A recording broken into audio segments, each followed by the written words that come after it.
apologize for the delay. I had a screw in my tire this morning and had to await AAA to come change my tire for me, so I am here now.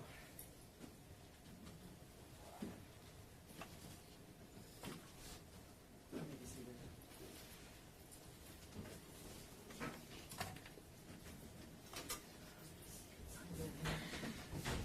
Ms. Silver, do you have something with us, or you're just here to observe? I'm just observing on my cases call. So it was brought to my attention that there was some camera footage of Mr. Jackson-Bolanos. We're not on the record. It was brought to my attention that there was some camera footage of Mr. Jackson-Bolanos being brought out from the back yesterday, and the photographers and videographers were instructed there not to film him as he's coming out from the back. He's only be filmed once he's by council table, and if there's any further violation of that rule, then there will be no more recording in the courtroom. So please do not film the defendant when he's being brought into the courtroom, only when he's by council table. As he's approaching council table, as he's next to his attorneys, you can start filming there, but not from the back. Okay? Understood. If it happens again, there will be no more filming. Are we ready to proceed? Was there anything that we had to do this morning, or is it all in your input? Okay. Mr. Schlockman's So, no, he's upset. bring the jury in. Witnesses are ready to go, Mr. Elsie? Yes, sir.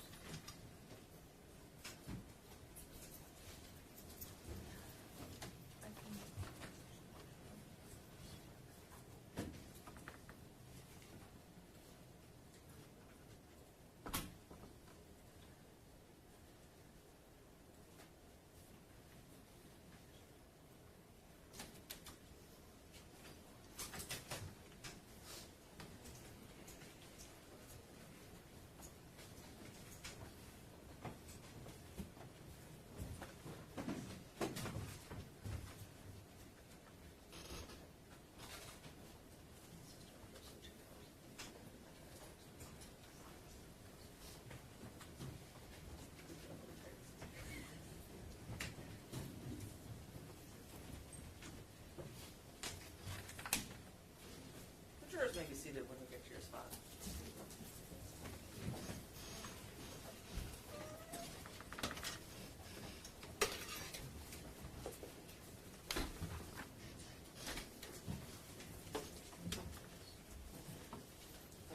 Okay, you may be seated. Good morning, ladies and gentlemen. Good morning. Calling case number 24-000535, People versus Michael Manuel Jackson-Bolanos on the docket today for jury trial in progress. Appearances, please. Good morning, Your Honor. Ryan Elsey for the People. Dominic DeGrazia on behalf of the people. And good morning, Brian Brown on behalf of Mr. Jackson-Bolanos. Good morning, Your Honor. Perna Christian Wilson, P-82448, appearing as co-counsel on behalf of Mr. Jackson-Bolanos, who's present to my right. And I do note for the record, Mr. Jackson-Bolanos is present, all counsel are present, and our 16 jurors have returned to us this morning. Good morning, ladies and gentlemen, and you may be seated. I do apologize for the delay in getting started this morning. I don't know if my staff told you, but I was backing out of my driveway this morning and discovered that my tire was low, and I actually had a nail in my tire, and so I had to wait for roadside assistance to come change my tire for me so I could get here. So hopefully it didn't delay us too much. So, Mr. Elsey, are we ready for your first witness? Yes, Your Honor. At this time, the people call Kevin Maul. All witnesses come back behind the bench. Deputy. All witnesses come behind the bench and come to over here. You can take these ones.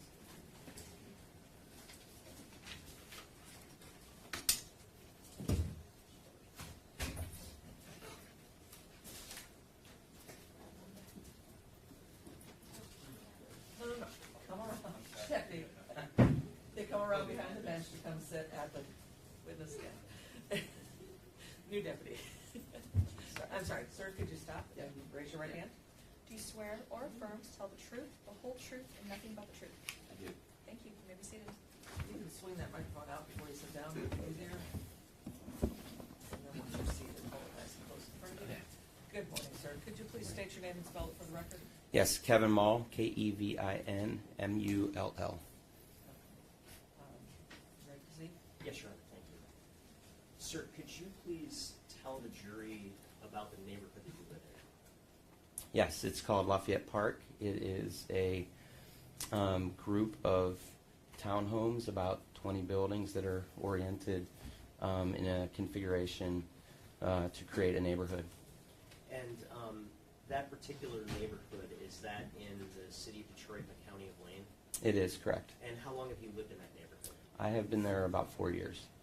And I want to take you back to the early morning hours of October 21st of 2023. Does that day have some significance to you? It does, yes. What were you doing when you woke up that morning? My wife and I were dog sitting for a friend, so we had a dog in the house, and the dog woke me up to go outside, so I was in the process of taking the dog outside. Okay, and did you take the dog outside? I did, yes. And approximately what time did you take the dog outside? About 6:20 a.m. And when you took the dog outside, did anything come to your attention at some point? Yes, as I went out into the little park the meadow that's between my building and the building across, where normally we would walk the dog, I noticed something on the sidewalk at the building directly across from my unit. And can you describe what you saw on the sidewalk? Yes, I saw an object there. It was still dark out and was rainy and misty, and I couldn't tell what it was. So as I made my way across the meadow, I eventually realized that it was a person that was lying on the sidewalk. Okay, and can you describe that person's condition? Yes, the person was laying on the sidewalk with their back towards me, and in what I would describe as a fetal position. And I noticed that right away that the person did not have any shoes on, which obviously was unusual for that location and the temperature and so forth. Okay. Did you notice anything else about this person's condition? Yes, obviously the person was not moving, so I called out, and as I got closer and heard no response, and it was very clear that that person was in distress based on, the lack of shoes and the position of the body and the state of the clothing. Okay, did you see the person moving at all? No movement. Did you see any evidence of injury that you observed? There was not immediate evidence of injury, but because the person was unresponsive, obviously I was very concerned. So I saw a spot on the body where on the person's back there was some exposed skin. The skin was blue, the feet were blue. I touched that part of the body to try to get some kind of reaction, and I immediately could tell how cold the body was.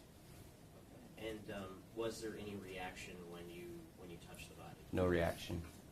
At the time that you saw the body, were you aware of who this person was? I was not.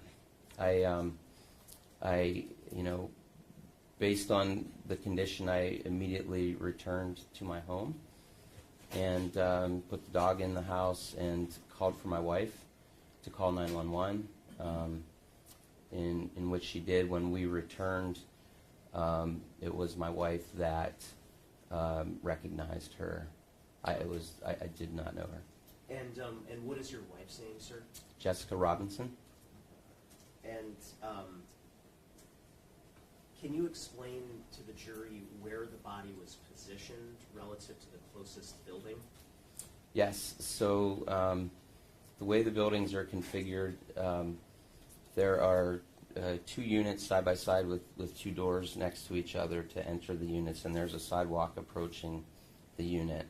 And she was laying more than halfway up the sidewalk, approaching those 2 doors.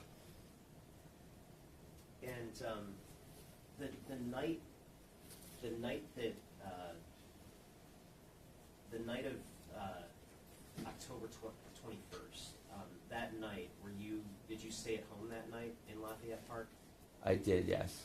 Did you hear anything that night? I did not. Did you see anything out of the ordinary that night? I did not. And your particular home, you said it was directly across from the building where you found the body? Correct. Did you have any camera on your home? We have a ring, but it's not facing that direction. It's facing perpendicular, so it does not face that direction. And when you touched the body, did you get any blood on you? I did not. Would you have had any reason to have your elbows or your back come into contact with the body? I did not. I was at a distance and reached out, stretched out, and touched only the spot that the exposed skin had.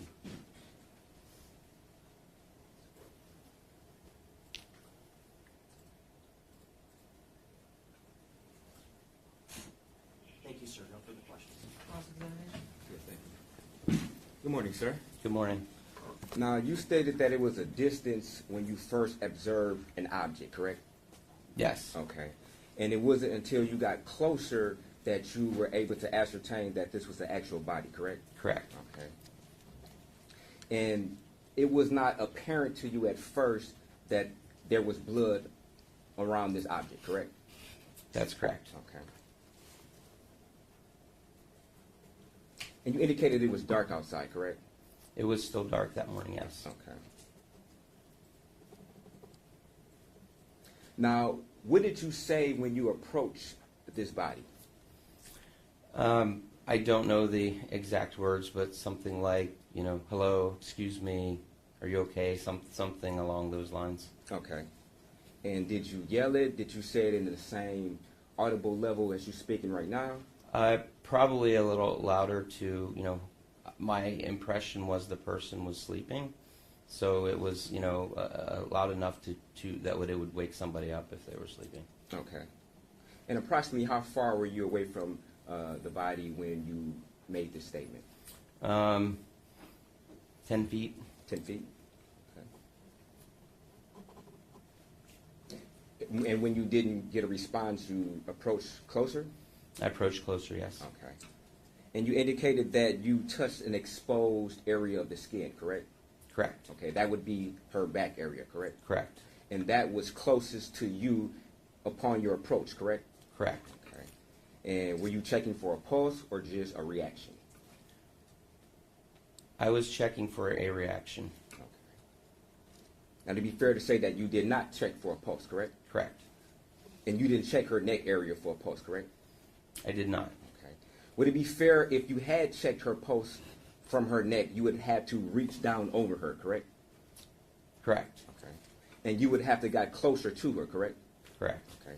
And it's a possibility if you had checked her neck, then possibly your elbow would have came in contact with possibly her hair or something. Objection calls for speculation. Sustained. Okay. You don't have to answer that, sir. Okay. Now, you indicated that after touching her, you didn't get a response, correct? Correct. You then went home to your wife, correct? Yes. And your wife called 911. Yes. And while on the phone with 911, they instructed you to provide or attempt to provide CPR, correct? That's correct. And you refused to do so, correct? Yes.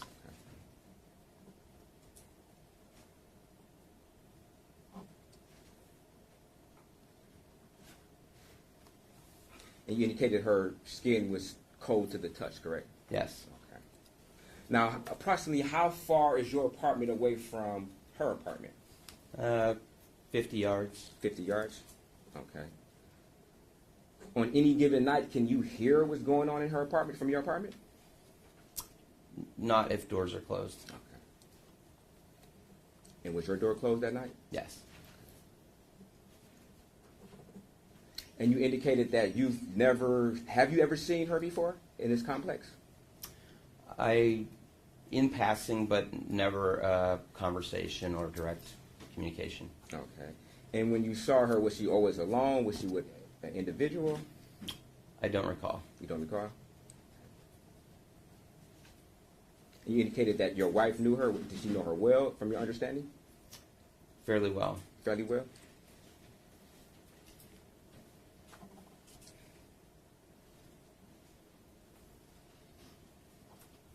Now, you didn't submit your clothing to the police, correct?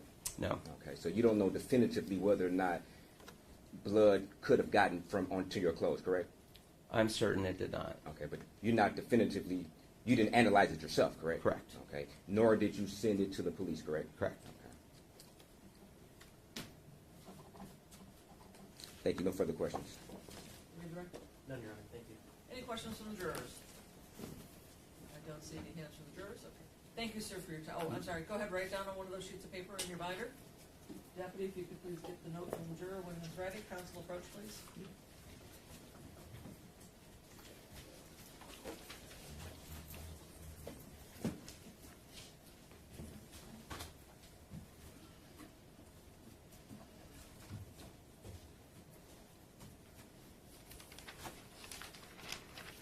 Counsel, please approach so we can go over the notes.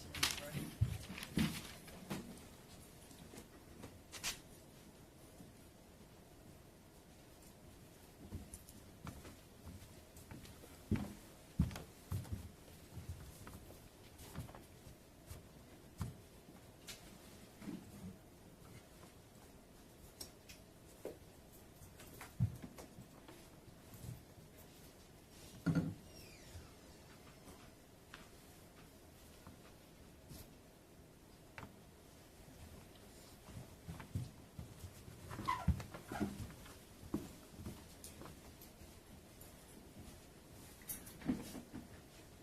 Sir, what was your reason for not wanting to do CPR?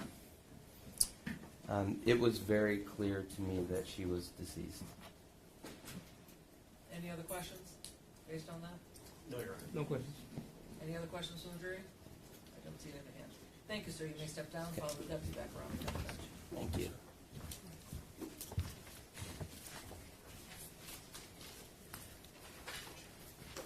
So your next witness is? Thank you, Your Honor. At this time, the people called Jessica Robinson.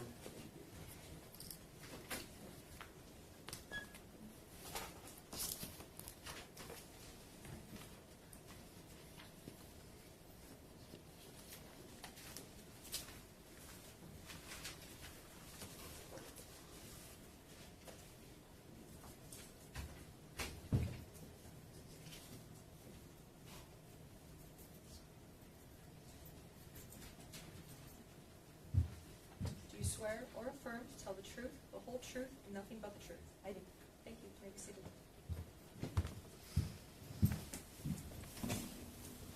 Good morning. Good morning. Please state your name and spell it for the record. Jessica Robinson, Jessica Robinson. Thank you. You may proceed. Thank you, Your Honor. Good morning, ma'am. The gentleman that we just heard from, Kevin Maul, who is that to you? He's my husband. And can you tell the jury what happened when you woke up on the morning of October 21st of 2023? I can. So we were dog sitting for a friend, and our dog was downstairs, and she was getting whiny. It was early. And so we were deciding who was going to go let her out, and he said, I'll go do it.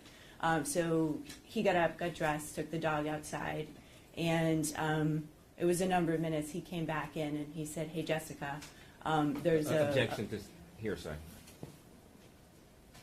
I think it would qualify as an excited utterance or present sense expression, Your Honor, if I understand what the answer's going to be. I'll allow it. Your husband came inside and he said something to you? He did. He came inside. I was upstairs. It's a two-bedroom home. Came in the door. I could hear the door shut, and he said, Jessica, there's a body outside. And I said, What did you do in reaction to him saying that? yes. I said something like, oh my God, what do you mean? And he said, there's a body outside. And I said, we need to call 911.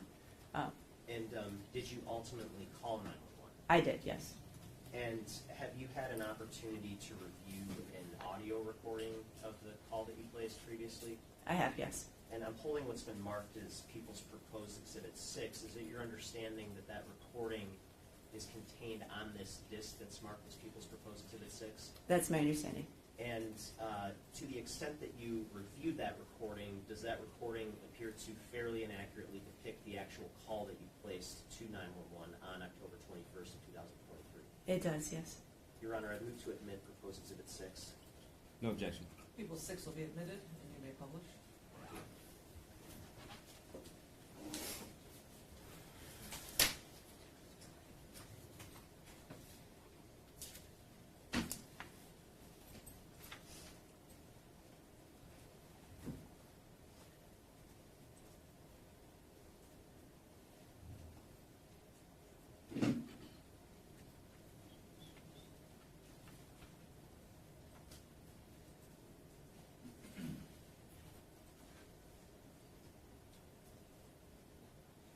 October 21, 2023, 06:24 and 52 seconds. Is Dayton 911, what's the address of your emergency?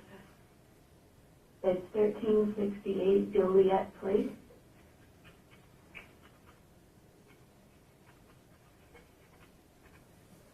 What's your reason for the cross street? Lafayette and Regard. Is this an apartment, flat or home? Townhouses. Tell me exactly what happened. My husband was just out walking our dog, and he told me there is a person, potentially a body, laying on the sidewalk. He attempted to nudge the person, and they didn't move, and there's blood present, and the person's just laying there. Is it on your block? It's in our property, yes. It's on my neighbor's sidewalk. And that's your neighbor's, address? Yes, I live across there's a little park here in the community. I live right here.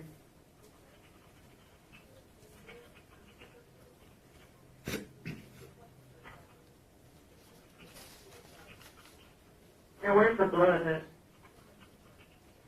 Let me ask Kevin, where is the blood? On the sidewalk.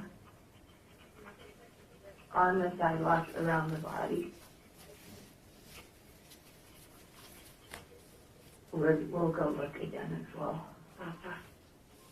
I want you to be safe. Okay, we will, of course. There's nobody else around. It doesn't seem. We have security here on the property. We'll call them next. I'm going to stop at about 2 minutes and 5 seconds. And at this point in the call, had you left your home yet to observe the body firsthand?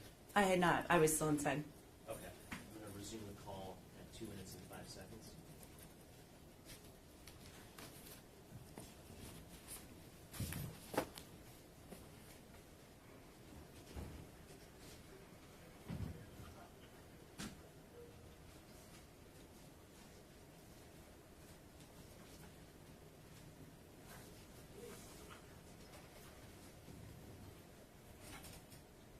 Okay, I'm getting, I do have police requested, I do have to get EMS requested also to the location. Okay. Yes, I understand.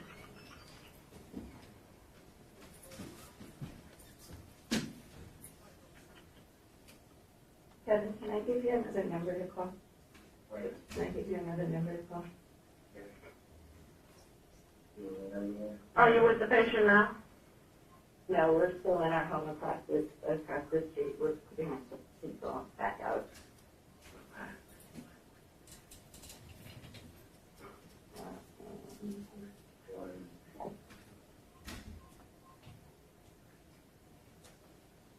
How old does the patient look? I'm sorry, ma'am. I cannot, the way the person is laying, I cannot see their face unless I, move the body.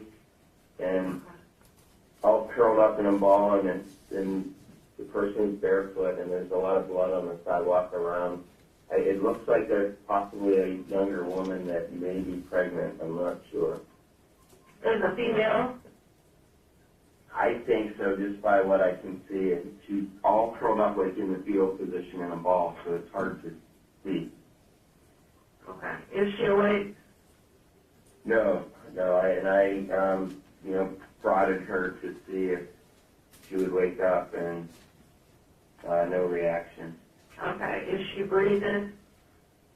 It did not look like it. She looked somewhat blue. She looked at blue.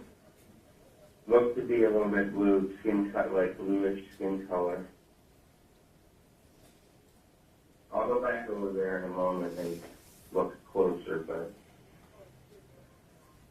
That's our security, that's the guy in the truck right here.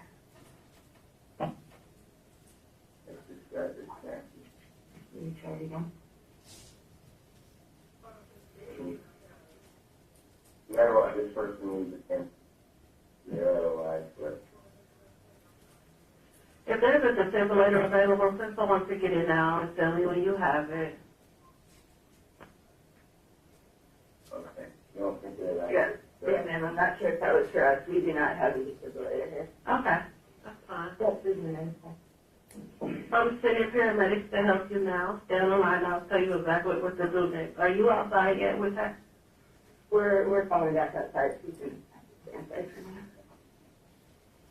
Kevin, can you repeat that number?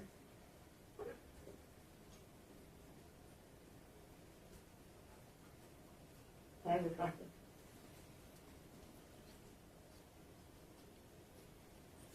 313-656-2172.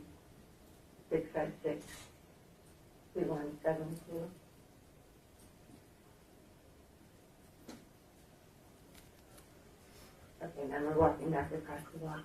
Okay. Hi, good morning. I resident here in Good morning. Hello. Good morning. Preston at Lafayette. Oh, ma'am, she's not. Good morning. Hello. And then she's not moving. There's blood on her hands. Okay. I'm going to stop at 6 minutes and 2 seconds. At this point in the call, where are you? So our home is across the park, as I described in the call. We walked across the park, and we were approaching the person, the body. Okay. And when you first approached the body, were you able to recognize who it was? I could not. No, we came from. Her back was to us. The person's back was to us. Okay. At some point later on that day, though, were you able to recognize who the body was? I was. As Kevin and I were standing there, I walked around to the other side, and I noticed two things about the person that suggested to me I knew who it was. The first was she was wearing a jacket that had a logo on the back. It was Maccabees Basketball, a Jewish organization. And then what really suggested to me I knew who it might be was a hair clip in the person's hair that I did notice. And who did you recognize it to be based on those items that you observed? Yeah, I thought that it was my neighbor, Sam Woll. And how well did you know Miss Woll? So I face her building, so certainly see her coming and going from her home. Sam had lived there maybe 3 years. I'd actually talked to her about joining the board of our organization. It's a co-op, so we work together to run the community. I'm the president, so I talked to her about that. So I would say I knew her well as a neighbor. And which particular unit did she live in? Would you like me to say the address? Yes. Yes, it was 1366 Joliet Place. And where did you observe her body? On the sidewalk approaching 1368 Joliet Place. Okay. And what's the positioning between 1368 Joliet and 1366 Joliet? Yep. So the units all share one building. They're all townhouses, so they have front doors that face the sidewalk. 1368 is to the south of her unit, 1366. There's another unit, 1370 and 1368. They share a walkway. There's a landscape area, so to move from 1366 to 68, you would come out the sidewalk of 66, walk south along the shared sidewalk, and then walk back up this shared sidewalk between 1368 and 1370. So they were neighbor units, but they did not share a sidewalk. Okay, and I have a couple of images that I want to walk through with you. How long have you lived in this neighborhood, first of all? About 8 or 9 years. And based on your experiences there, do you have some familiarity with the area and the surrounding area? I do. I'm holding what's been marked as People's Proposed Exhibit 3. May I approach, Your Honor? You may. Handing you what's been marked as Proposed Exhibit 3. Is that just a drawing that gives sort of a general overview of the area surrounding your home and Ms. Woll's home? It is, it does. And would you say that fairly and accurately depicts that area? It is accurate, yes. Your Honor, I move to admit Proposed Exhibit 3. No objection. People's 3 will be admitted. You may publish. Thank you, Your Honor.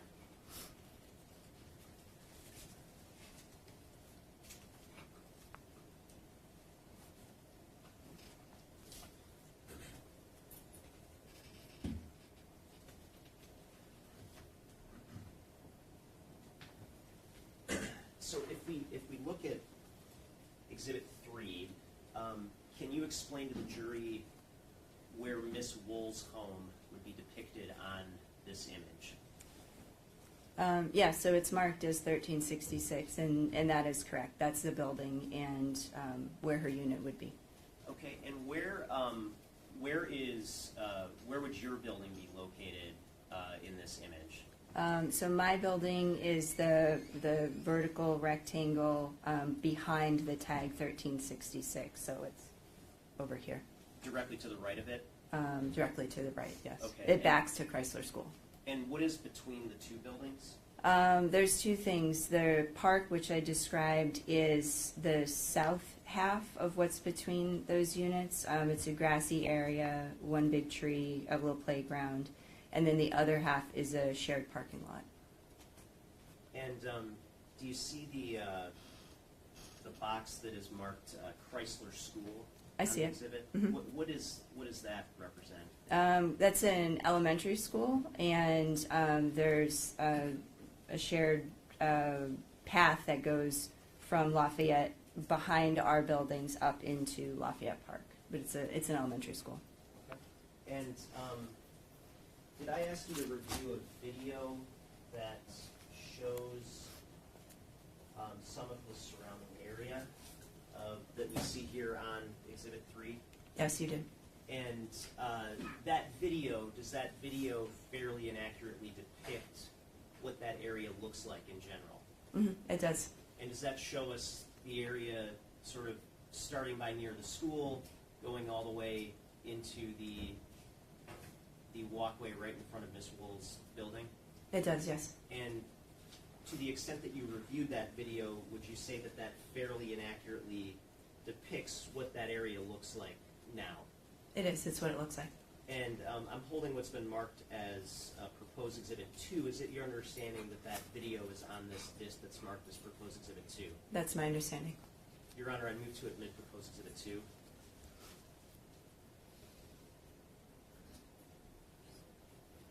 No objection. People's 2 will be admitted. Thank you. May I publish, Your Honor? You may.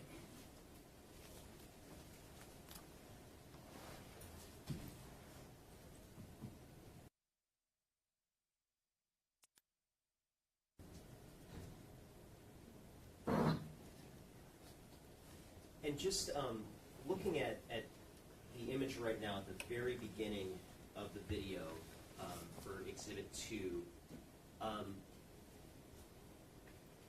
where would this be reflected on this particular map? What sort of area would we be looking at on this particular map on Exhibit 3?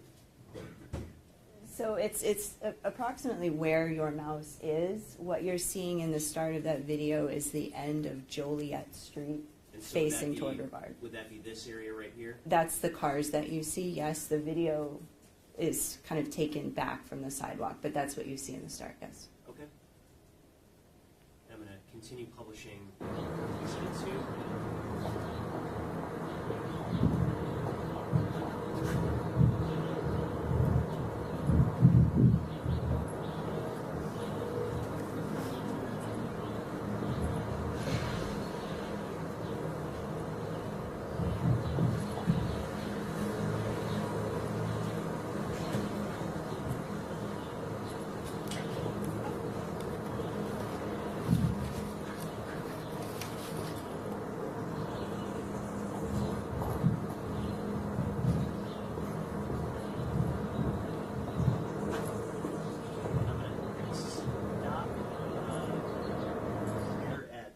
Seconds into the video and go back to Exhibit 3 just to kind of reorient ourselves. At that point in the video, on Exhibit 2, where would that be reflected in Exhibit 3? Your Honor, I think he's kind of leading the witness with his mouse. He's hovering over the area where obviously he wants her to indicate that this particular video is being depicted in. He did that earlier. Do you have a pointer or something where she could point it out? I don't have a pointer, Your Honor. May I stand? Yes, you may. Yeah, if perhaps you could stand. You may not be tall enough over there, but you can step down and go Okay, see if thank you you. can point to it. The screen does go kind of high up if I you see. step down, so. So in the video, what you see, you're right here. There's street parking right here, and that's the cars that you see here. It's right here. Okay. And is there an additional parking area in addition to the street parking? So there's street parking along Joliet. There's street parking here. There's street parking here. This is private parking for our community. There's actually a gate arm. Okay. And I'm going to resume the video, Exhibit 2, at 48 seconds.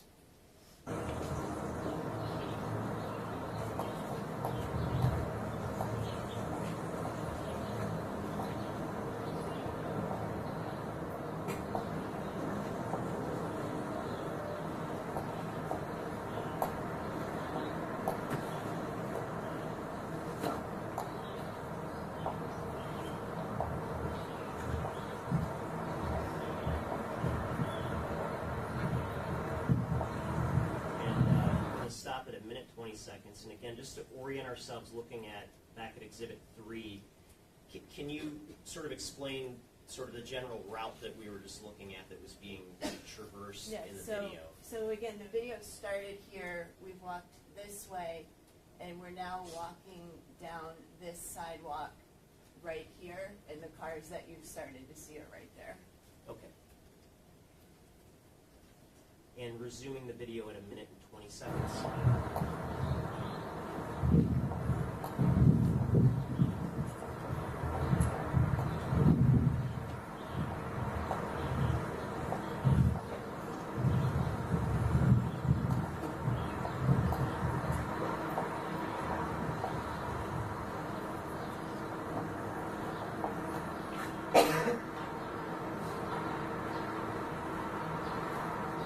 And so, stopping the video at 1 minute and 49 seconds, what are we looking at here at this particular moment?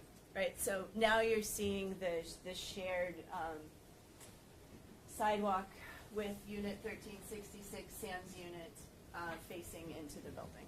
Okay. And resuming at a minute and 49 seconds on Exhibit 2.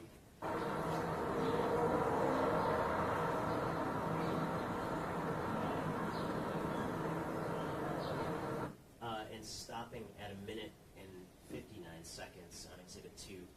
Now, at this point in time on the video, are you able to see the area where her body, where you observed her body? I would say it's very close. The area of the body was here on this sidewalk. Okay. Perhaps a little bit closer down here, but generally in this area, yes. And resuming resuming the video at 1 minute and 59 seconds.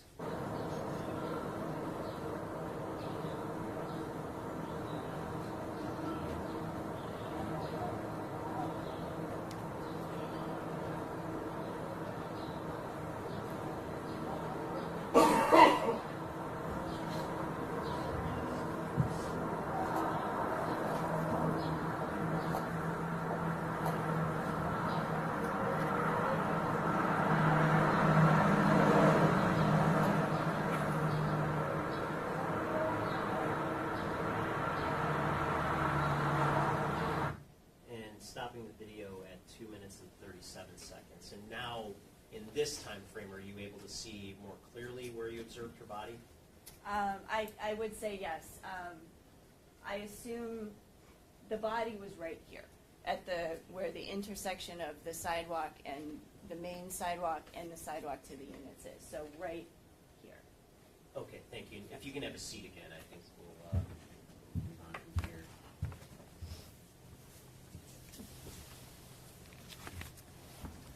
I'm also holding what's been marked as People's Proposed Exhibit 1.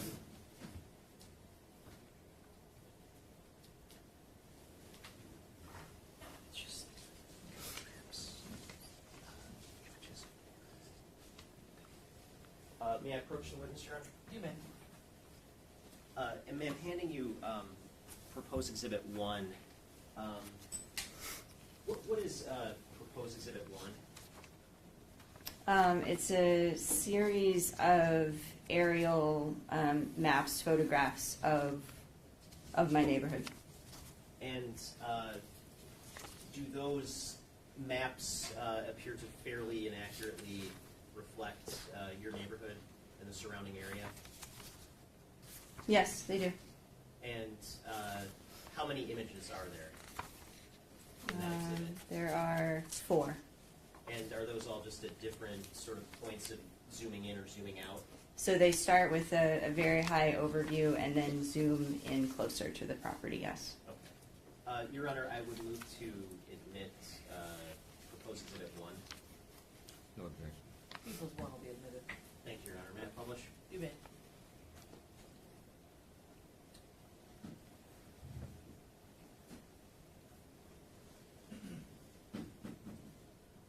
Okay, and starting with page 1 of Exhibit 1, just to orient us, and you might need to get back up for this, I'm sorry. Could you point to where your community is reflected in that image? Sure. The first one is easy. It's the green area with all the trees. I can point if. Yeah, if perhaps you Sure. could point to it directly. Thank you. So our neighborhood is this area here. Okay. And where is downtown relative to that neighborhood? Here, this is Campus Martius. The sports stadiums are easy to identify, so downtown is here. Okay, and how about Midtown? Are you able to see any portion of Midtown on that map? Yes, of course. So this is Woodward here, and this is Little Caesars up here, and so Midtown starts when you cross the freeway. So up into this direction, Brush Park, and then Midtown up here. Okay, and moving to the second page of Exhibit 1, again, just to orient ourselves, can you point to where, are you able to see your specific building in this image, or the area of your specific building? Yes, so the Chrysler Elementary School is here, and then my building is this one here, and then you see the tree canopy, and then this is the building across the way. Okay, and moving to the third page of Exhibit 1, can you, I guess, point to, do you see Samantha Woll's building in this image? I do. So it's here. You can actually see the rooftop through the trees. Again, my home is here. Chrysler Elementary is up there. Okay, and then moving to the final page, just does that just bring us a little bit closer in? It's closer. That's the building, yes. Okay, thank you, ma'am. You can have a seat, thanks.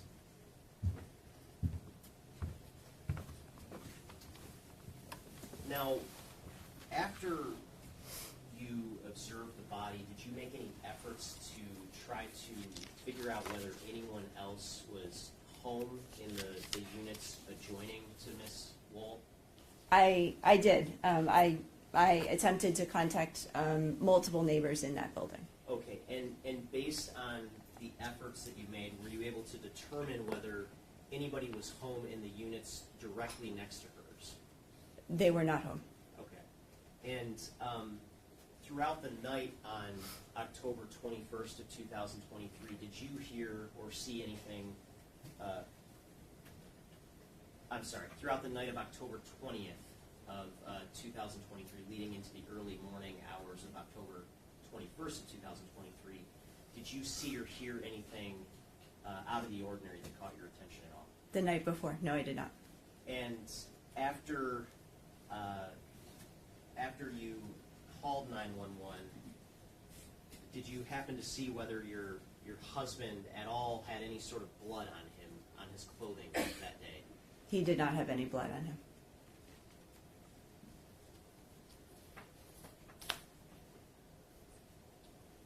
Okay, thank you, ma'am. No further questions. Thank you. Good morning. Good morning.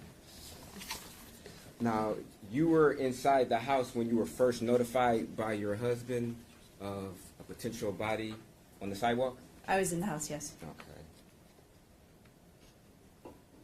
Your husband never instructed you to call 911, correct?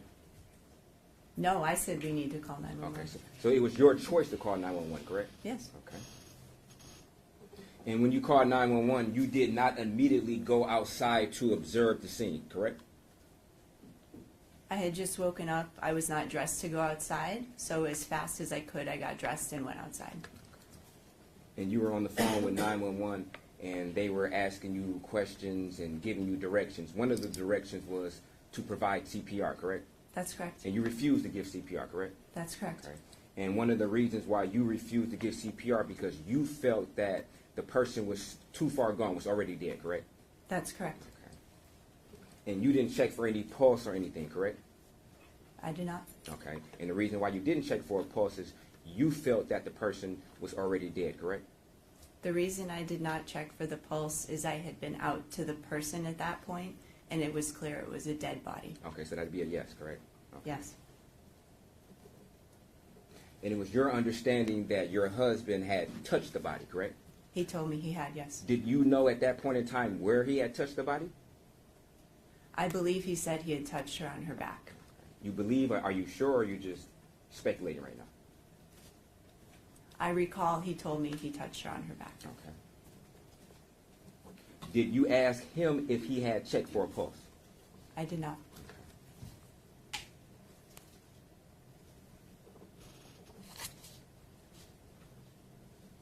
Now, when you walked around the body, did you lean over the body to see her face, or how were you able to ascertain that it was who you thought it was?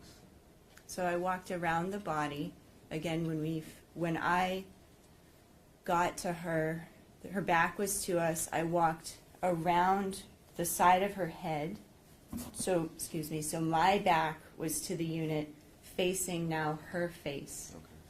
And I could see her face, but not entirely well. So it was not her face that I recognized first. It was the other items I described. Okay, and you said you recognized a hair clip? A hair clip. Okay. And did you recognize that from approaching from the rear, or did you have to walk around before you noticed that? I don't recall when I noticed it. Okay. Would the hair clip would it have been in the back of her hair? Yeah, it was on the back of her hair. And it'd be fair that you approached her from the back, correct? Mm-hmm. Okay. Is that a yes? Yes, yes. And when you walked around the front of her, you were looking at the front of her, correct? Yes, I was. Okay. And the lettering on the jacket, would that been on the rear of her jacket or the front of her jacket? It was on the back, on the back side of her jacket. Okay. So it'd be fair that you noticed this lettering on the back of her jacket when you approached from the rear, correct? I would say what I noticed when I approached from the rear was the body, and as I walked around to the front, she was curled up. You could still see her back, wall facing from the front of her.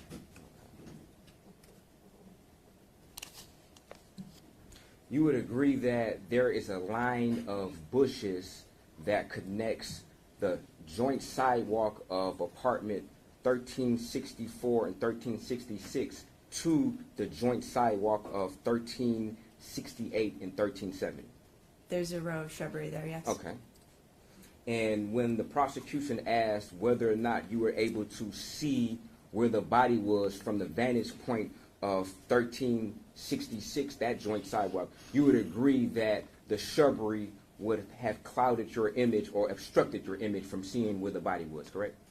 No, I said from that particular picture, I would say you could see the body. Not all of it, but you could see it from that sidewalk. Okay.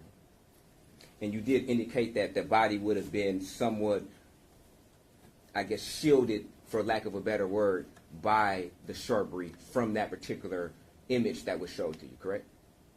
Where I saw the body was from a different direction. Okay, but my question is when the prosecution showed you that video and paused it at the joint sidewalk of 1366 and 1364 and indicated where the body was from that vantage point, you would agree that the shrubbery would have had obstructed your vision from that particular vantage point of where the body was? I would not agree with obstructed. I would have said it would be part of the field of view, but you would have been able to see the body. You said it would have parted? It would have been part of the field of view. You would see the shrubbery and the body.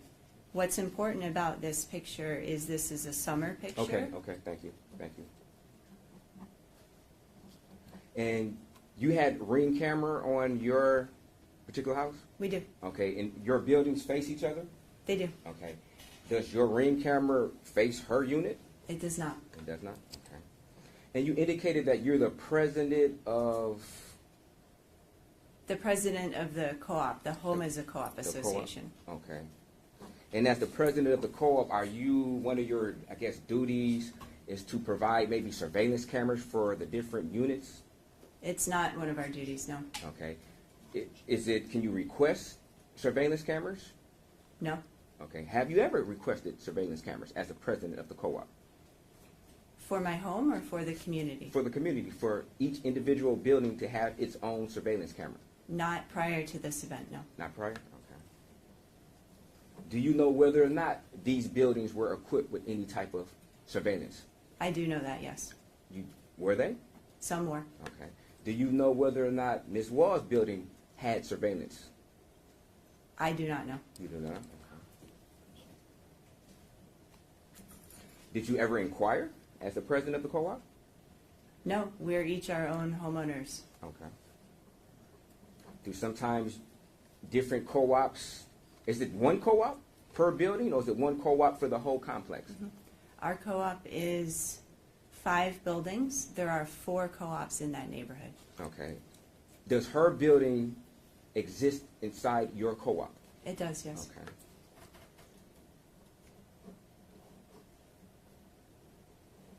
And you stated that you knew Samantha fairly well? I would say as a neighbor, I knew her, yes. Okay. Had you ever seen her with anybody else going or coming from her apartment? I see all of our neighbors coming and going. Okay. My question is, did you specifically see Samantha coming and going from her apartment with anybody else? In what time period? Months preceding, maybe within the 6 months that preceded this particular incident. I'm sorry, I don't recall. You don't recall? No. Okay. Have you ever seen her with like maybe a male coming and going to her apartment? I don't recall a male or a female, but I have seen Samantha walking in the neighborhood with people, yes. Okay.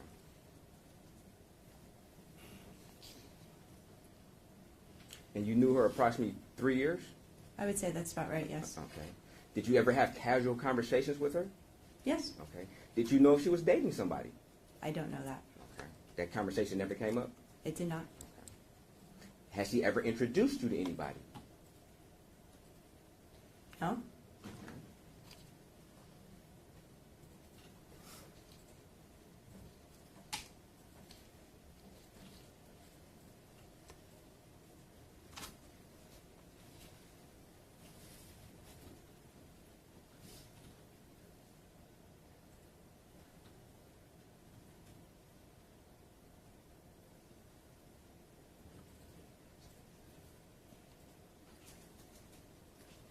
Thank you. No further questions. Regret? Nothing, Your Honor, thank you. Questions from the jury? Write down, please.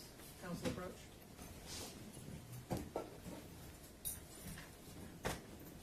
Executive, please get the-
Could you see if Samantha's door was open that morning?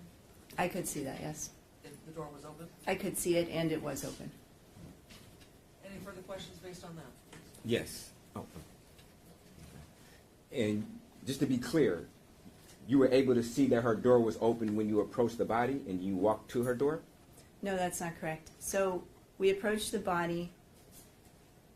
As I described, it became clear that it was Samantha, which didn't make sense because that was not her home she was laying in front of.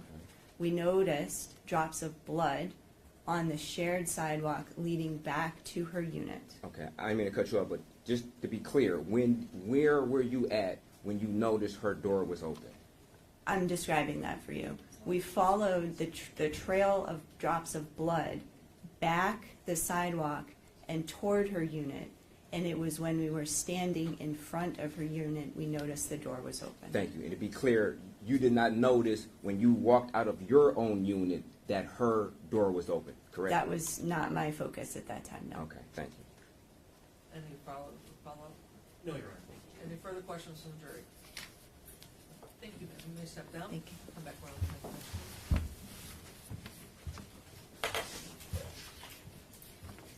Oh, we need those exhibits.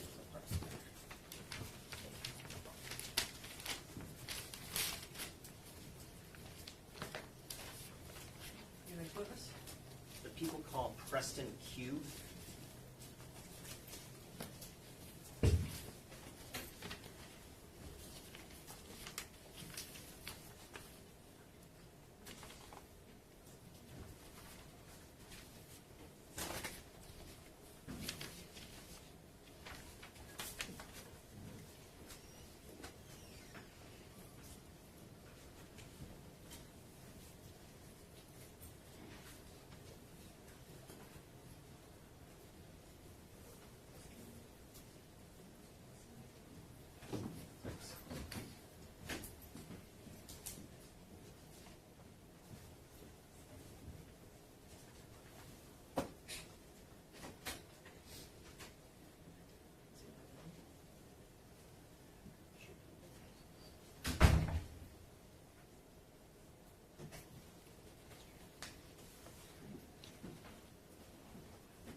Swear or affirm to tell the truth, the whole truth, and nothing but the truth. Thank you. You may be seated. Slide that microphone out. Good morning, sir. Please state your name and spell it for the record. My name is Preston Koo, Preston, last name Koo, Kue. You may proceed. Thank you, Your Honor. Sir, what do you currently do for a living? I am a police officer currently at Clinton Township. And how long have you been with Clinton Township? 3 months.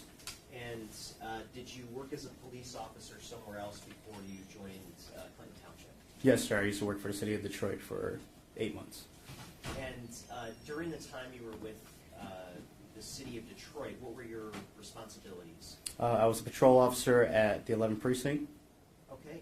And as part of your duties as a patrol officer with the 11th Precinct, did you find yourself dispatched to the area of 1368 Joliet Place early in the morning on October 21st of 2023?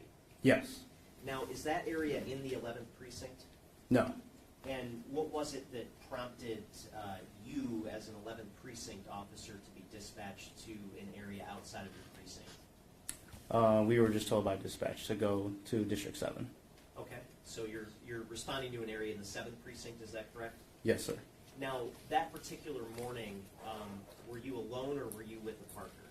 I was with a partner. And what was your partner's name? Dowd. Eric Dowd. Okay, and when the two of you were dispatched to that location, were the two of you equipped with body-worn cameras? Yes, sir. And as far as you know, were your body-worn cameras functioning? Yes, sir, they were. And could you just explain, just briefly for the jury, what a body-worn camera is? A body-worn camera is issued to every officer, and it's worn either on the front or anywhere that's placed. And it's recorded at all times whenever we're dispatched to a run. And when you made this particular run, were you and your partner in a vehicle? Yes, sir. And was that vehicle equipped with any sort of camera system? Yes, sir, it is. And what sort of camera system was that vehicle equipped with? It's equipped with a dash cam and a back camera for the prisoner. And to your knowledge, was that camera system functioning during the police run that you made on October 21st, 2023? Yes. And what was the reason that you were dispatched to 1368 Joliet Place at that date?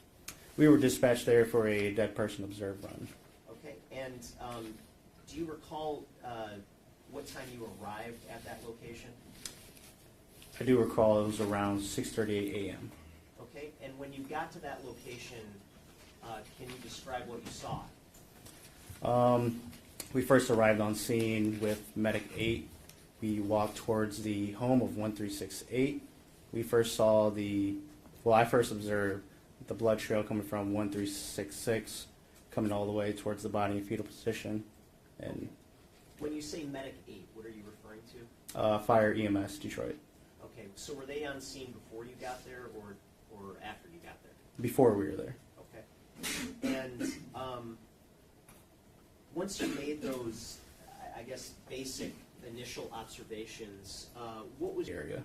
Okay, what did you do to preserve the crime scene? We blocked off the area with tape, and to do the protective sweep, we went inside the home to make sure there was nobody inside. Okay, and when that protective sweep was done, was anybody else located inside of the home? No. And when we're saying the home, which home are you referring to? It was 1366, the one that she resides in. Okay. Before your testimony today, did I ask you to review a clip of your body-worn camera? Yes, you did. And that clip that you reviewed, does that clip just encompass the first couple of minutes of your time on scene? Yes, sir. And does that clip fairly and accurately reflect some of those initial observations you would have seen when you initially arrived on scene?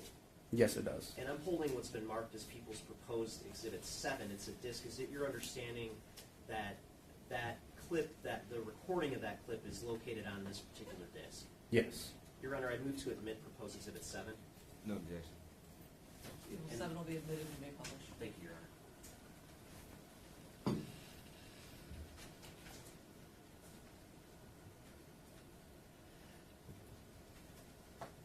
Your Honor, may we approach just briefly? Yes.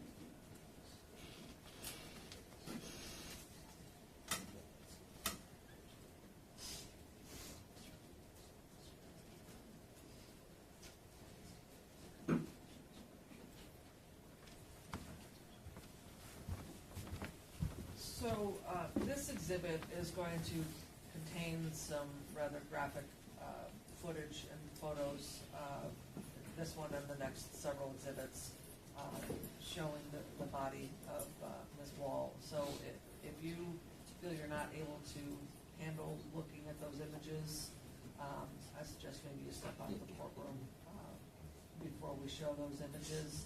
If you feel you just can't handle it, just to avoid any outbursts or any discomfort in the room, okay? Obviously, the jurors can't step up. Thank you, Your Honor. With that, I'm going to publish Exhibit 7.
So just stopping the video at 1 minute and 51 seconds.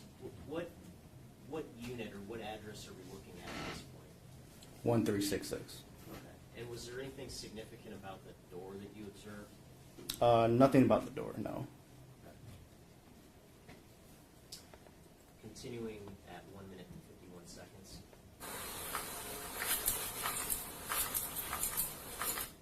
Just stopping here. Sir, can you turn and watch the video? Yeah. At 1 minute Sorry. and 51 seconds. 1 minute and 55 seconds. So the gentleman standing next to the door, who's that? That's my partner. Okay, that'd be Officer Dowd. Yes.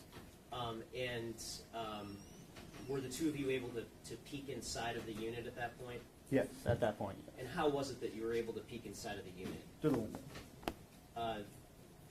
The window being positioned where? On the door. Okay, and so was there a door that was open behind the screen door? At the time, yes. Okay.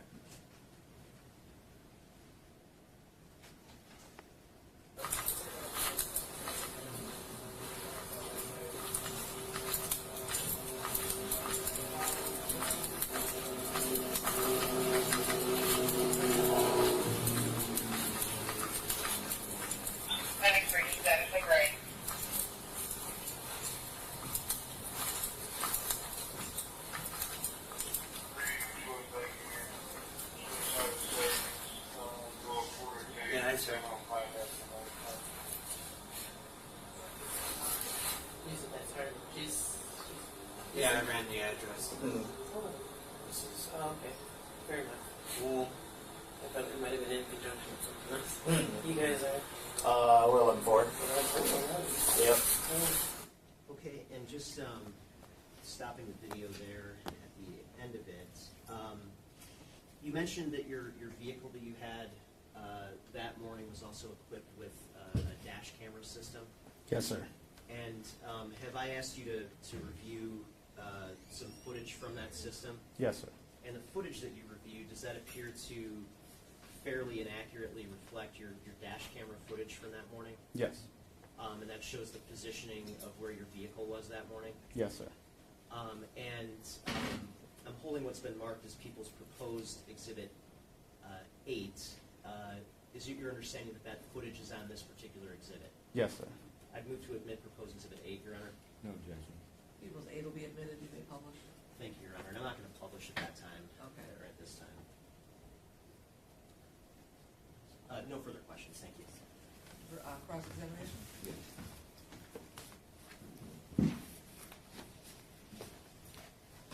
Good morning, officer. Good morning, sir. Now, you arrived approximately around 6:50 to this address, correct? No, around 6:38. So Okay. approximately around that time. Were you able to watch your body cam that we just viewed? Yes. Okay, and you would agree that the time on your body cam indicates 6:51 or 6:50, correct? Well, it was around the time, but yes. Okay, and that's when you first arrived, correct? Yes, sir. Okay, so you would agree that you arrived on the scene around 6:50, correct? No. Are you stating that your body cam your body cam timer or time is off? I wouldn't say that, sir. So It's just the time of activation, and when we call out, we're okay. there. But you would agree when this particular video started, you were driving, correct? Yes, sir. And you were driving to the location, correct? Yes, sir. And then you got out of the car, correct? Yes, sir. And then you walked up. Yes. And you would agree when this video started, it was approximately 6:50, correct? Yes? Yes, sir. Okay. And you would agree at that point in time when the video first started, you haven't even arrived at the scene as of that time, correct? We arrived in the vicinity, sir. Okay. So Yes. you would agree that you arrived at the scene around 6:50, yes? No, sir. You would not? Okay. So I'm just to be clear. Yeah, Okay? I understand. Just to be clear. Mm-hmm. This video starts at 6:50, correct? Mm-hmm. Is that a yes? Yes. You can't say aha or Yes. Yes. This video shows you driving to the scene, correct? Yes, sir. As far as you know, the time on this video is accurate, correct? Yes, sir. You would agree that this video shows you arriving at the scene at 6:50, correct? Yes. Okay. So you would agree that you arrived at the scene at 6:50, correct? Yes. Okay, thank you. Now, when asked, did you see anything significant about the door, you indicated no at first, correct? Yeah, I did say no. Okay. Yes. And you would agree that in your report, you never indicated that this particular door was open or anything. You would agree to that, correct? Yes. Okay.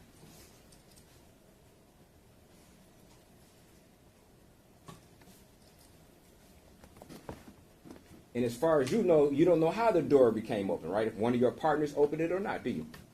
Yeah, I don't know. Okay.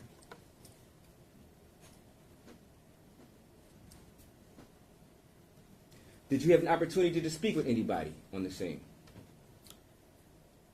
No, I did not actually. You did not? Okay. But your partner did. You saw your partner speaking to some witnesses, Yes, sir. correct? Yes, okay. sir. And you weren't present when that happened? I was present, sir, but I didn't talk to any Okay. of the witnesses.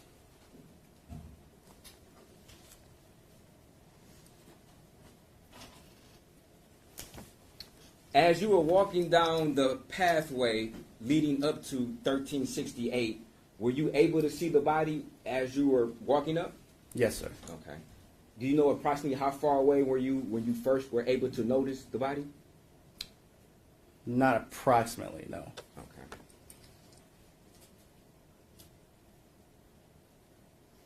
Would it be fair to say that there was some shrubbery or some bushes that were around this particular body? Yes. Okay. And did those bushes or shrubbery have some impact on your ability to see or not see the body from walking up the sidewalk? Yeah. Okay. So it'd be fair that the bushes somewhat obstructed your view upon your approach to the body, correct? Yes. Okay, thank you. Thank you. No further questions. Oh, I'm sorry. I do. You indicated that you did a protective sweep of the house, correct? Yes, sir. Okay. And that means that you went in to see if anybody was inside the house, correct? Yes, sir. Okay. Now, when you did that, did you put any type of protective gear on your feet prior to walking into the house? No, sir. Okay, so you walked in with your boots, correct? Yes, sir. Okay, and you would agree that there was blood in the hallway, correct? Yes, sir. Okay, and you had to step either through the blood or over the blood or in the blood, correct? Over the blood, yes. Okay. Do you know if any blood got on the bottom of your shoe? No, sir. Not that I recall. Okay. You didn't check, though, did you? You didn't check the bottom of your foot when you left, did you? I only just tiptoed around the blood Okay. that was on the scene. That's Okay. it. My question is, you did not check the bottom of your boots when No. you left for blood, correct? No, I did not check.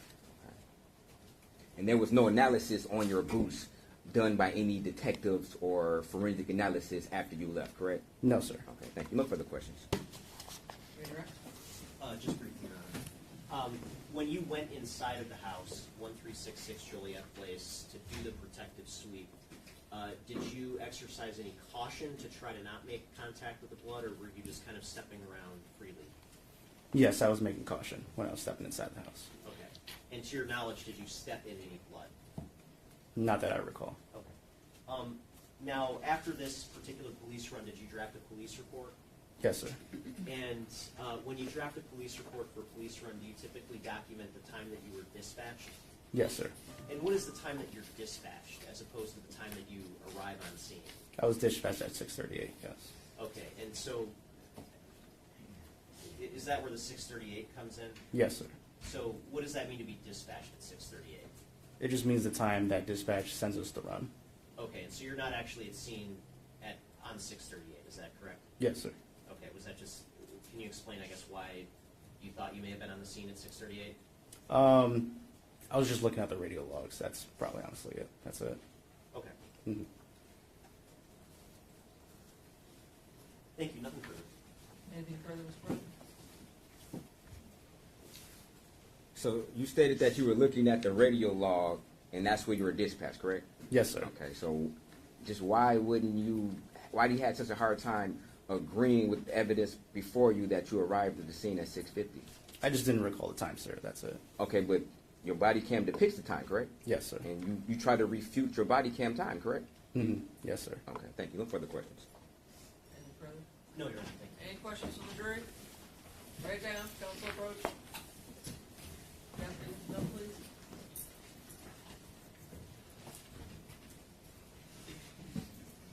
Since you're on the far end, you might want to go through the well.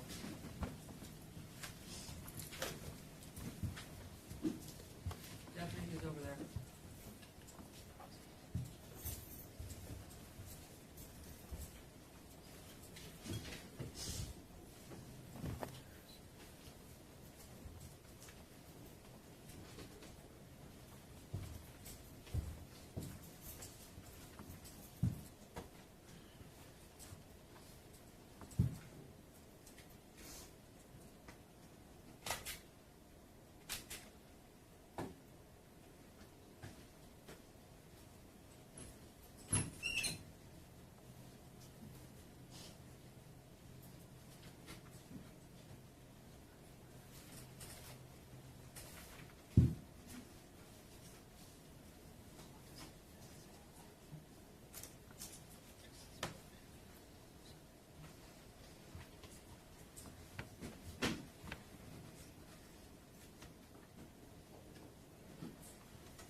Was the inner door at Samantha Woll's residence, the 1366 residence, open upon your first view and the outer storm door was closed?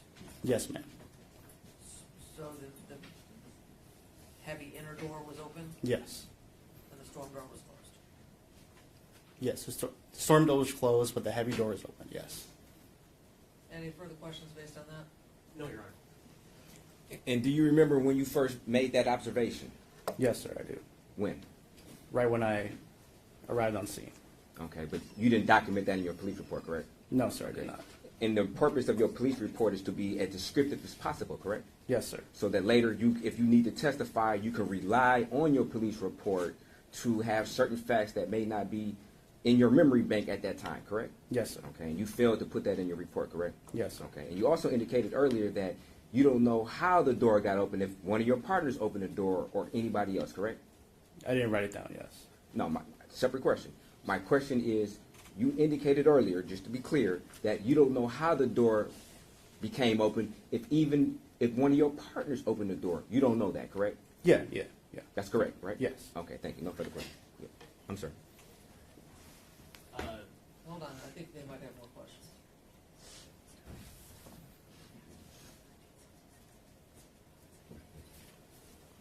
And just to be clear, when the prosecutor played the video and he stopped and he asked you, do you know anything significant, notice anything significant about the door, you indicated no, correct? Yes, sir. Okay, and that was upon your approach to the residence, correct? Yes. So it'd be fair that even watching the video, you did not observe that this particular door was open upon your approach, correct? Yes. Okay. So when you say that you noticed the door was open, that's not entirely correct. That's true, right? Yes. Okay, thank you. No further questions. Follow-up? Just briefly, officer, so when you and your partner arrived on scene, were there any other officers on scene? Do you mean prior or Yeah. while on scene? Let me ask it this way. Who were the first officers that arrived on scene? The first officers were only me and my partner. That's Okay. it. And when you got out of your squad car, did you get out separately at different times, or did you get out at the same time? I'd say probably around the same time. And did you walk to the residence separately, or did you walk to the residence together? Together. Okay, and did you see your partner open the door before the time depicted in the video that was just played? No. He only went out to the door. That's it. Okay, and just to be clear, and I want to go back to the video that's been admitted as Exhibit 7, if we go to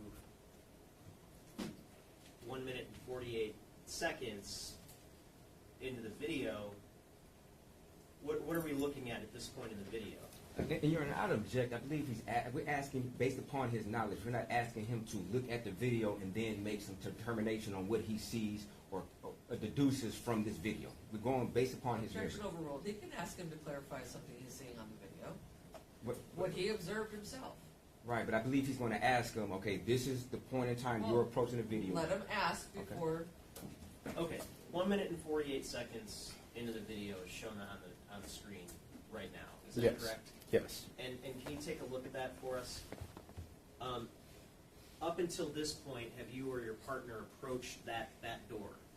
No, not at this point, because we saw the trail of blood first. That's why we were standing right there. And at this point in time, were you able to look through that front door? Yes. Into where? Into our home. Why and why? Because the door is open. No further questions. Any other questions from the jury? Thank you, sir. You may sit down, come back around behind the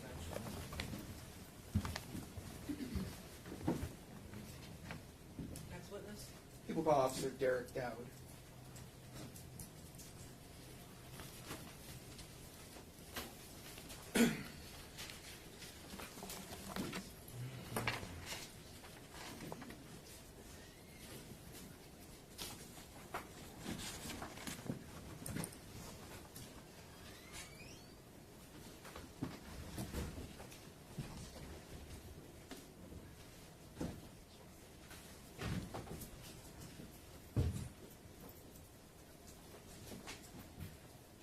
You swear or affirm to tell the truth, the whole truth, and nothing but the truth. Yes, ma'am. Thank you. You may be seated.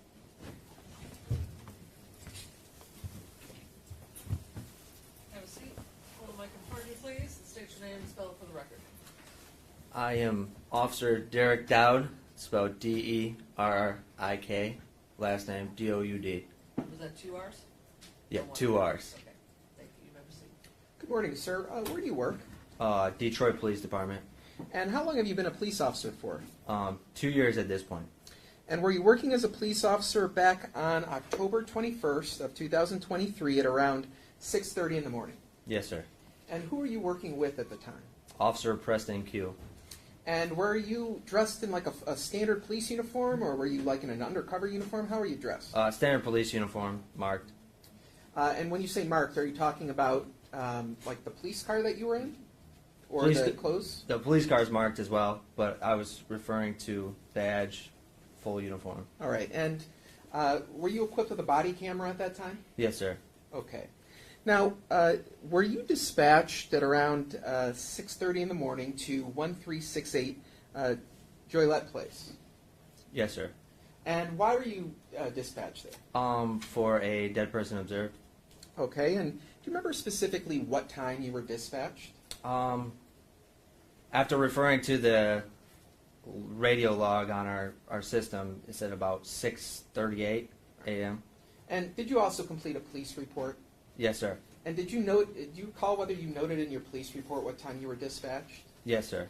And what time was that? That is 6:38. Okay. And so that information that you received, did you receive it over the radio or on a phone? How did you get the information?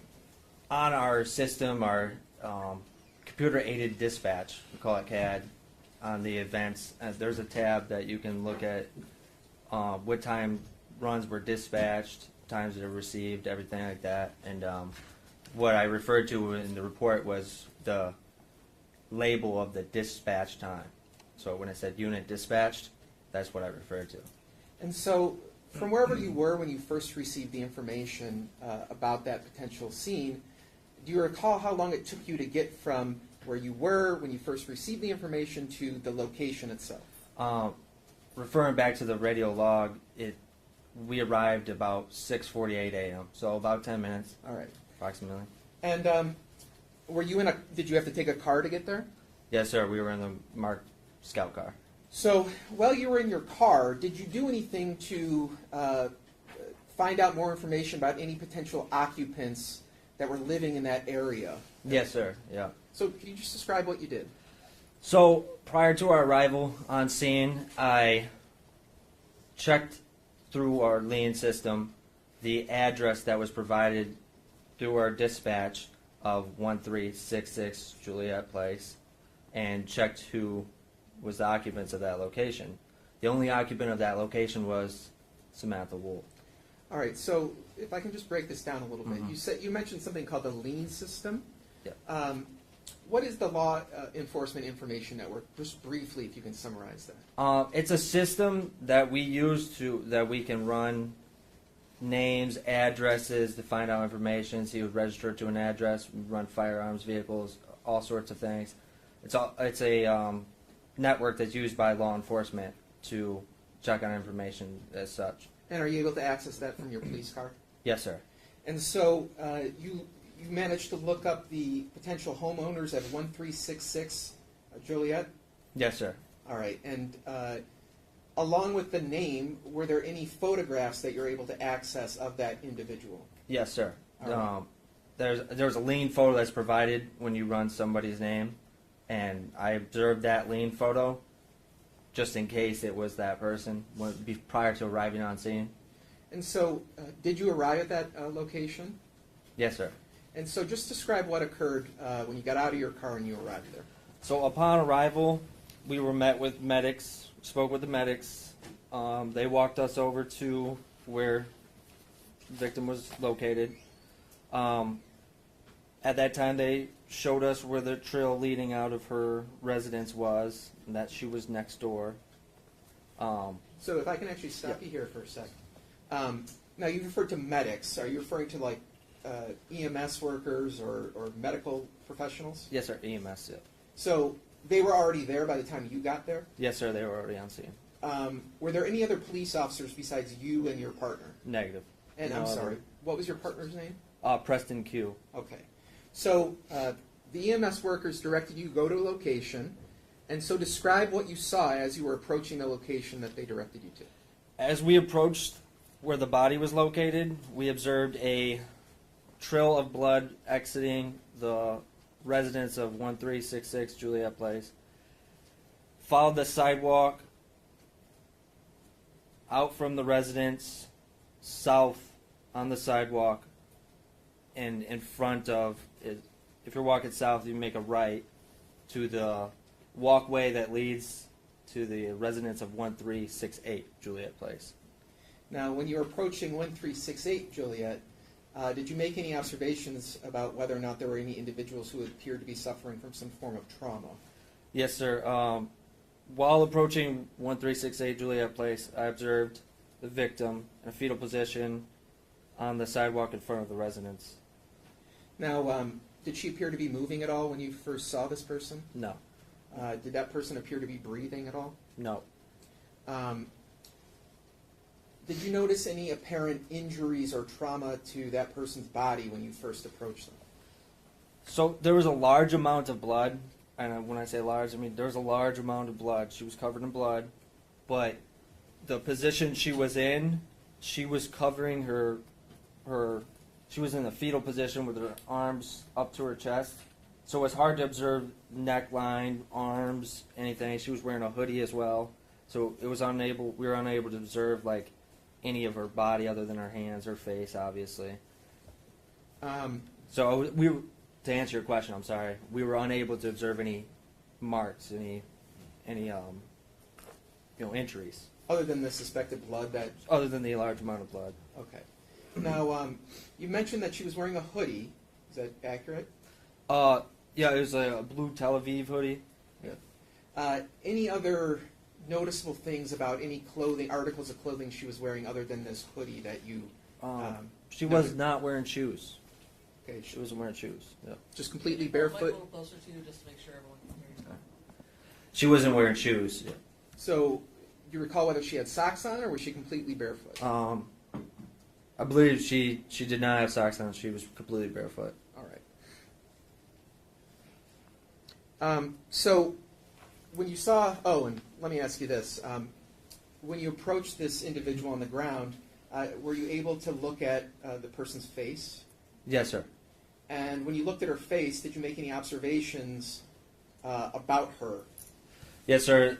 When I observed the victim's face, and after observing the lean photo of Samantha Woll on the lean network, the images matched. So I believed at that time it was our victim, Samantha Woll. All right. Had you ever met her before that day? No, sir. Okay. So your identification is purely based on looking at a picture and then looking at the person on the ground? Yes, sir. All right. So after you saw this body on the ground, did you ever walk back to 1366 Joliet? Yes, sir. And just describe why you decided to walk back to 1366. So at that time, I advised my partner, Preston Q, to stay in with the body. I walked over to the location 1366 Juliet Place. The screen door was closed. The main door, the wooden door, it was open, about 45-degree angle. So actually, let me stop you here for Yeah. a second. So this particular townhome, it's got a screen door. Is that like a solid screen door, or can you see through the screen door? You can see through it. All right. And is there a heavier entry door, I guess, behind the screen door? Yes, sir. Yeah. All right. And just describe how the heavier interior door was In relation, open. yes. So if my left hand were to represent that screen door and the heavier main door was my right hand, it would be about 45 degrees open this way, being the hinge this way. So if the screen door opens this way, the main door opens this way. All right. So before you ever go in and you're just standing outside 1366, are you able to see into the interior of that townhome? Yes, sir. When you were standing outside, did you notice whether any interior lights were on inside 1366? Yes, sir. I observed what looked like one light in the living room of the location. I could at least from that point, I could only observe the light, shining from the corner of the room. And at least when you were out there around 3:48 in the morning, was it still dark outside, or can you describe the lighting conditions? You said around 3:48 in the morning? Yes. Do you recall? As in the afternoon? No, I'm sorry. 6:48 in the morning. when you arrived there, Yeah. can you just describe what the lighting was like when you first got there? It was nighttime. Okay. So, from your position on the outside of 1366, you were able to see that there was a light on inside? Yes, sir. Okay. So, when you were standing outside, what did you decide to do at that point? At that point, I placed on latex gloves, opened the screen door, entered the residence. At that time, I observed a large amount of blood collection at the top of the let's say the basement stairs, the landing, and the main hallway. I tiptoed around, made sure I didn't step on any of the blood. Tiptoed, went around the blood. At that point, I was in the living room. Okay, so let me actually cut you off here for a sec. You mentioned that before you went in, you put gloves on? Yes, sir. What was the purpose of you putting gloves on? Preservation of evidence, so I didn't contaminate the scene. All right. And you also mentioned that when you went inside, you were describing that you tiptoed around? Yes, sir. So, were you trying to be careful when you were walking around on the inside? Yes, sir. Very careful. What was the purpose for doing that? Because at this point, obviously, I was thinking we had a homicide scene, so I didn't want to contaminate the evidence at all. So I used my, best ability to make sure I didn't step in any blood. Now, at this point, I believe you said you'd been a police officer for 2 years? Yes, sir. Okay. Is it your job when you were working that night to investigate homicide crimes, like as a detective?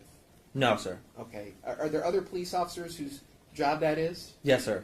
And in terms of collecting evidence, swabbing items for DNA, is that another one of your job responsibilities? Negative, sir. That's Okay. not.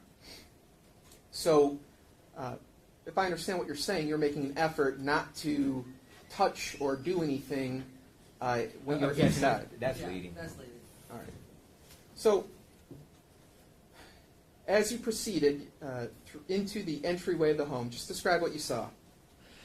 As I proceeded in the entryway, I observed a large amount of blood. To the left of me, there was in the small hallway that leads to the kitchen area.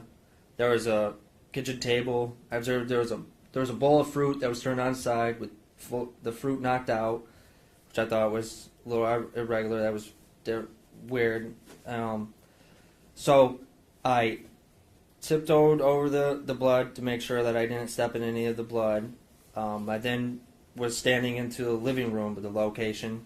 At that time, I observed the couch in the living room. I observed there was a tray of beets that looked like rice, that was knocked on the floor. A laptop on the right armrest that had blood on top. A half-eaten banana on the left armrest. I was checking the rear door to see if it, was an entryway or an exit way, and I observed that it was locked. Okay, so let me stop you here for a second. Yeah. So, what was your general purpose in going into 1366? Well, the general purpose of me entering the residence at that time was, one, to gain more information when I made the call to homicide or notification control to let the detectives know what we have, what the scene was, and then two, to check the residence if somebody was inside the residence and whether there was other points of entry or exit. Okay, so when you went in and now you're proceeding into the living room and you're checking the door, did you see any other people inside that residence? No, sir. Okay.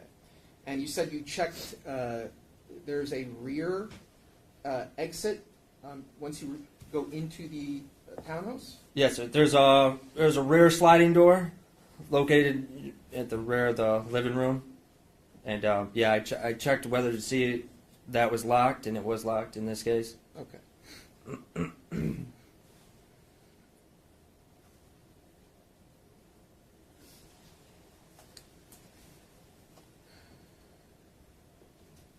Now, aside from making your observations about the nature of the room itself and checking the door, did you do anything else inside 1366?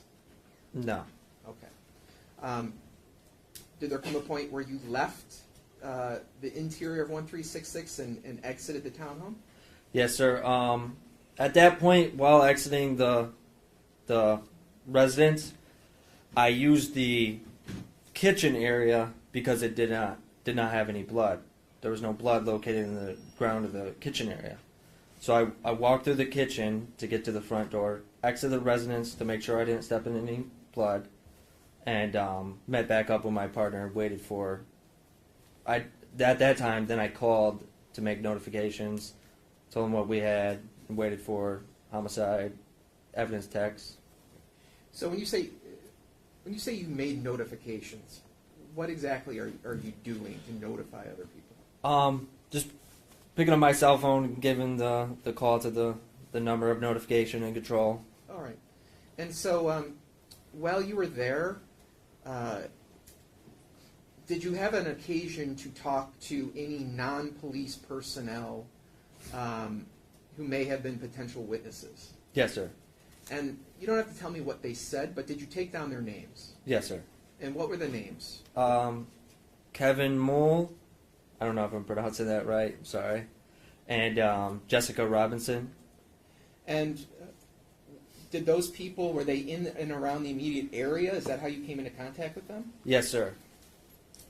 Aside from those two, any other individuals approach you who claim to have seen the homicide or anything like that? No, sir. Okay.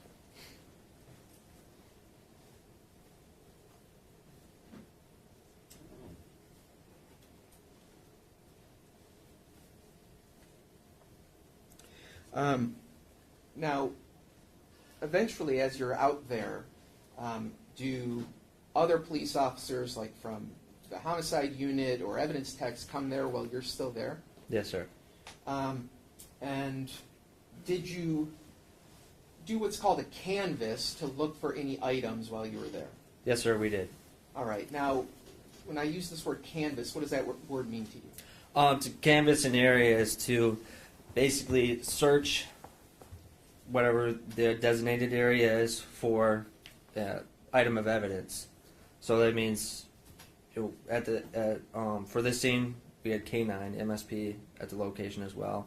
So dogs searching the area, the immediate area, and us going through the bushes, seeing if we could find a knife or some type of weapon used in the crime. Now, just talking about what you did, what did you do to look in the area for potential items of evidence? I searched through many of the bushes in the area, even climbed inside the bushes, checked the grounds, checked to see if there was any blood, anything like that. And did you find or recover any items of evidence when you were doing this canvass of the area? No, sir. Okay.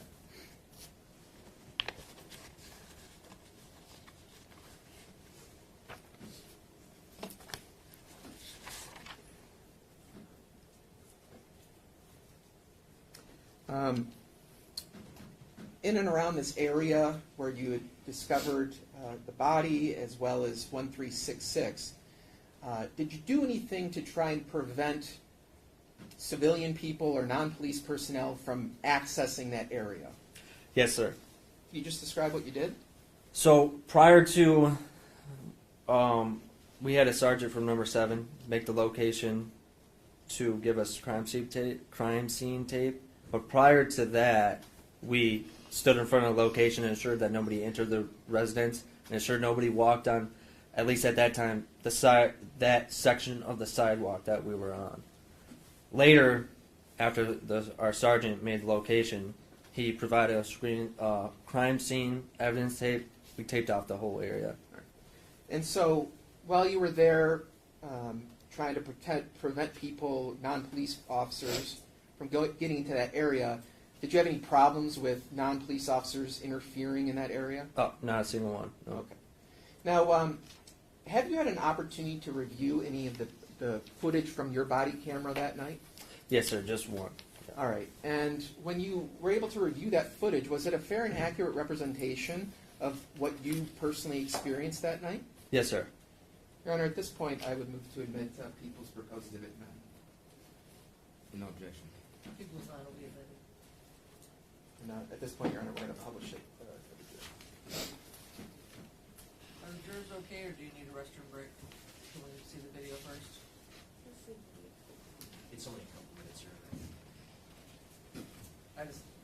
going on 2 hours now, so.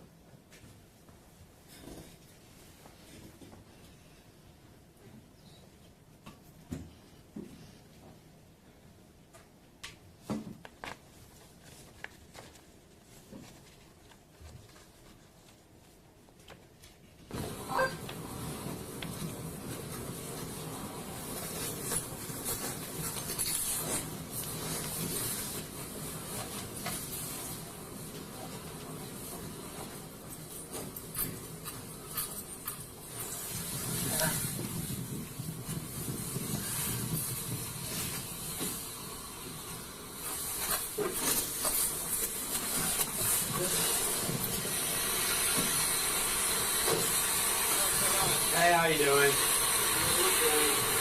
Good to see you. Yeah.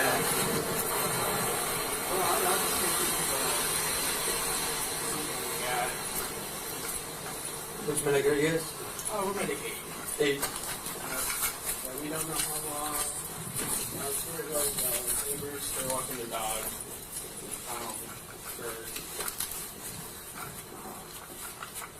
they don't know like what happened. I'm sure they don't know. Just when it's been down, how long it's been down.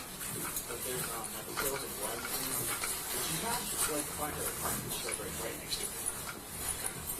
Strange. You have an ID? We didn't serve the tape.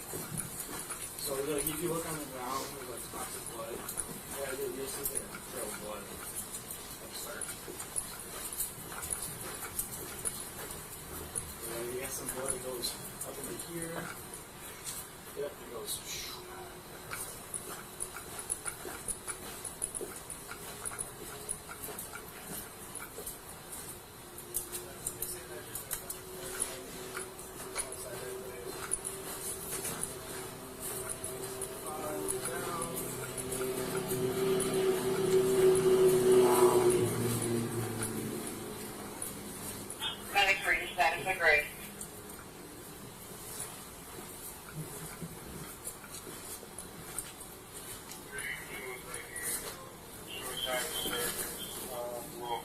Yeah, that's right.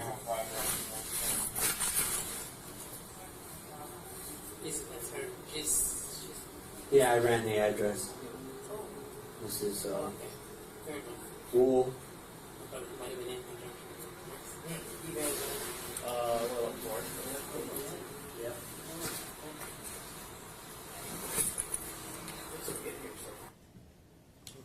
Now, officer, just in terms of how your body cameras operate, when they're activated for whatever reason, is there sometimes a delay from when the audio turns on? Yes, sir. All right, so that is typical when you've had an opportunity to observe your body camera footage before? Yes, sir. Okay. I don't have any other questions here. Do you anticipate a long cross, or? Not Okay, great, no. then we'll take a break after your cross. Good afternoon, officer. Good Oh, afternoon, good morning. sir. I'm sorry. Good morning. Yeah, good morning. Getting ahead of myself. So it'd be fair that you arrived on the scene roughly around 6:50, correct? In No, the sir. AM. Yep. 6:48, but yes, 6:50 approximately, if you want to say. 6:50. Okay. Yeah. But we would agree that at 6:50 on this particular exhibit, you were still in your car driving to the location, correct? No, we arrived at 6:48. Okay. And you indicated that the medics were already there, correct? Yes, sir. And you're unaware of when the medics actually arrived, correct? Yes, sir. That's correct. Okay. And they pointed to you the 1366 address, correct? It was noted in our dispatch as well. That's how I ran the address. Okay, But when you arrived on the scene, they physically pointed out that particular address, correct? Yes, sir. Okay. Correct. And you didn't ask the medics whether or not they entered this property or opened the door, did you? No, I did not. Okay. So you don't know whether or not they opened the door and went inside to look around, correct? I do not. Okay. Now, you indicated that when you saw this body, her arms were against her chest, correct? Yes, sir. In somewhat of a fetal position? Somewhat, yeah. Okay. Did you attempt yourself to engage to see if she had a pulse? Definitely not. No. Okay. Had you attempted to do so, you would have to possibly lean over her body, correct? Yes, sir, if I attempted that. Okay. And was her arms in the position where if you did try to check her pulse on her neck, your arm would have came in contact with her? Possibly, depending on how experienced you are. Okay. Yeah. And are you trained in CPR? Yes, sir. Okay. And you would say you're pretty experienced? I'd say I'm experienced too. Oh, okay. Was her back exposed? Any part of her back exposed from your observation? As observed also in the video, a small part of her back. Small part of her back? Okay.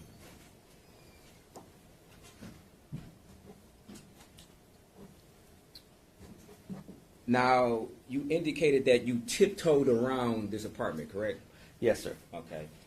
And it was dark on the inside other than some light, you stated, correct? Yep, and I was using my flashlight at the time. Okay. And this light didn't illuminate the whole apartment, that'd be fair, correct? Which light are you referring to? The light that you stated that was on, the lamp. Oh, no. It didn't illuminate the whole apartment. Okay. Did you put any type of protective gear on your foot or your boots prior to walking inside the house? No, sir. After leaving the apartment, did you ever check your boots to see whether or not you had accidentally stepped into blood?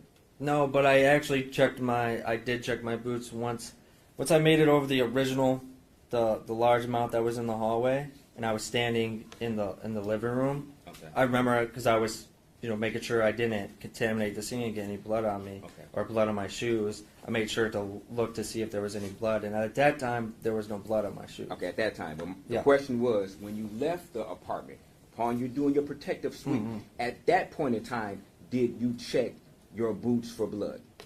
No, sir. Okay. So at that point in time, you can't definitively say whether or not you stepped in some blood by accident, correct? Well, I walked through the kitchen to prevent that, but... You can't definitively say that, correct? Yes, sir. Okay. Now, you indicated that you canvassed the area, correct? Yes, sir. Okay. You didn't indicate that in your police report that you canvassed the area, did you? I'd have to refer to my police report to see if I If you refer to that in there. If you refer to your police report, would that refresh your memory? Yes, sir. Your Honor, may I approach? You may.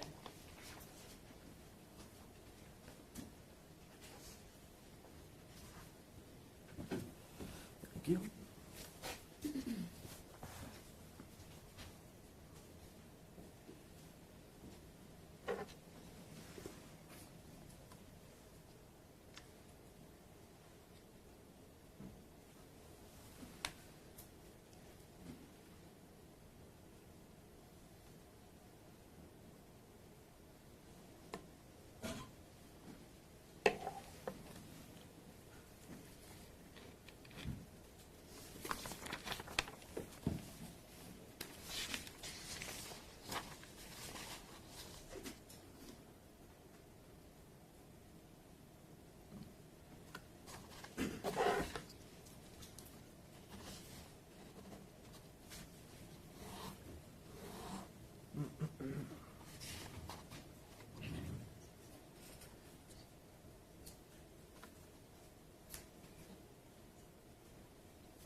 You ready? Yeah.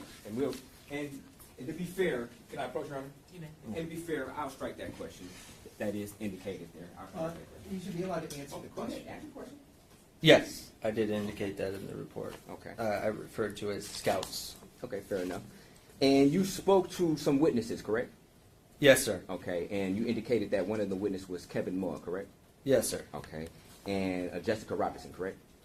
Yes, sir. Okay. And it was your understanding after speaking with them that they did not touch the body at all, correct? Yes, sir. That calls for hearsay.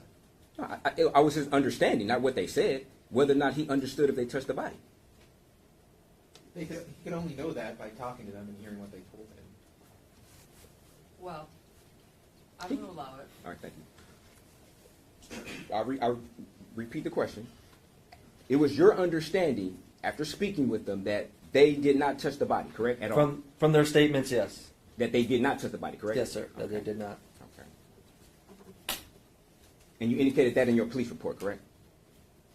Oh, I'd have to refer to the police report if I indicated it on Okay. there. But that's your understanding, correct? Yes, sir. Okay.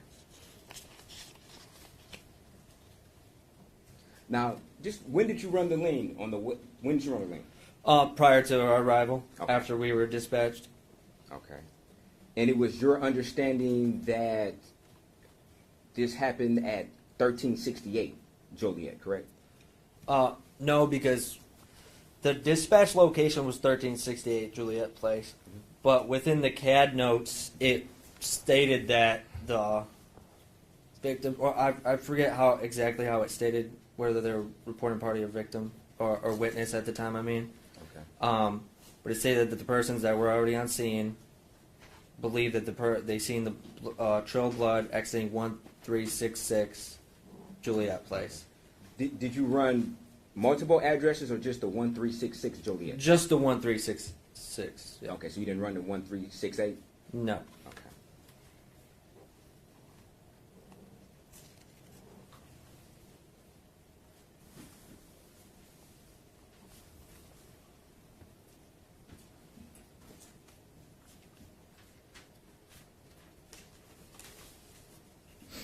Thank you, officer. No further questions. Redirect. I don't have anything. Questions from the jury? Write down, counsel approach.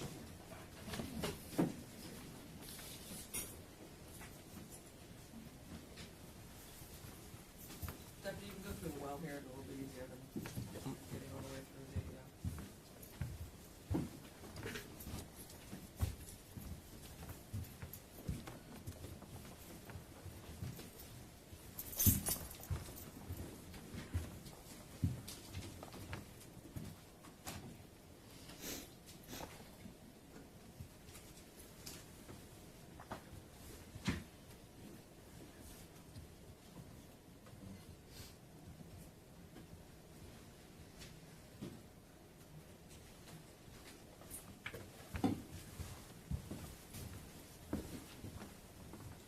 When checking 1366, did you check upstairs or downstairs or the whole unit before exiting the unit for the first time?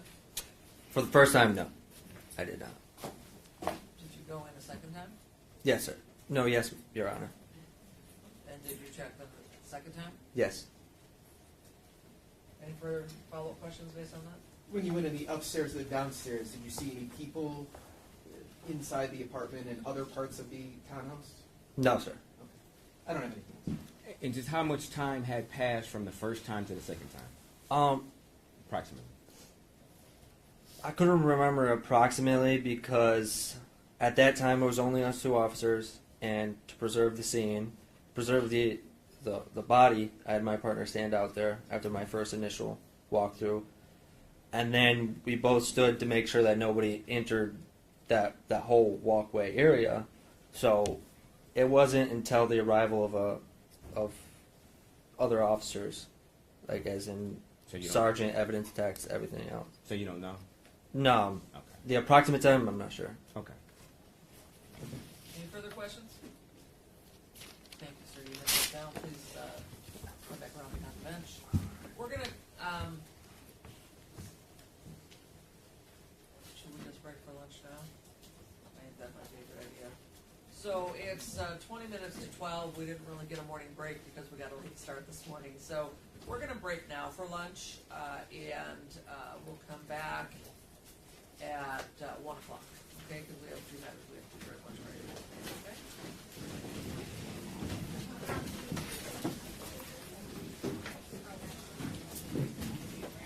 If you need to get anything out of the jury room, go ahead and in there. Otherwise, if you want to just head out, you may head out too. Do we have the first row?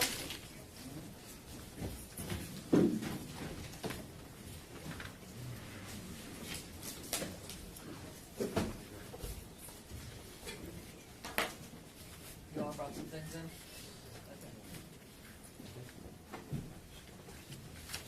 Okay.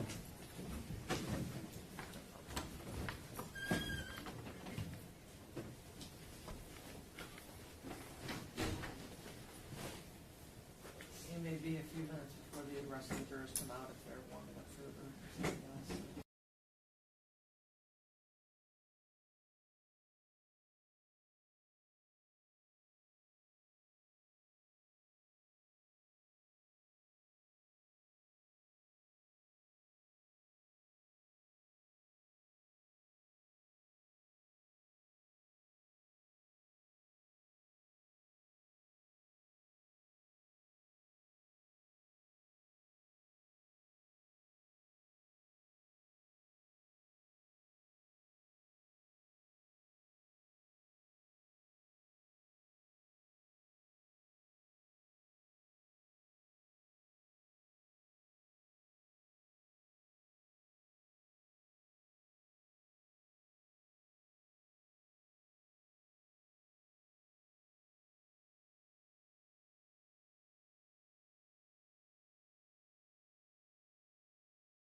vote to pass the NDAA out of committee. We are deeply committed to making sure that we provide the quality of life investments and support that we worked so hard on. We don't know what the amendments what amendments will make it into the final bill, so we'll have to wait and see how the debate proceeds. We have to wait and see how the votes go and whether the Republicans who helped craft such a great bipartisan bill and the Republicans who stood with us together on focusing on the priorities that impact our services, we have to wait and see whether they will continue to stand with us in a bipartisan way to protect that bill, or whether they will fold and give in to the extremist voices in their party and allow a great bill to become something that many in the Democratic Party on our side in the House can no longer support. So we'll have to wait and see what the final product looks like. But this is truly on House Republicans, especially House Republicans on the Armed Services Committee. I hope they stand with us to protect our great work product and do not dilute that work with poison pills that they know will ultimately make this a very difficult bill to pass. Because of the work of Veronica and Ranking Member Smith and House Democrats, this bill passed 57-1. I would hope that our colleagues on the other side of the aisle stay true to the contents of that legislation and don't add any poison pill riders that would dilute a bipartisan vote like that. Thank you, Mr. Chair. We're in the middle of Pride Month.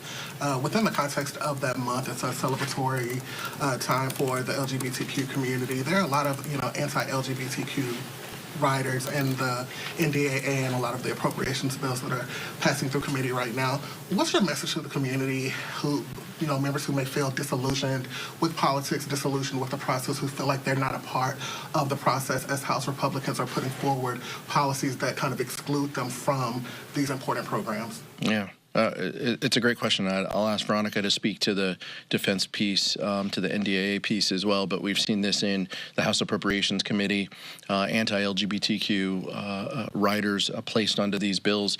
This is purely a political effort that House Republicans entertain and support in order to rile up their base. But our answer is this isn't who we are. This isn't who we are as a country, as a Congress, as Americans.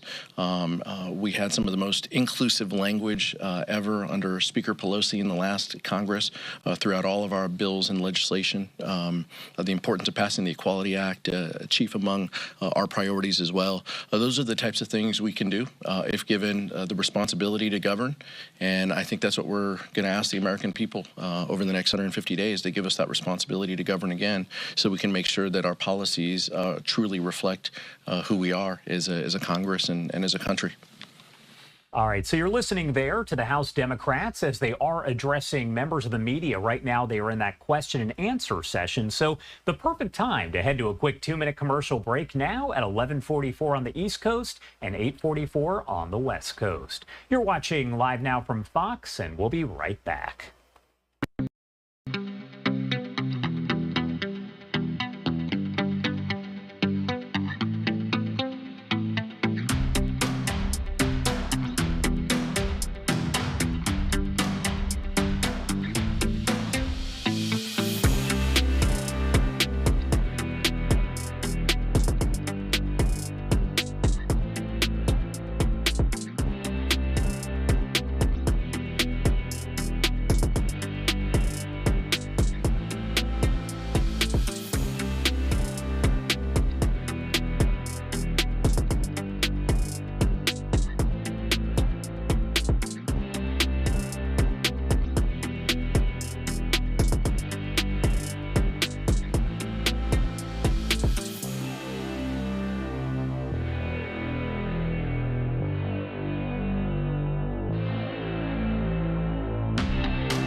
Welcome back here on Live Now from Fox. Do want to head back over live to Washington, D.C. as this Q&A is back underway with the House Democrats, Pete Aguilar right there, answering questions from members of the media.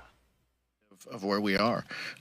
Republicans are choosing extremism and contempts and impeachments after their impeachment, efforts failed and hit some roadblocks. Now they're moving to this. This is all just an effort to satisfy the former president who has asked them to do something, to do anything, to distract from his own legal issues. So it's an unfortunate state where we are. Jamie Raskin reminded us that that these have never been given, tapes have never been, given in the past from a precedent perspective. Transcripts are always enough. That's what we deal with here is what's in the transcript, what's on the document.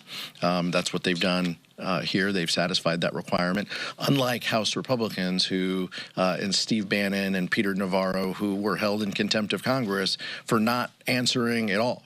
Meanwhile, Merrick Garland and the DOJ has sent troves of information for them. Steve Bannon and Peter Navarro thumbed their nose at a lawful subpoena, and they're going to jail as a result of it. So that's the difference between where we are. Thank you so much. Thank you.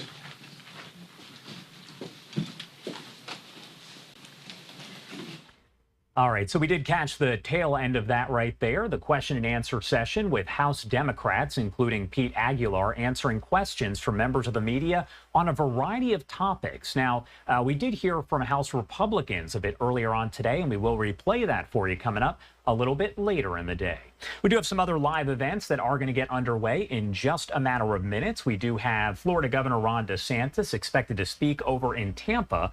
We also have this live event that just popped up. This is going to be Save Title IX. Again, you can see it on your screen as we expect to hear from several folks. This does include U.S. Senator Cindy Hyde-Smith leading a Protect Title IX news conference to talk about the introduction of a Congressional Review Act resolution of disapproval to overturn the Biden administration's recent final Title IX rule that puts girls and women, they say, at a disadvantage by radically redefining the word sex to include gender identity. Again, that is coming up in just a matter of minutes here. Let's head to our final 2-minute commercial break of the hour now at 11:49 on the East Coast and 8:49 on the West Coast. You're watching Live Now from Fox, and we'll be right back.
Welcome back here on Live Now from Fox, 11:51 on the East Coast and 8:51 on the West Coast. We did hear from Secretary of State Antony Blinken a bit earlier as he spoke alongside the Qatari Prime Minister. Now, he did say Hamas had asked for changes in the hostage deal proposal, and some are workable, some are unworkable, he said.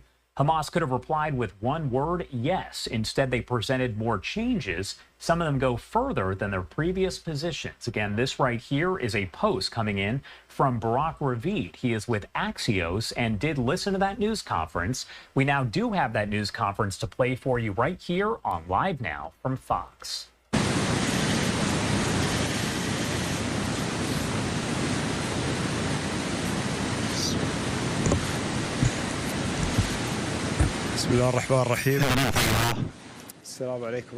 Peace and blessing be upon you. In the beginning, I would like to welcome my friend Secretary Blinken. And after our meeting today, which is a continuation for a series of discussion, an important dialogue that took place over the previous month after the war started in Gaza, and pathways to end that war and to prevent this war from expand in the region. And as you all know, we have also discussed the response that we have received from Hamas and the Palestinian fractions on the last proposal to stop the war and release the hostages, and of course in coordination with the other partner. And we would like to confirm that the state of Qatar and Egypt and the United States of America are committed in their partnership in order to find an ending to this war and a deal to exchange the hostages. And in this also regard, we highly evaluate the efforts that President Biden have exhorted in order to reach this proposal in a text in a way to bring together the parties, and as we have mentioned in many previous stops, that in such deal both parties need to make some concession in order to reach a suitable arrangement and reach a deal. We in the state of Qatar with our partners committed to bridge the gap, to find a way to end the war as soon as possible, and we would like to send a message to everyone that every day is a loss of lives and of innocent people every day that pass. In the previous 8 months, unfortunately, we have seen the catastrophe increasing day after day, and we see more casualties, especially of the civilians with their children, women in Gaza Strip, and with no doubt we need to take a clear position and demand to put an end to this war. 37,000 martyrs have passed so far, or died so far, and thousands wounded, in addition to this collective punishment policy and starvation that has been used against our brothers in Gaza. We are witnessing also a change in this conflict in the previous time, and there is a clear and firm call to put an end to this war. And in this also regard, we have received the Security Council resolution, which was presented by the United States of America for an immediate ceasefire and a deal to exchange the hostages and go back to political negotiation to find a sustainable solution. And we in the state of Qatar welcome that resolution. In the previous time, there were so many meetings and regional conferences and international ones. We have participated them in the state of Qatar in order to find a sustainable solution to the Palestinian case, and also there were visits in light of the ministerial committee that have been established, and also the meetings with the European foreign ministers. And yesterday we have participated in a conference for an immediate humanitarian response by the call of King Abdullah II and the President of Egypt, Abdel Fattah al-Sisi, and the Secretary General of the United Nations, who call for an immediate actions to end this war and the respect of the international law. And also in this regard, we welcome also the continuation of the air support or air drop by the Americans, and also we would like also to praise your additional package of support to Gaza, and the state of Qatar is continue with its efforts in order to send all humanitarian aid continuously to our brothers. Your Excellency, you know that we are living very critical times, and we believe that reaching a deal, an agreement, is very important, and this deal will save the lives of the innocents and also will save the whole region, which is on the verge of collapse and explosion. And we rely on the American role and our also partners in Egypt and the rest of the countries in order to pressure all the parties to reach an agreement that end this war. And Your Excellency, you know that I believe that we have received it's time that we need to reach a sustainable solution, and today we have discussed how to reach those sustainable solutions that bring the stability to Gaza and to our also brothers in the West Bank. All right, so we are continuing to listen in to this event that happened earlier today in Doha, Qatar, as what is being discussed is a ceasefire deal that Hamas says it wants amendments to. A Hamas spokesman said the response included amendments that confirm the ceasefire, withdrawal, reconstruction, and prisoner exchange, but did not provide any further details.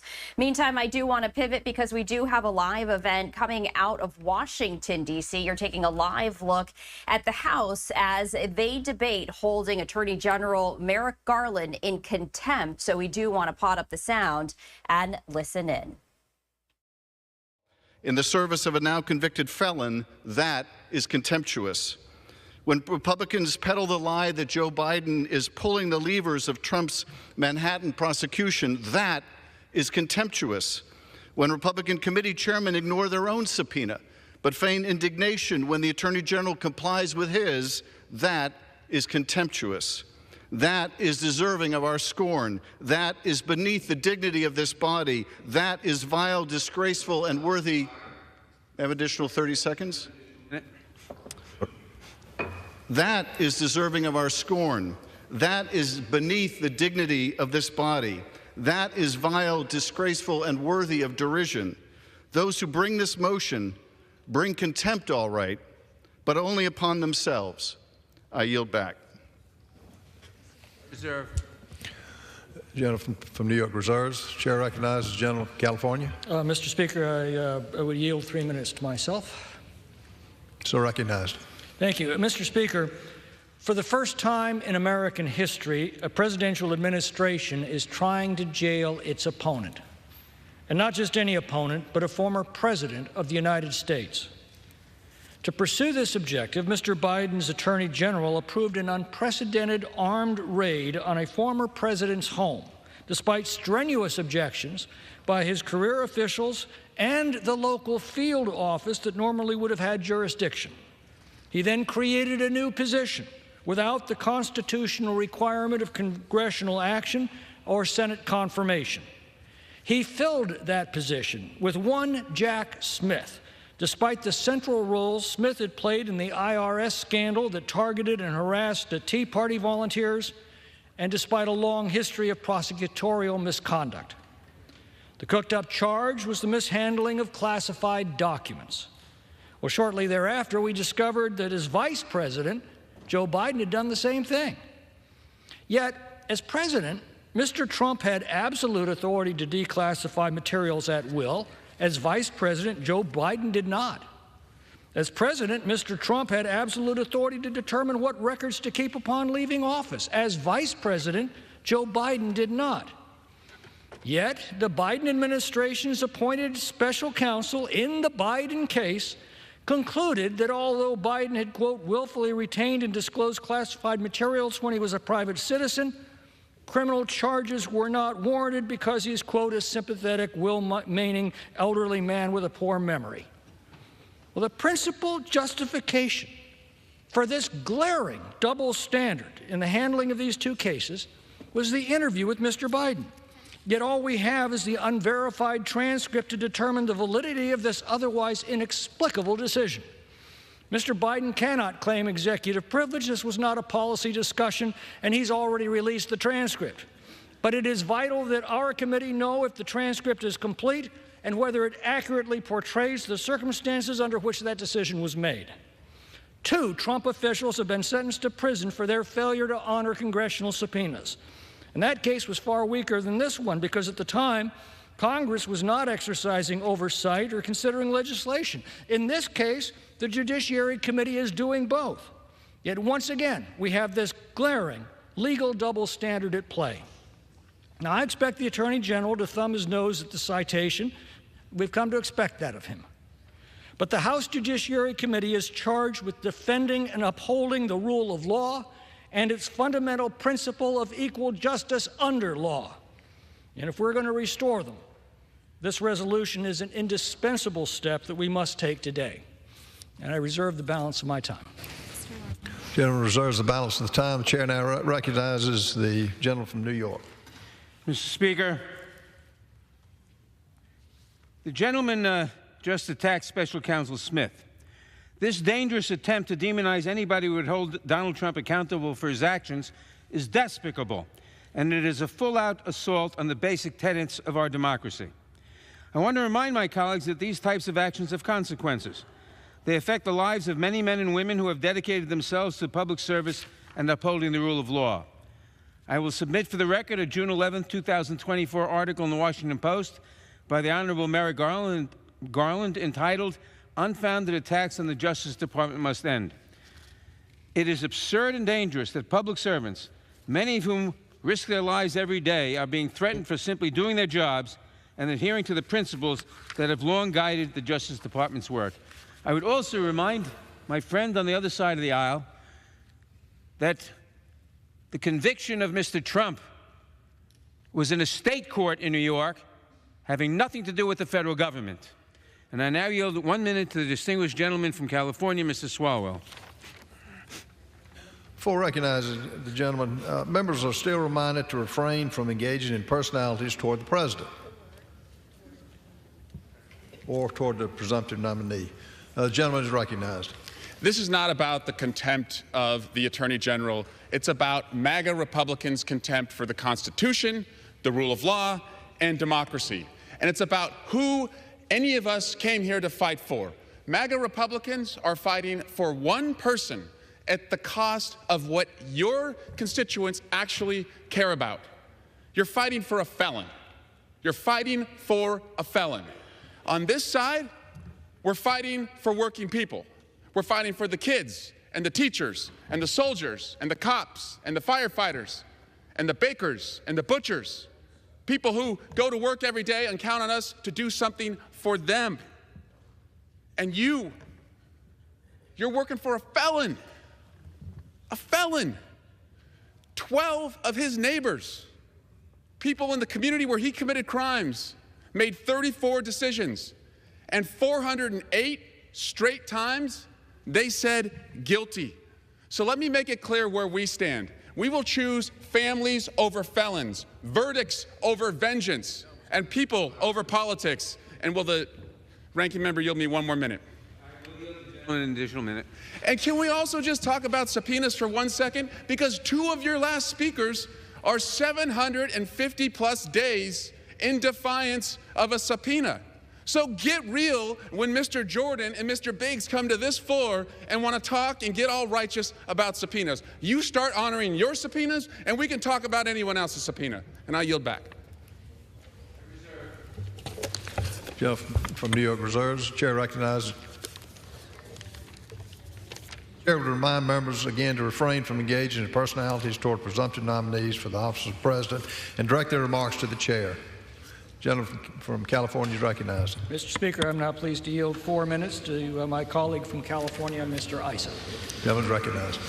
I thank the gentleman. I'm not going to refer to the current president or the presumptive nominee. I am going to refer for my colleagues, Mr. Speaker. I'm going to refer to the history of this body, because I think the study of the history of this body should tell members on both sides of the aisle that this is an appropriate contempt. It will lead eventually to compliance and, again, to holding this body as a co-equal of government. I might remind my colleagues, some of them here in the room, Mr. Speaker, that in 2007, this body held the White House consul on behalf of the President of the United States, then President Bush, in contempt for refusing to show up before this very committee, Judiciary. In 2012, this body held a previous Attorney General in a very similar situation affecting the same 2 committees that have been speaking here, Oversight and Judiciary, held Eric Holder in contempt because he told us that if we would take 200 and some documents, and that was all that was left, and end our case, he would give them to us. Otherwise, he would withhold them. We held him in contempt. And Judge Amy Berman Jackson, an appointee of President Obama, held several things, including that President Obama had clearly falsely claimed an executive privilege probably based on being misled by then Eric Holder, the Attorney General. And in fact, 10,000 plus documents were turned over to the United States Congress. The then Attorney General had lied. The then Attorney General, Eric Holder, had lied to this body and to the chairman of the committee, and ultimately was held in contempt on a bipartisan basis, with 12 members of the other party voting for that contempt. And after a long period of time, we managed to get the equilibrium this body deserves. I call, Mr. Speaker, on this body and all my colleagues today to live up to the standard that we learned in 2007, when a White House, then of a Republican, refused to deliver a witness. Then in 2012, when the Attorney General claimed that we were not entitled to the best documents we sought, we were entitled to the documents related to Fast and Furious that he believed were appropriate. He failed, and he failed based on a judge appointed by then President Obama. Why? Because this body does have the obligation and the right to seek all of the best evidence it believes, not that the other side believes, it believes. There's been no call for an in-camera review, no call for any kind of compromise. Once again, we're to take the word of an Attorney General working for the current president that there's nothing there. I watch a lot of television over the years. I am not going to believe these are not the droids we're looking for. This, in fact, could be important evidence. Whether it is or isn't germane. What is important is that this body live up to, in fact, its obligation. And I call on every member, those on the other side who did or didn't join with me in 2012, but who voted in 2007 to hold the White House in contempt, to consider whether once again we're balancing the power and the right of this body, and many are arguing against the best interest of the United States House of Representatives. And for that, Mr. Speaker, shame on those who do. And I yield back. We are continuing to listen in as House lawmakers are debating holding Attorney General Merrick Garland in contempt. We are going to step away for a 2-minute break here on Live Now from Fox. We're going to head back live to Washington, D.C. after the break. Stay with us.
Welcome back to Live Now from Fox. I'm Stephanie Quinue. Time right now is 12:13 Eastern, 9:13 Pacific, and we do want to head back to Washington, D.C., where happening right now, Republican lawmakers are debating holding Attorney General Merrick Garland in contempt, and they continue their debate on the floor right now, so let's listen in.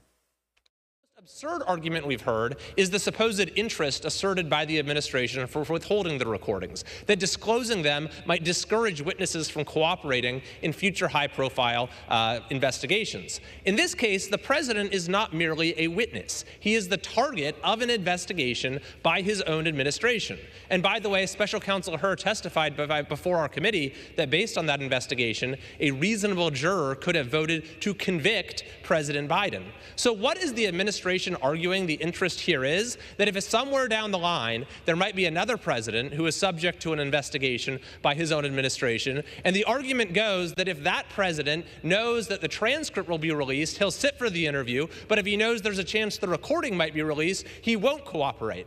This is an absurd proposition, Mr. Speaker, certainly not sufficient to override the legitimate oversight interests of the House of Representatives. Frankly, this is not how we would like to be spending floor time, but the recalcitrance and obstruction of this administration has made it necessary. I yield back. Members are reminded to refrain from engaging in personalities toward the president. Chair recognizes the gentleman from California. I reserve. Fellow from California reserves. Chair recognizes the gentleman from New York. Mr. Speaker, I now yield 2 minutes to the distinguished gentlelady from Pennsylvania, Ms. Dean. Gentlelady is recognized. Thank you, Mr. Speaker, and I thank the gentleman from New York. Mr. Speaker, this contempt resolution is the latest attempt to tear down our democracy. The Department of Justice has cooperated with congressional Republicans at every turn. But after 92,000 pages of documents, more than a dozen transcribed interviews, and a 250-page transcript that was verified, my colleagues still aren't satisfied. They are doing this in service of one man, the disgraced former president, in a misguided attempt to distract from his crimes. On May 30th, a jury of stranger citizens found Mr. Trump guilty of 34 felony charges. It is beyond disheartening that a former president and now potential presidential candidate again was convicted of coordinating a, quote, unlawful conspiracy to win in the 2016 election and falsifying records to cover his tryst with an adult porn star. I'm grateful that the rule of law prevailed, yet I am deeply concerned that our democratic institutions are under threat. Some of these attacks coming from within. Judiciary Chairman Jim Jordan said a kangaroo court convicted President Trump. Speaker Johnson called the trial a purely political exercise. Mr. Trump apparently pities himself as a so-called political prisoner. All this to tear down our Americans' faith in the rule of law. Contrary to his complaints, Mr. Trump was tried and treated fairly. Justice was served in a courtroom that was open and filled with reporters, and a jury that was chosen by the prosecution and the defense. This is the rule of law at work. Political rhetoric and deliberate misinformation, the likes of these and dangerous many others, erode faith in our institutions and threaten the safety of the American people. These attacks undermine the rule of law, which stands to protect the rights of all people. When Attorney General Merrick Garland was before the Judiciary Committee, Mr. Speaker, I yield the gentlelady an additional 30 seconds. Thank you.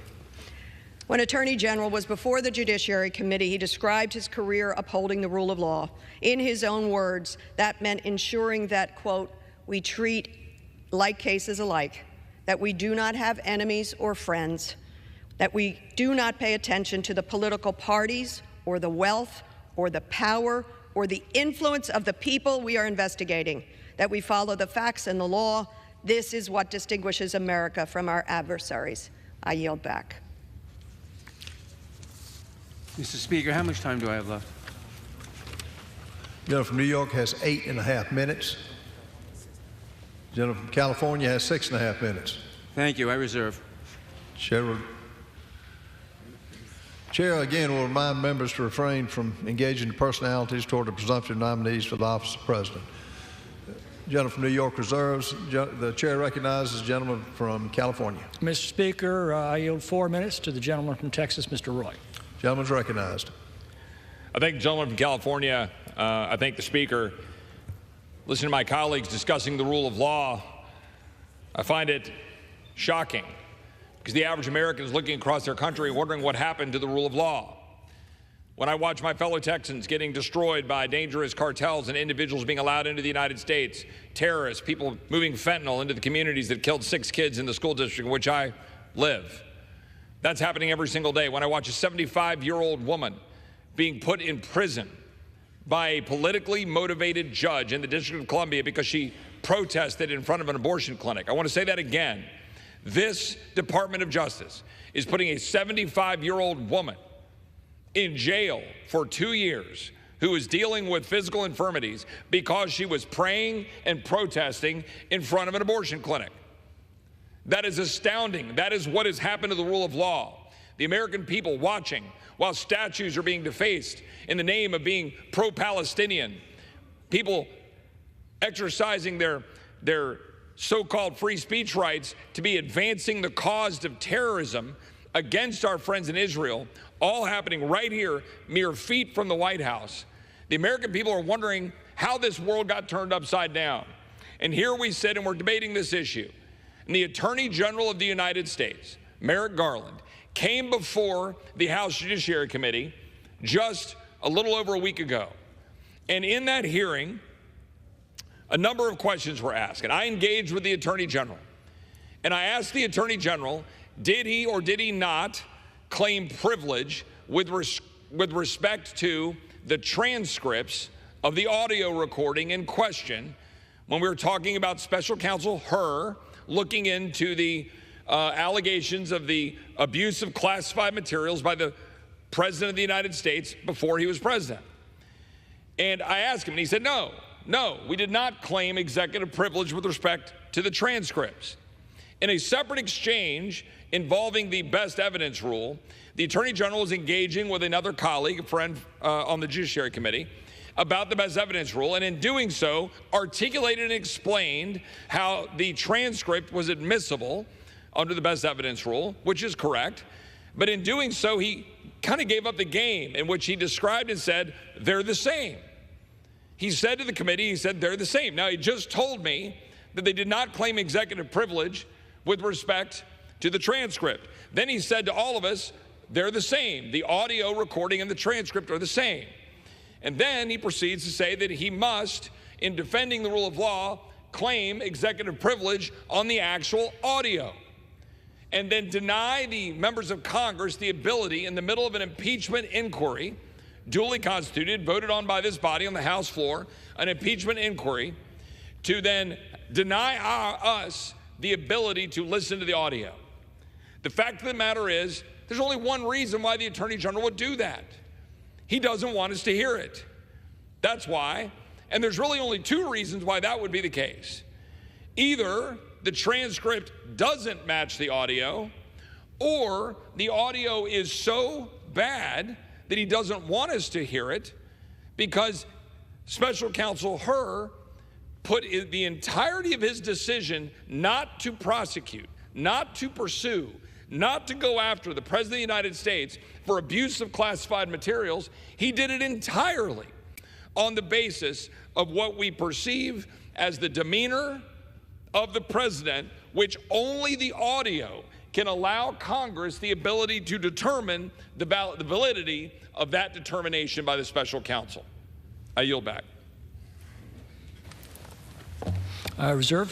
Gentleman from California reserves. Chair recognizes the gentleman from New York. Mr. Speaker, I now yield 1 minute to the distinguished gentlelady from Vermont, Ms. Ballant. Gentlelady is recognized. Mr. Speaker, we're here today because of the Republican Party's unrelenting effort to get Donald Trump back into office. No matter the facts, no matter the law, for over a year, the Judiciary Committee Republican colleagues have desperately sought evidence for wrongdoing by President Biden. And what have they found? Nothing. Nothing. I'm sure it was disappointing for my Republican colleagues when Special Counsel Hur cleared the president instead of indicting him. But it is time to move on. We should be on the floor moving gun violence legislation, protecting the right to abortion, protecting the LGBTQ Americans across the country who are attacked relentlessly by my colleagues on the other side. This is a colossal waste of time, but more importantly, it is dangerous. What they are doing is dangerous.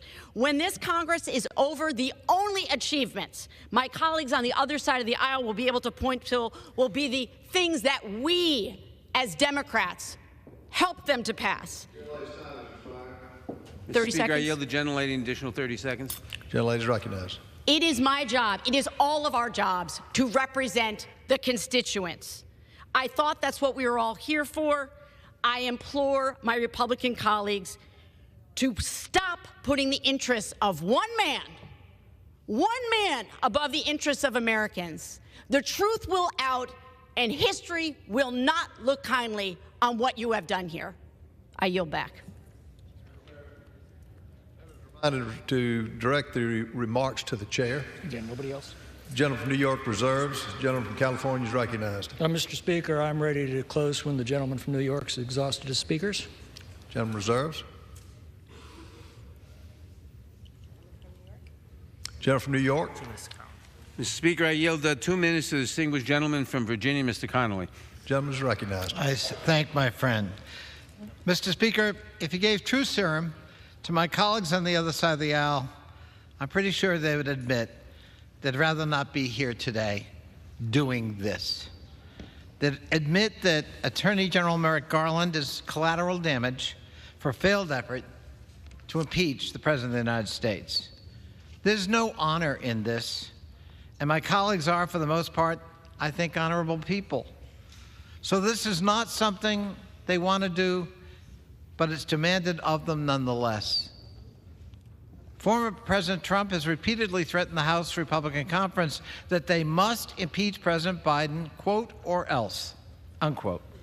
So here we are, finding the Attorney General in contempt for providing a transcript, a full transcript, but not an audio recording of an interview from an investigation that ended up finding nothing. Oh, and by the way, the recording in question is now subject to executive privilege. So the fight's not even with the Attorney General of the United States, it's with the White House. I take some solace in the fact that many of my Republican friends and colleagues are here doing the dirty work of one individual against their will and better judgment. I know deep down, very deep down, they'd rather do the honorable thing and give up this miscarriage of justice today. I yield back. I reserve. The gentleman from New York reserves. Chair recognizes the gentleman from California. Again, Mr. Speaker, I'm ready to close when the gentleman's finished. I'm prepared to close. Gentleman from New York. Mr. Speaker, House Republicans have spent the last 18 months in a futile effort to dig up dirt on President Biden, which has culminated in their epic failure of an impeachment inquiry. This resolution is nothing more than a desperate attempt to save face with the MAGAsphere. They seek to hold the Attorney General in contempt, even though he has already turned over all the underlying information they requested in their subpoena. This resolution will not change that fact. But facts have never been the animating force behind their investigations. It is a show, and apparently the show must go on, even though the script hasn't turned out the way they wanted. But the reviews are in, and it's a flop. So I urge my colleagues to vote no on this resolution and to put an end to this farce. I yield back. We continue to listen in as lawmakers are debating before a vote today on whether to hold Attorney General Merrick Garland in contempt. We are going to step away for another 2-minute break here on Live Now from Fox. We continue to follow the debate live from Capitol Hill in 2 minutes. Stay with us.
Welcome back to Live Now from Fox. I'm Stephanie Quinue, and happening right now in Washington, D.C., lawmakers in the House are debating ahead of a vote on whether to hold Attorney General Merrick Garland in contempt for refusing to turn over audio recordings of a special counsel interview with President Biden. So we're going to head back to that debate ahead of the vote right now, and let's listen in.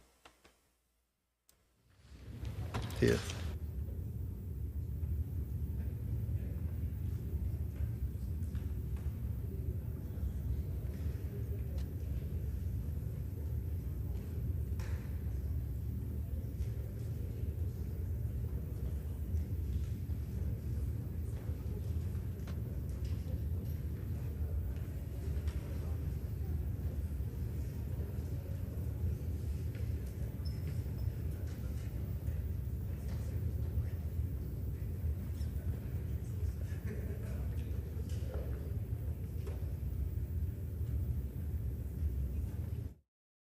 So before the break, we were hearing from different lawmakers as they were debating. It does seem as though that debate might be paused right now. So I did want to recap for you as we are in between speakers. We did raise the audio, not hearing anything.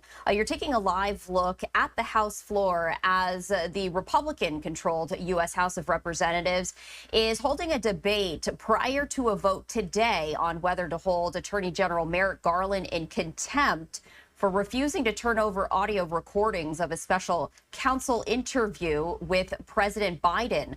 The Department of Justice saying it has already turned over a transcript of the interview. That has set off a political firestorm when special counsel Robert Hur released that report describing Biden as a, quote, well-meaning elderly man with a poor memory.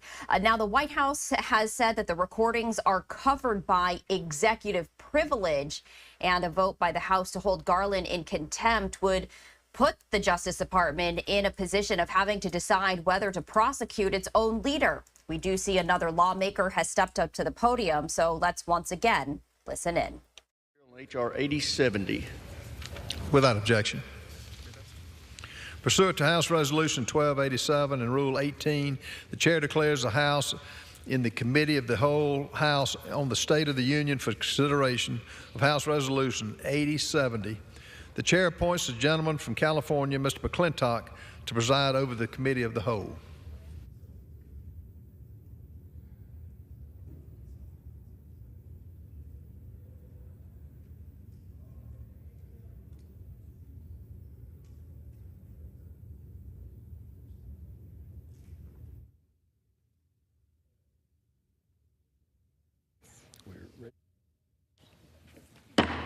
The House is in the Committee of the Whole House on the State of the Union for the consideration of the bill H.R. 8070, which the clerk will report by title.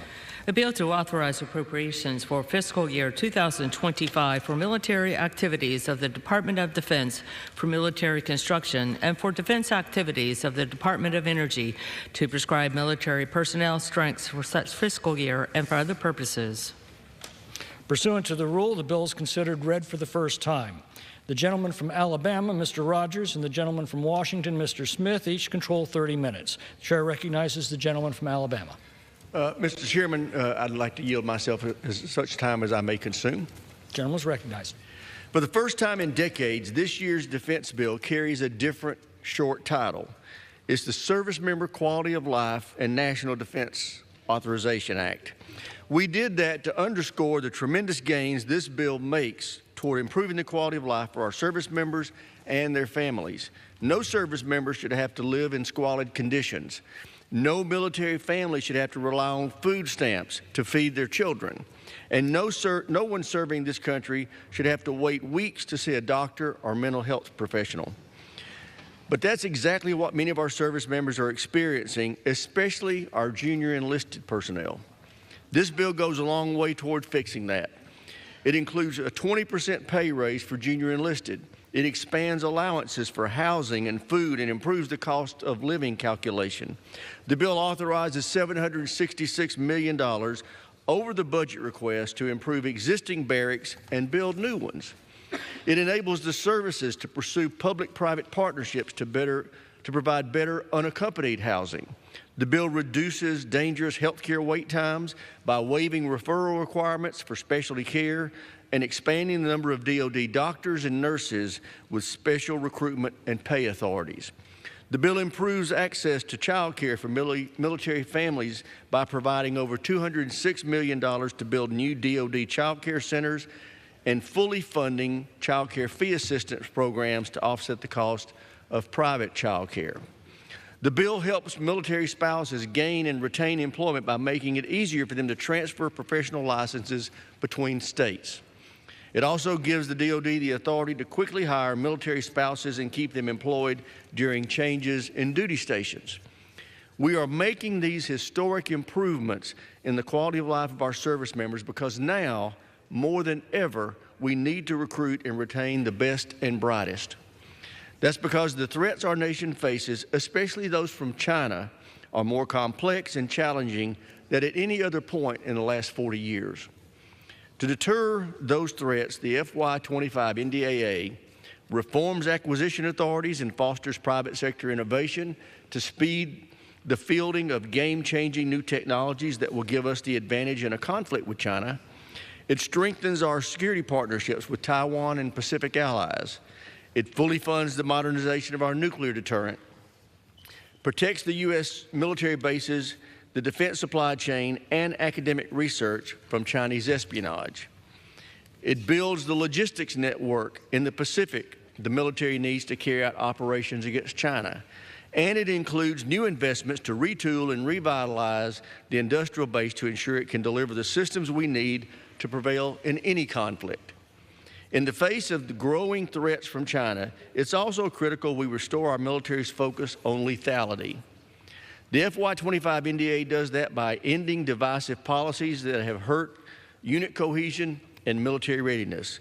We all know that deterring these threats will be an expensive endeavor, but we acknowledge there are limits as to what we can spend. That's why this NDA is focused on rooting out waste in the DoD. If weapon systems are not responsive to the threats we face, we cut them. In fact, this bill includes over $30 billion in savings from cutting systems that can't survive in a conflict with China and by reining in programs like the F-35 that are not delivering on requirements. I want to thank the ranking member and his staff for their tremendous work in putting this bill together. This is a truly bipartisan bill. It passed out of committee 57-1.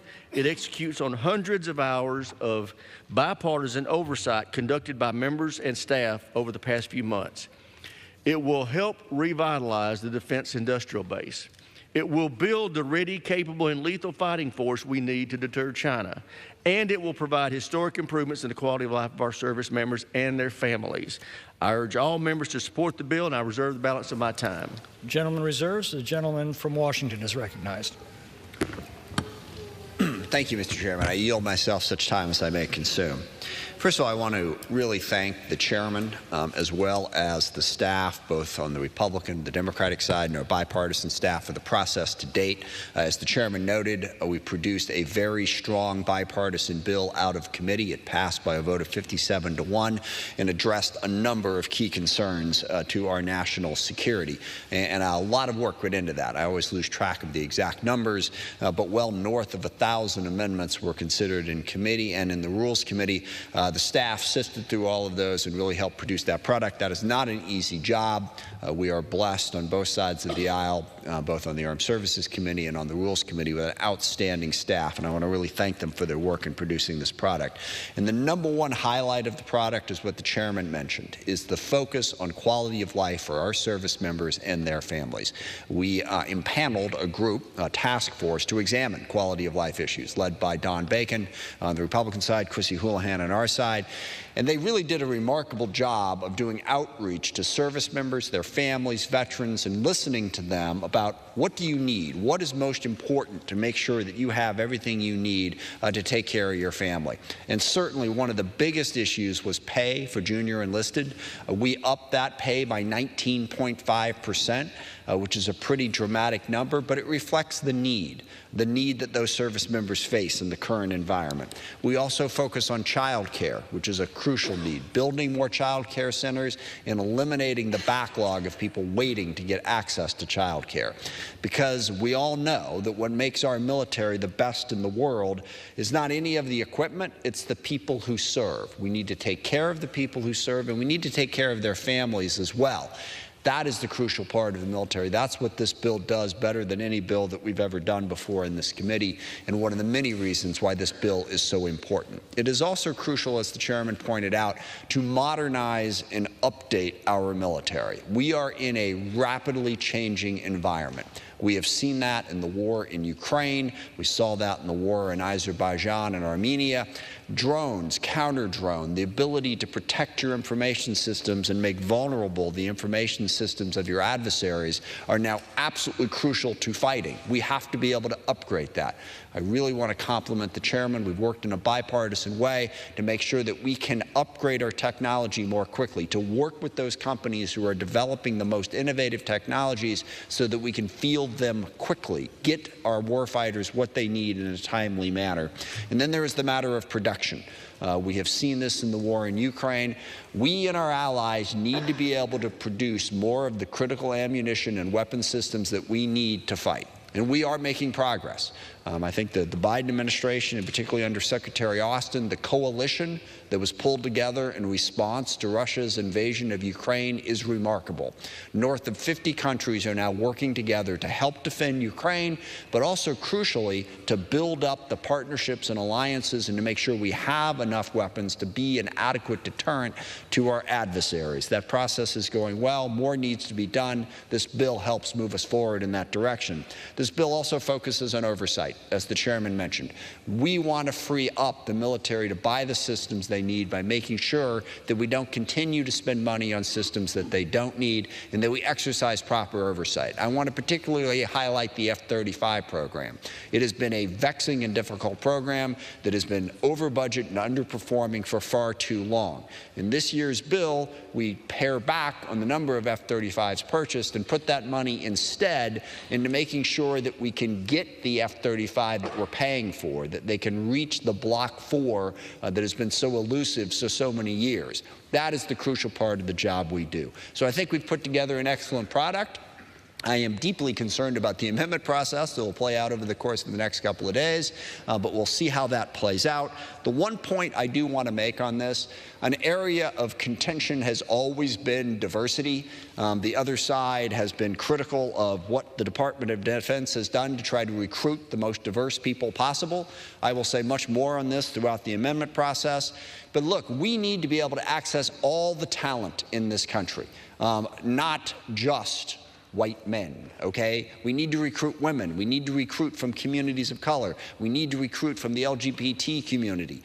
That is crucial to making sure we have the talent we need. I hope that this bill doesn't undercut those efforts as we go forward. As passed out of committee, as it stands right now, this is an outstanding piece of legislation, and I strongly urge everybody to support it. And with that, I reserve the balance of my time. Gentleman reserved.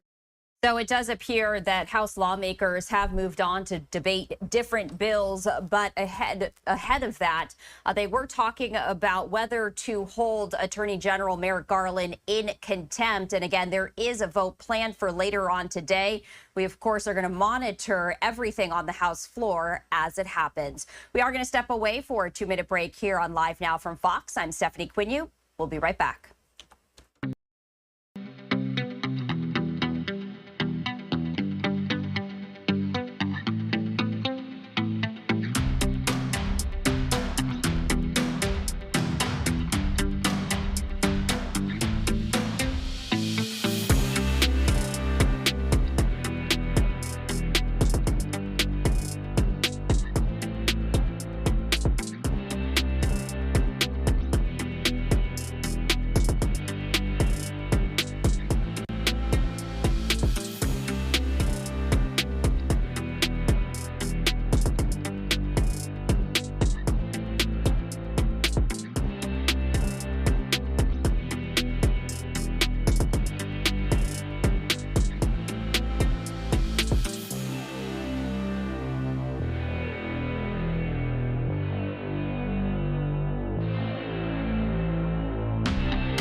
Welcome back to Live Now from Fox. And I did want to bring you the very latest out of the Middle East as you are taking a live look at the Israel-Gaza border.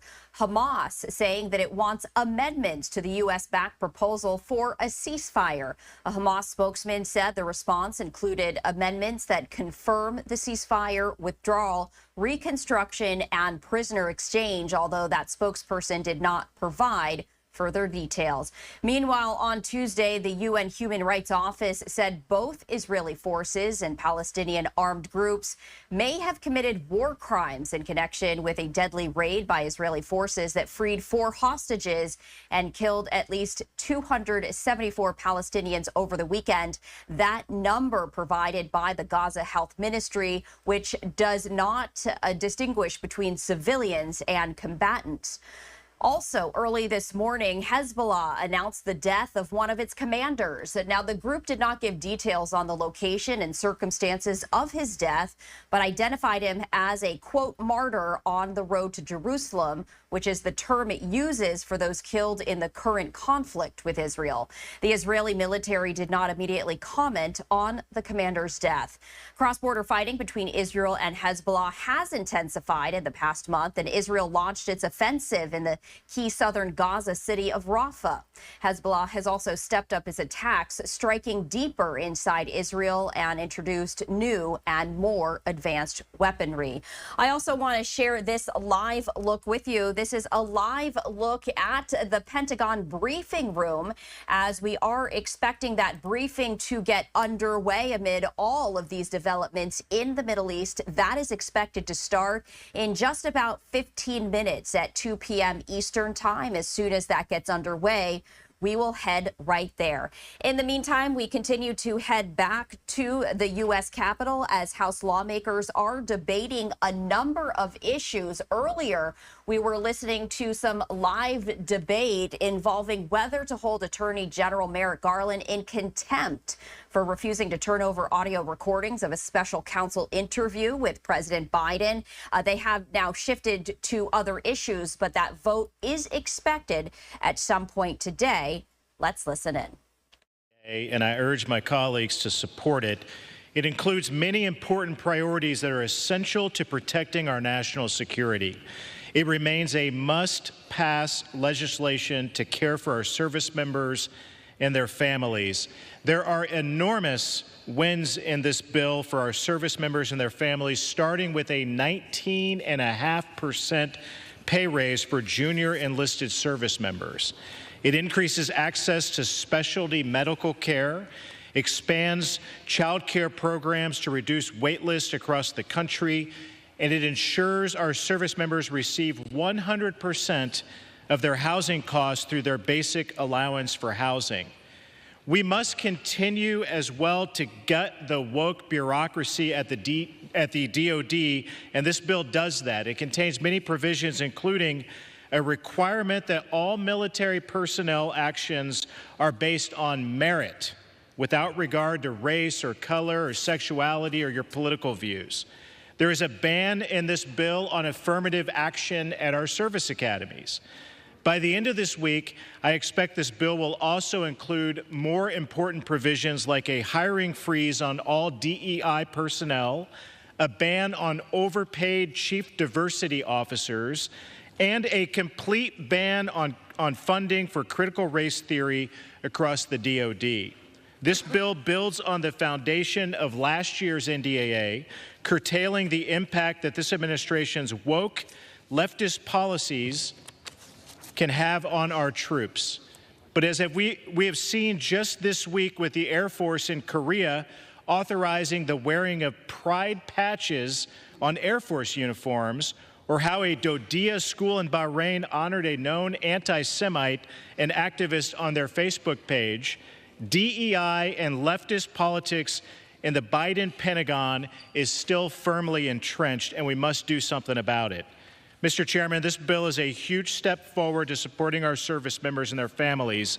It is our promise that they receive the pay and benefits necessary to focus on their mission, that their children are cared for and well educated. We can't do enough to make sure that that happens, and this bill goes a long way to do it. Mr. Chairman, I yield back. Gentleman from Alabama reserves. Gentleman from Washington is recognized. Thank you, Mr. Chairman. I am pleased to yield 3 minutes to the ranking member of the House Subcommittee on Sea Power and Projection Forces, Mr. Courtney of Connecticut. Gentleman from Connecticut is recognized for 3 minutes. Thank you, Mr. Speaker. I rise in support of H.R. 8070.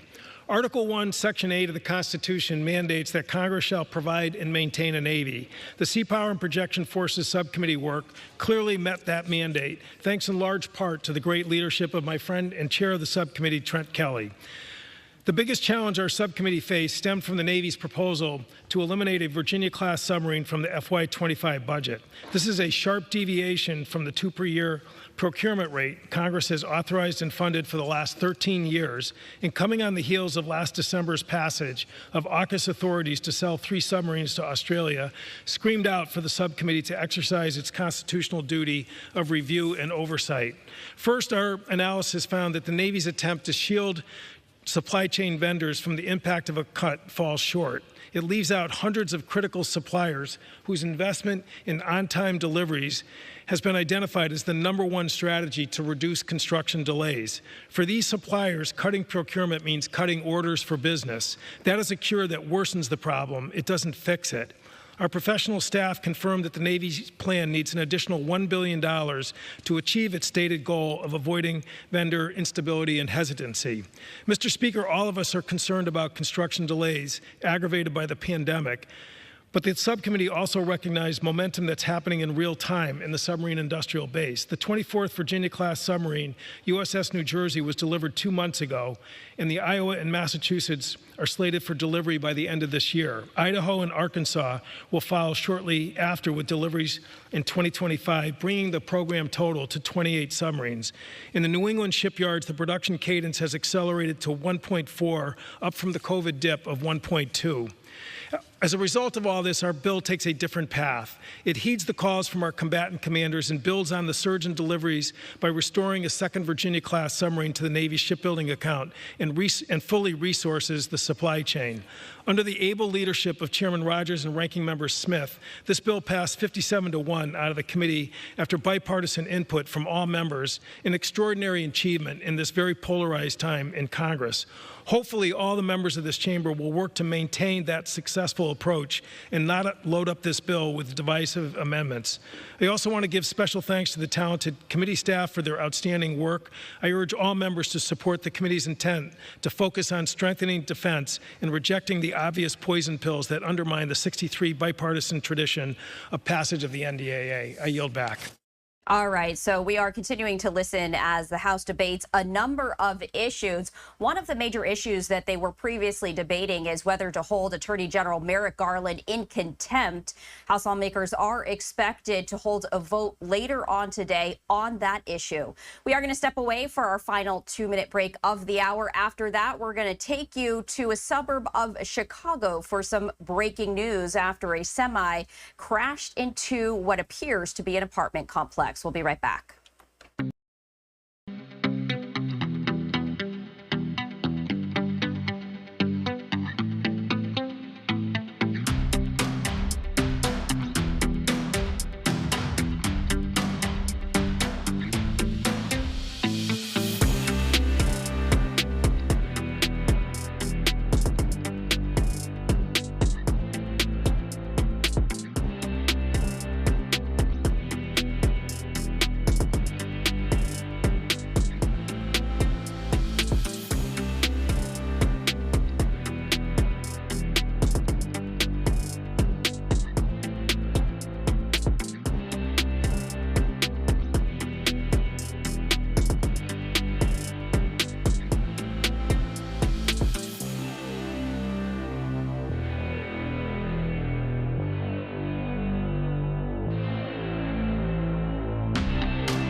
Welcome back to Live Now from Fox. And I did want to show you this live look right here from Morris, Illinois. That's a suburb out of Chicago. A semi-truck losing control, striking an apartment building. And we did want to show you this look right here. Again, as you can see just how extensive that damage is, which is the front end of the tractor trailer crashing into that apartment building right here. According to the City of Morris government website, multiple emergency response teams, including the Morris Police Department and Morris Fire Department, responded to this area in Morris, Illinois. If you're familiar with the area, this is the 1800 Ann Lane area. This happening at around 9:30 this morning local time. According to the City of Morris webpage, a semi-tractor trailer that you see right there was traveling eastbound on I-80.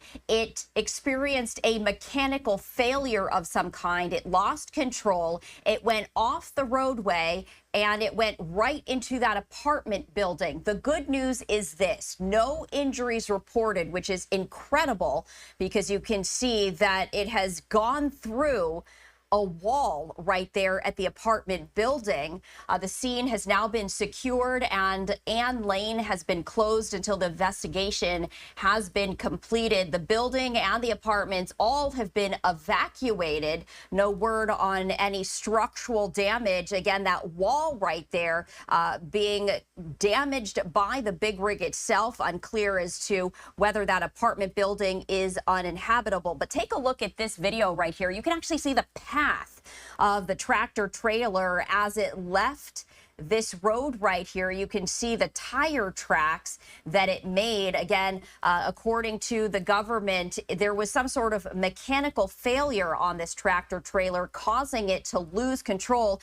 And you can see from this video, there are a number of tractor trailers on this interstate. So it does appear to be a fairly popular road for tractor trailers. This is another look, as you can just see the back of that tractor trailer and some police presence as crime scene tape, police tape really, have now prevented anyone from accessing this area as this investigation goes on. But I did want to share this look with you from the helicopter.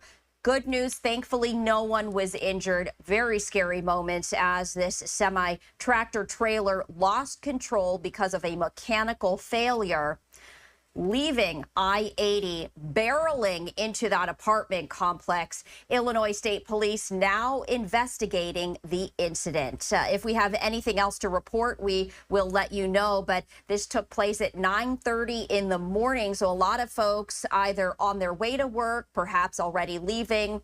This is the summertime, so a lot of kids in the area, so really good news that no one was injured. But take a look at this as the helicopter photographer zooms in, that the tractor trailer really just slamming right into the front of that apartment complex in Morris, Illinois.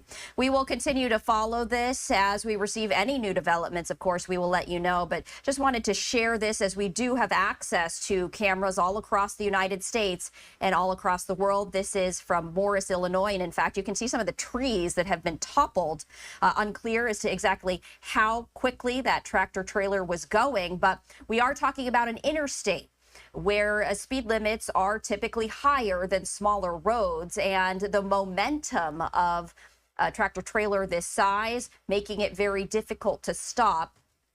There was a mechanical failure. That, of course, will be part of the investigation. Meantime, I also wanted to share this with you. This is a live look at our XRAD radar as very heavy rain continues to fall in South Florida. This is a disturbance that the National Hurricane Center is actually monitoring for potential tropical development after it crosses the peninsula and emerges over the southwestern Atlantic. The National Hurricane Center dubbing this disturbance Invest 90L. An Invest is a naming convention that the National Hurricane Center uses to allow forecasters to run specialized computer models on systems being monitored for possible development. Hurricane season officially began June 1st.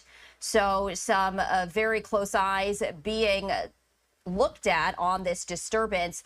Regardless of development, though, heavy rainfall will be capable of producing flash flooding. That's expected to continue across portions of Florida over the next few days. We are also monitoring another event that we are expecting to get underway any minute. We are now taking you live to the Pentagon briefing room as we are expecting briefing to get underway at some point. This comes as Hamas says it wants amendments to the U.S.-backed proposal for a ceasefire. No doubt some questions will be asked about that proposal.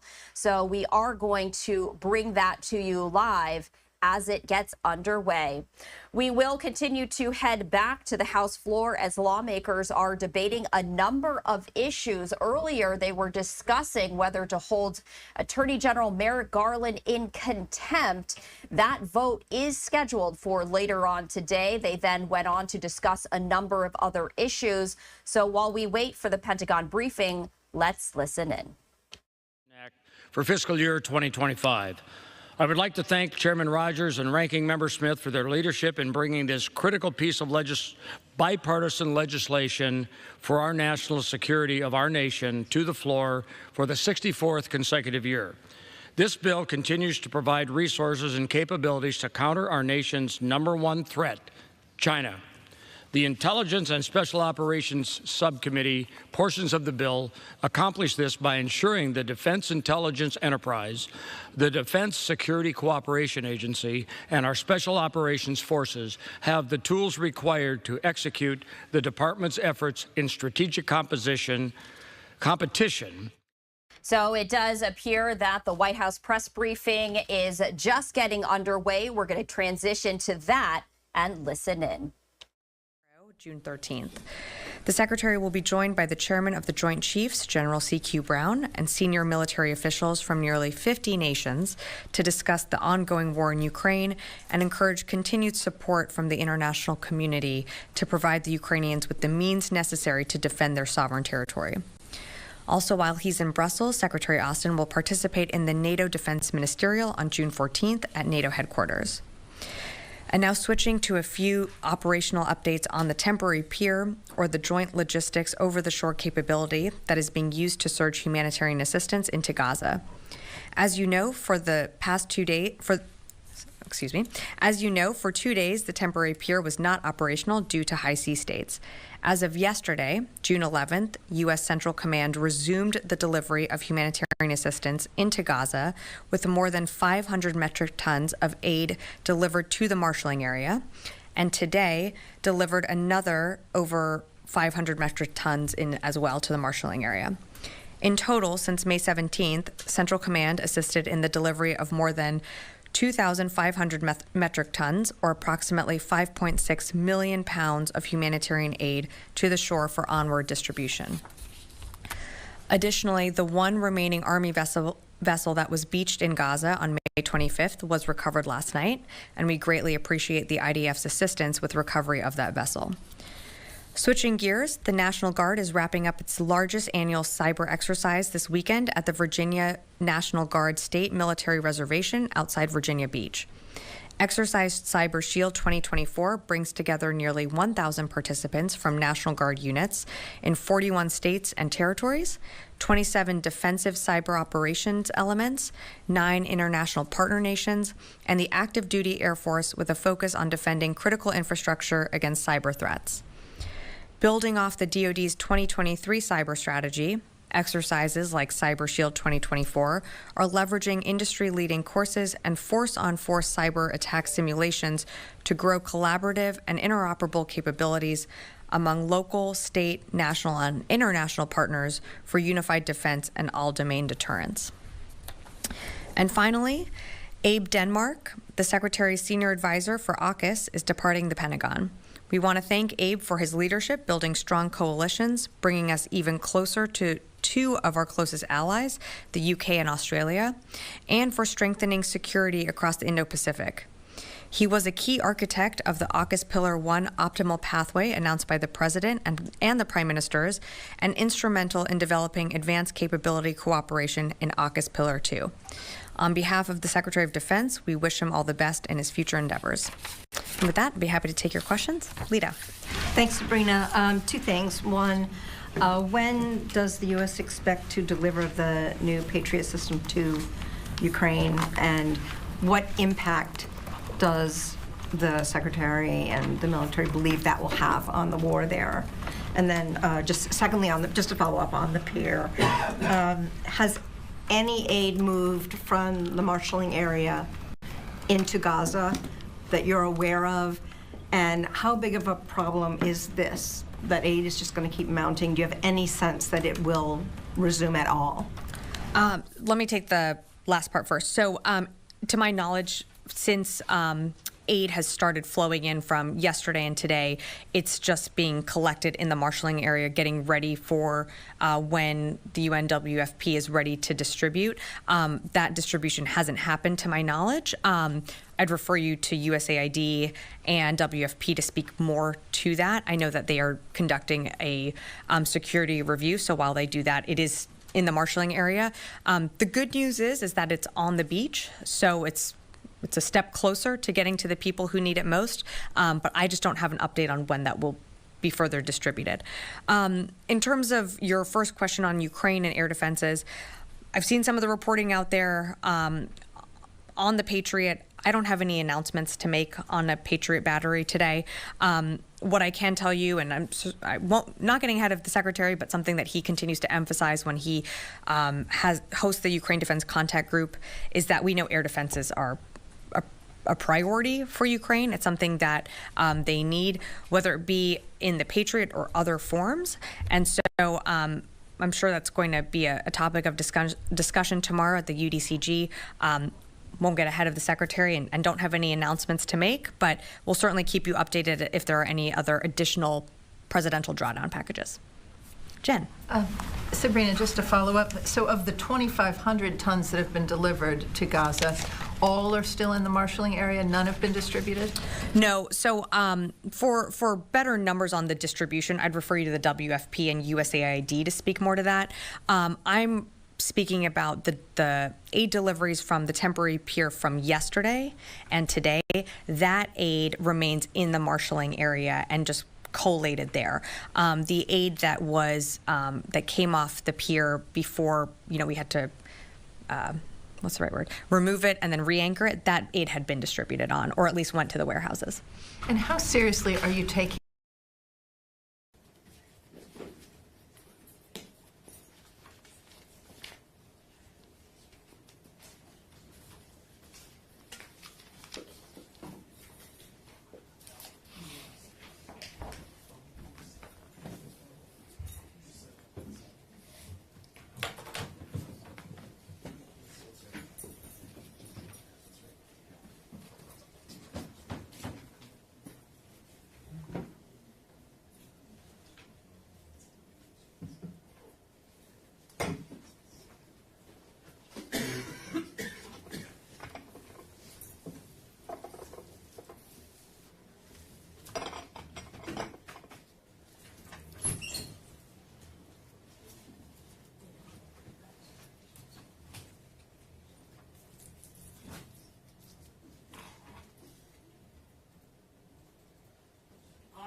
24-000-535, People versus Michael Jackson-Bolanos. Appearances, please.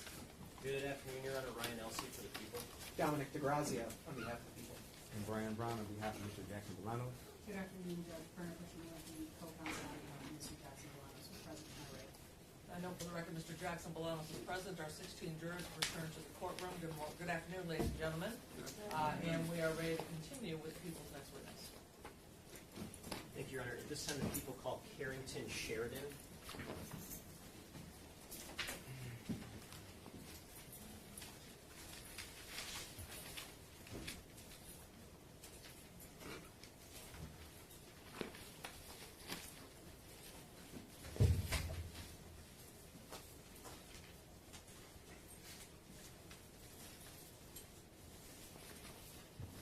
Do you swear or affirm to tell the truth, the whole truth, and nothing but the truth? I do. Thank you. You may be seated.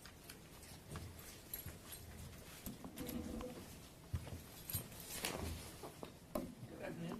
Good afternoon. Please state your name and spell it for the record. Carrington Sheridan, CarringtonSheridan. Thank you.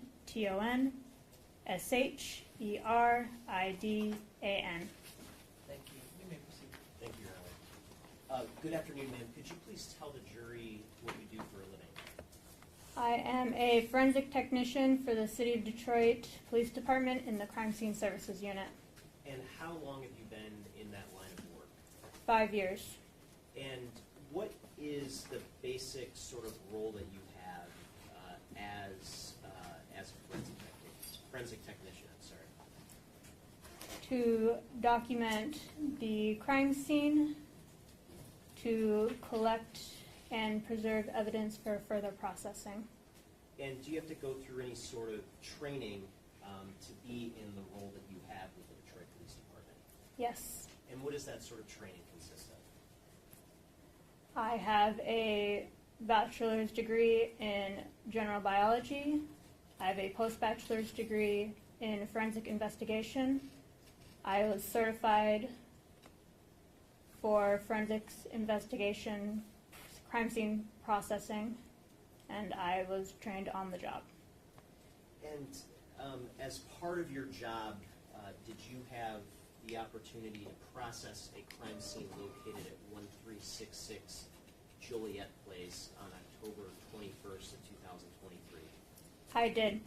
And when you arrived to that scene, were you alone or were you with a partner? I was with a partner. And when you got to the scene, was there anyone else present on scene at that point? Yes. And who was present at that point? Responding officers were present on scene. And were there any personnel from homicide or any other divisions of the Detroit Police Department present at that point? I do not recall exactly when individuals showed up versus when I may have seen them.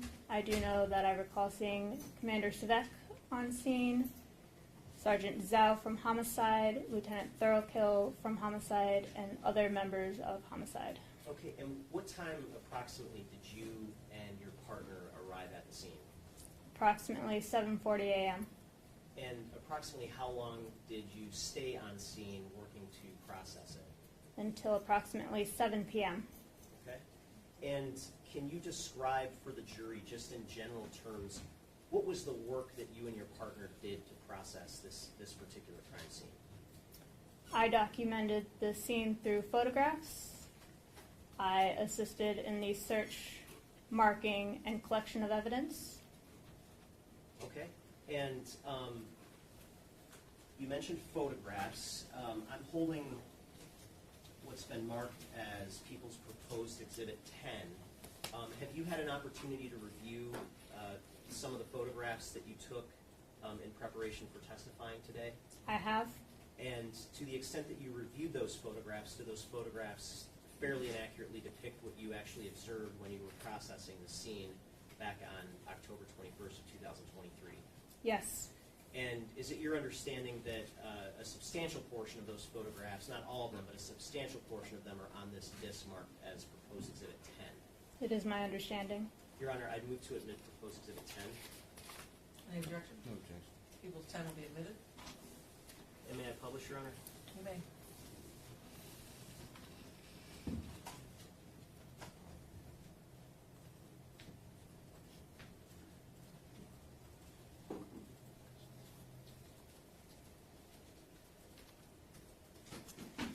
And Your Honor, do you mind if I sit down while I'm scrolling? Not at all. That's okay, thank you.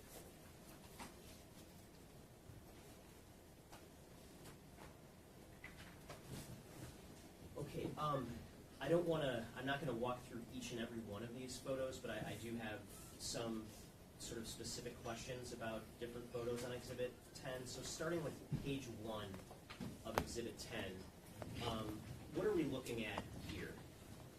This is a photo card.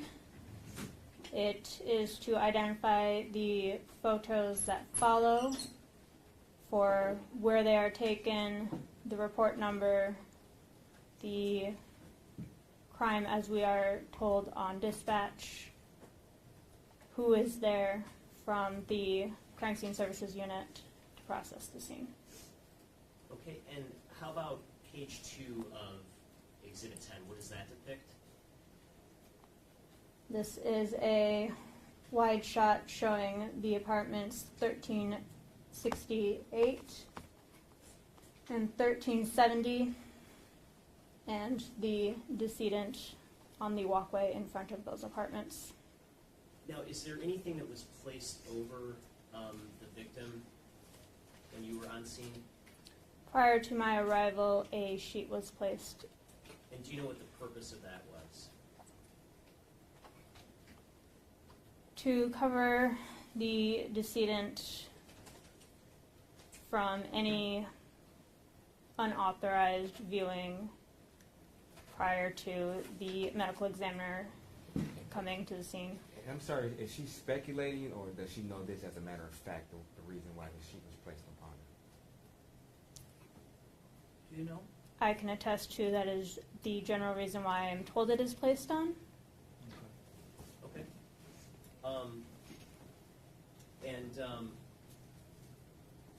If we go to page 8 of Exhibit 10, what are we looking at here? A medium range photograph facing away from the apartments towards the sidewalk with the decedent. And page 10, does that just bring us closer? Yes.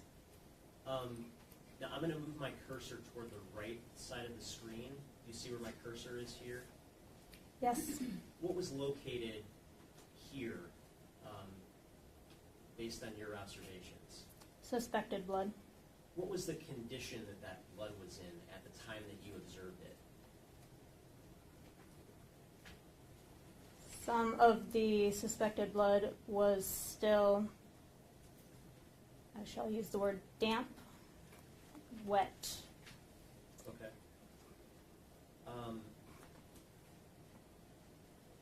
And if we look at page 15, what does page 15 show us? A closer photograph of suspected blood.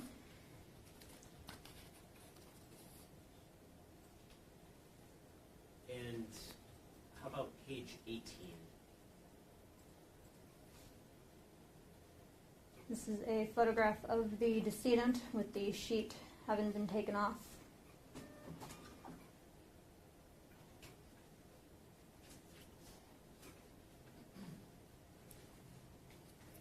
Now, at some point, did someone from the medical examiner's office arrive on scene? Yes. And what happened when that individual arrived on scene? The sheet was removed. The decedent was documented on scene through photographs. And at that point in time, were you present for that? Yes. And did you observe anything of significance during that point in time? I observed multiple suspected laceration wounds to her neck area. And if we look at page 28 that show? A photograph of the decedent's neck with a suspected laceration wound. And how about page 29? What does that show? Another photograph of the decedent's neck with suspected laceration wounds. Now, did you have an opportunity to observe the sidewalk area near the victim? Yes. And was there anything significant that you observed on the sidewalk? There was suspected blood drops between the sidewalk and the decedent. And so if we look at some of these pages, for example, 34 through roughly 39, what do those pages depict? The suspected blood droplets and following them as they travel in an undetermined direction. Okay, and were you able to ultimately follow those blood drops to any particular area? Yes. And what was that area that the blood drops took you to, so to speak? 1366 Joliet. Okay, and if we look at, for instance, page 53, what are we looking at now? The front walkway and porch area in front of 1366 Joliet. And how about page 55? What does that depict? The area directly in front of the front door of 1366 Joliet.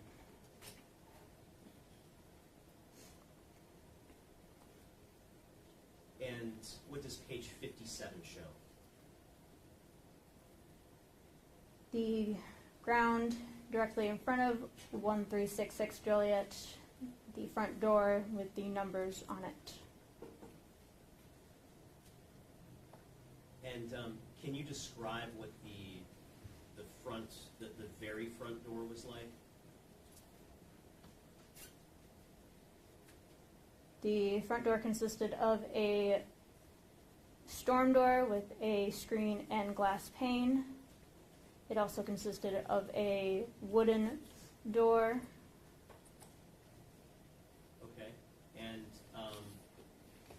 if you look at, for instance, page 64, are one or both of those doors open at this point? Both doors are open at that point. Okay. And just in general terms, when you actually went inside of the unit, what were your immediate observations? There was a large amount of suspected blood in the front hallway. That there appeared to be something knocked over on the dining room table. Okay. And if we look at page 65, what do we see here? The front foyer area leading to the front hallway with suspected blood on the floor. And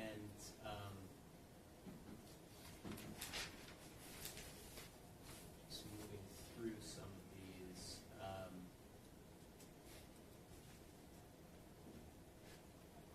How about 72? What does that show us? The front foyer area with suspected blood on the floor and a pair of shoes that have appeared to be disturbed. And how about page 74? What does that show us? The front hallway from the front foyer with suspected blood on the floor, walls, stairs, stair banisters.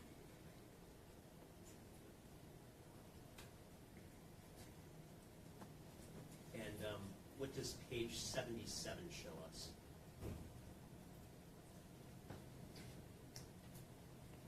The front hallway showing more of the south wall with the suspected blood. And how about page 79? What does that show us? The dining room area off of the kitchen and front foyer.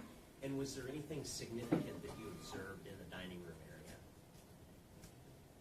The disturbed fruit and fruit bowl And where was the fruit bowl located? on the table. And page 78, what does that show? The disturbed or suspected disturbed fruit on the floor. And how about page 81? What does that show us? The dining room table with the suspected disturbed fruit bowl and fruit.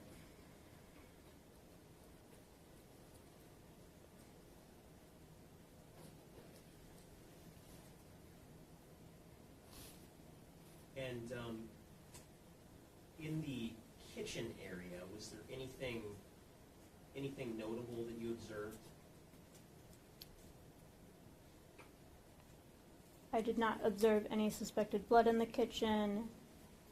There appeared to be minimal obvious disturbance to the kitchen area. And where is the kitchen located relative to the dining room area and the living room area? The kitchen is between the dining room and the living room. Looking at page 86, what does 86 show? 86 shows the kitchen sink. Was there anything notable near the kitchen sink that you observed? There was a knife and other cutlery items next to the kitchen sink. Did any of those items appear to you to have any suspected blood on them? I did not observe any suspected blood on the knife at the time of processing.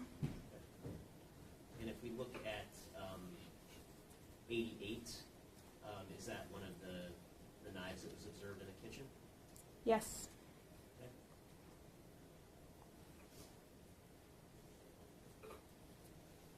If we look at page 95, what are we looking at this point? The living room from the kitchen. And how about 96? The same as the previous picture, moving forward into the living room. And were there any significant observations that you made in the living room?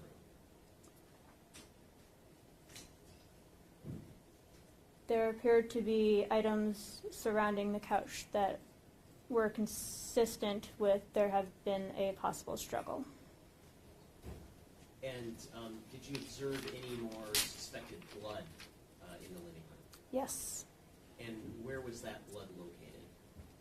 There was blood located in front of the couch and along the north edge of the living room where the front hallway opened to. And if we look at page 100, what does that show us? The living room from the northwest corner, showing the front hallway area and the entrance to the kitchen. And where's the front door located that you would have to enter into from the front? Is that viewable in this photo? Yes, it is in the top left corner. And 101, what does that show us? A glass door to the backyard area of the apartment. Okay. And how about 102? What does that show us? A close-up of a lock on the glass door. Okay.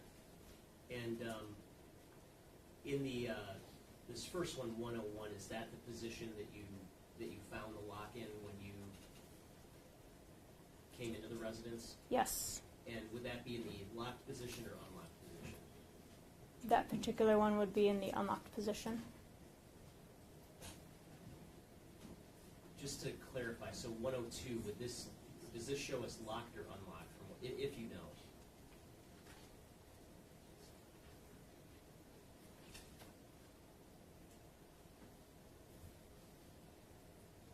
I do not know for certain. Okay. In moving into the living room, 105, what does that show us? The area directly in front of the couch. And how about 107, what does that show us? The area in front of the couch from the south side of the couch. And was there anything significant in terms of physical evidence that you observed around the area of the couch? There was suspected blood visible in this photo. A green vape type pen observed towards the upper left corner.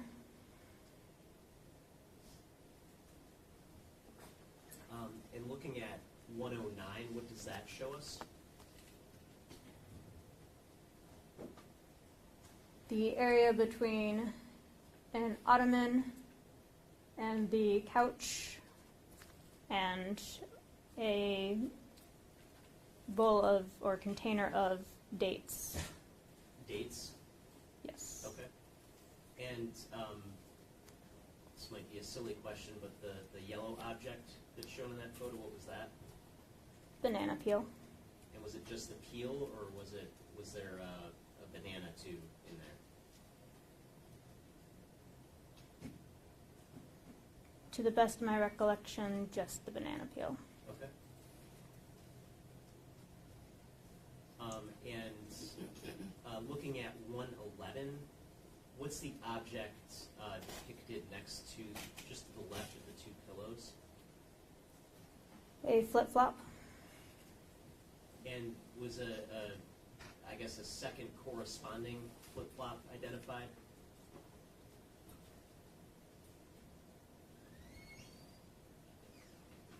I do not recall off the top of my head. Okay. And looking at 112, what's the green object that's depicted toward the middle of the screen? The vape type pen.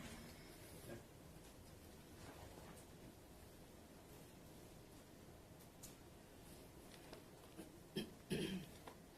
And did you at some point use some evidence placards to mark some items? Yes. And what's the purpose of using placards for marking items when you're at a crime scene processing it? To help visually place items in photographs, particularly items that may be too small to be visible in a wider shot, and to associate a number with evidence. Okay, looking at page 117, do you see the placard number 1 indicated there? Yes. And what was placard number 1 placed there for? A contact lens. And if we look at slide 118 on exhibit 10, what does that show us? A closer image of placard 1 and the contact lens. And where was that located again relative to the couch? That was located northwest of the couch. Was that in the living room? In the living room, yes.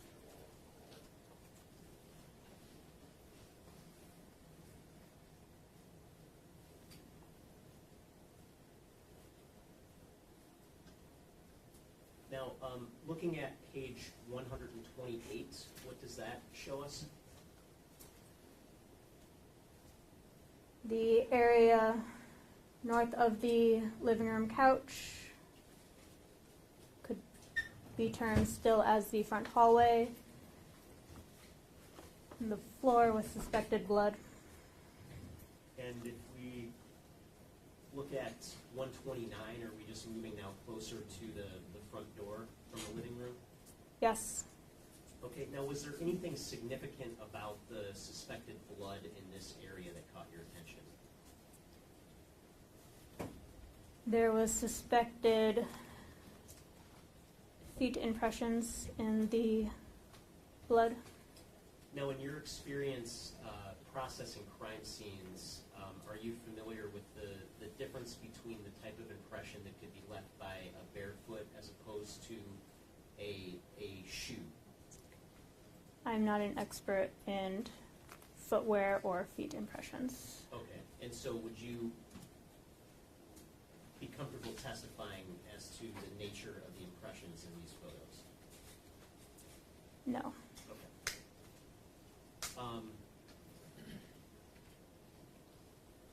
Looking further on page 131, what are we looking at here?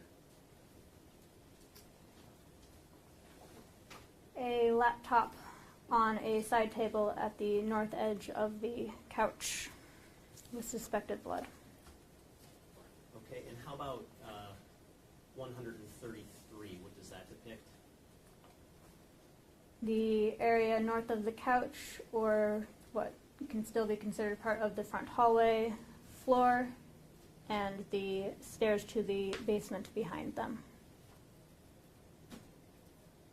And does 139 show more of that basement staircase? Yes. And just kind of looking at 138, what does that show us? The banister to the basement stairwell with a suspected blood droplet. And did you see any other suspected blood on the basement staircase itself? Yes. Where was that blood positioned, if you recall? There was suspected blood positioned along multiple steps of the stairs and along the far wall of the stairwell.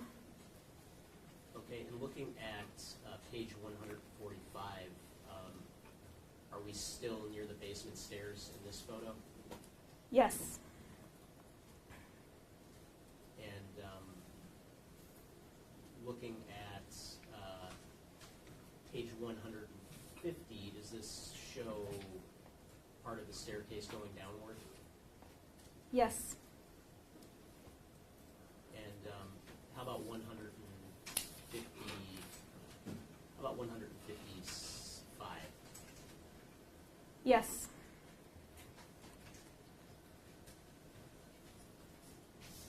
Okay, and looking at 159, do you see the placard that's marked as placard number 2? Yes. And what did placard number 2 get positioned next to signify? The green vape type pen. Okay, and if we look at exhibit 160, is that just a closer up of that? Yes. Okay, and how about page 161? What does placard number 3 mark? The gray laptop. And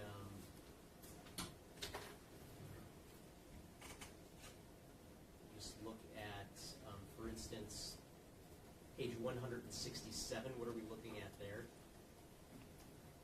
Papers that were on the side table underneath the gray laptop with suspected blood. And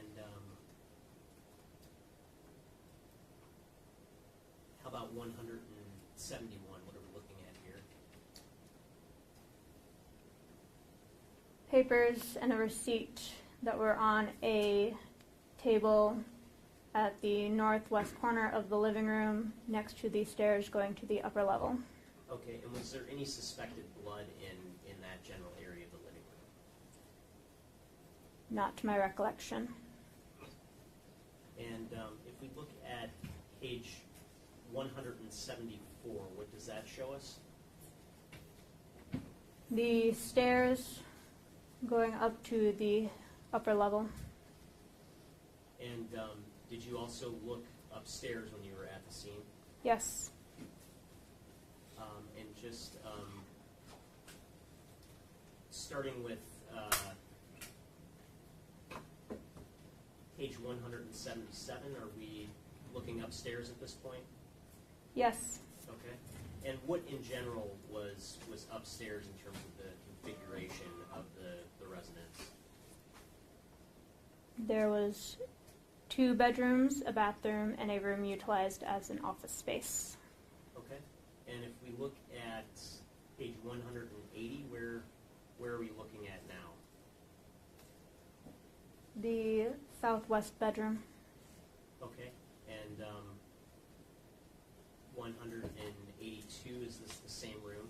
Yes. Okay.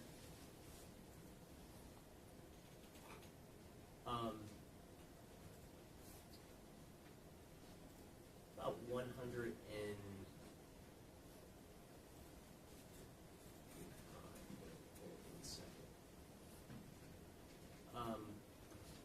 about 195.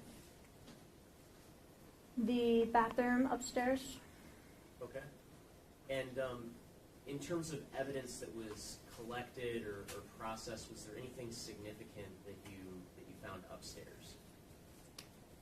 We collected 4 trace DNA swabs from different items upstairs. Okay. And what's your purpose for swabbing items for DNA when you're at a crime scene like this one? For any touched DNA that may have been left on an item to be processed later. And just looking at page 199 and 200, are we in a different bedroom now upstairs? Yes. And was there anything significant that you observed in this bedroom? The clothing was on the bed, was observed, and the open drawer on the storage unit. Okay. And then you also mentioned there was a room utilized as an office upstairs. Correct. And looking at page 208, are we looking at that room now? Yes. And was there anything significant you observed in the office? The office seemed to have minimal obvious disturbance, and there was an ADT security panel in the office. Okay. And if we look at page 216, can you see that panel on that picture? Yes. And was that on, I guess, like that when you observed it? To the best of my recollection, that was the state that it was in, with the screen being illuminated. Now going back outside,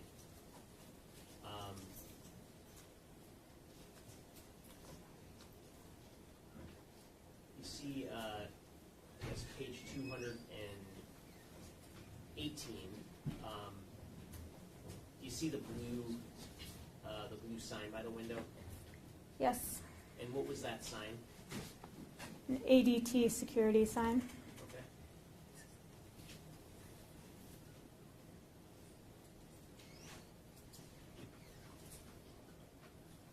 And looking at page 228, what are we looking at here? A key box on the front door. And when you observed that key box, was that key box locked or unlocked? The key box was initially closed but not locked. And was there anything inside of the box when you observed inside the box? No. Okay.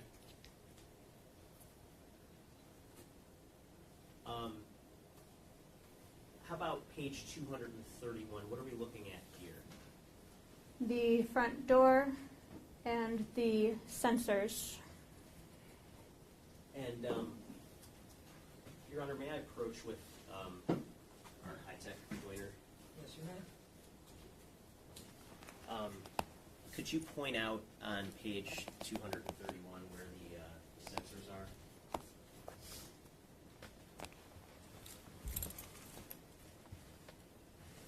Here and here. Okay, and this is the front door of the residence again, correct? Correct.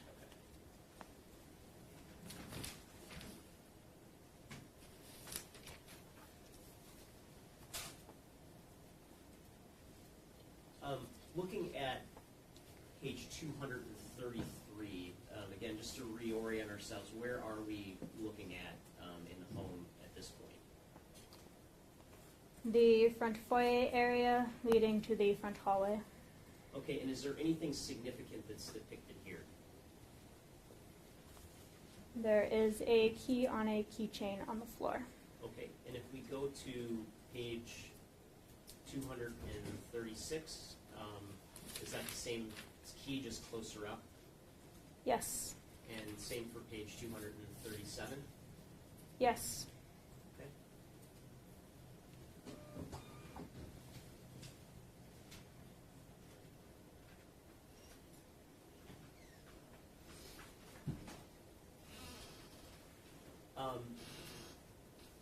Just as an example, looking at page 248, what is the marker that's depicted on the wall here? It is a scale. And what's the purpose of that sort of marker? To allow experts analyzing photographs taken to determine size of suspected blood. Okay, and did you or your partner place some of the scales that are observed in some of these photos? Yes. Okay. And so if we look at 252 and 253, is that another scale? Yes. And what was the purpose of placing the scale observed here on page 253? To document the suspected foot impression in the suspected blood to scale. Okay.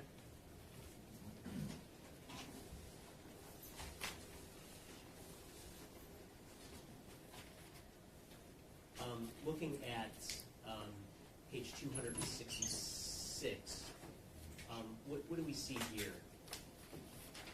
The Michigan driver's license for Samantha Woll. And we go back to 265. Where was that position? On the bench in the front foyer.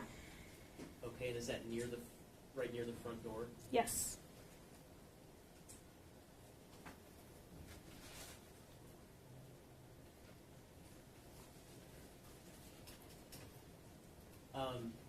Looking at 279, what is shown on page 279? The area in front of the couch after couch cushions and the blankets and pillows in front of the couch were moved. And once those items were removed, was anything else revealed underneath them?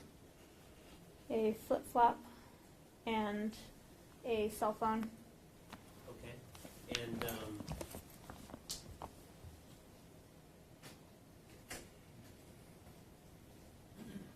did you personally collect that cell phone? No. Okay.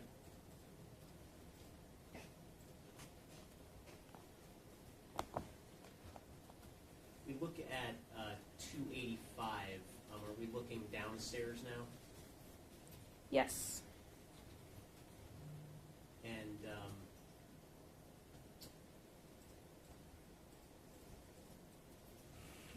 how about 302? Are we looking at the basement at this point? Yes. And can you describe for the jury how the basement was configured? The basement opened up into a large area to the south, and had a door connecting the basement to other basements within the complex. Okay. And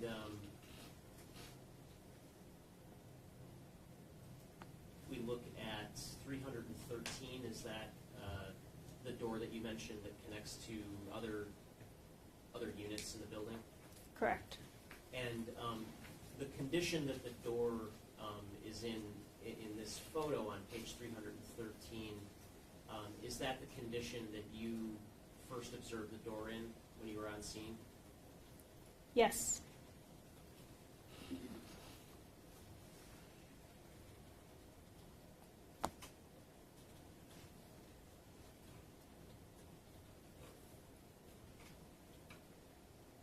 And looking at page 324, you see placard number 4. Yes. What was placard number 4 placed next to mark? Another contact lens. Okay, and if we look at 326, is that just a close-up of that? Yes. And is that still in the living room area? Yes.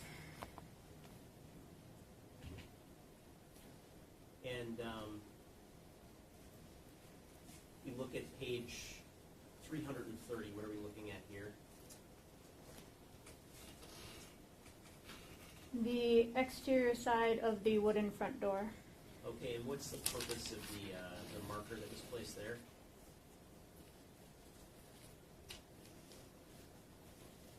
That area was processed with white powder for latent prints.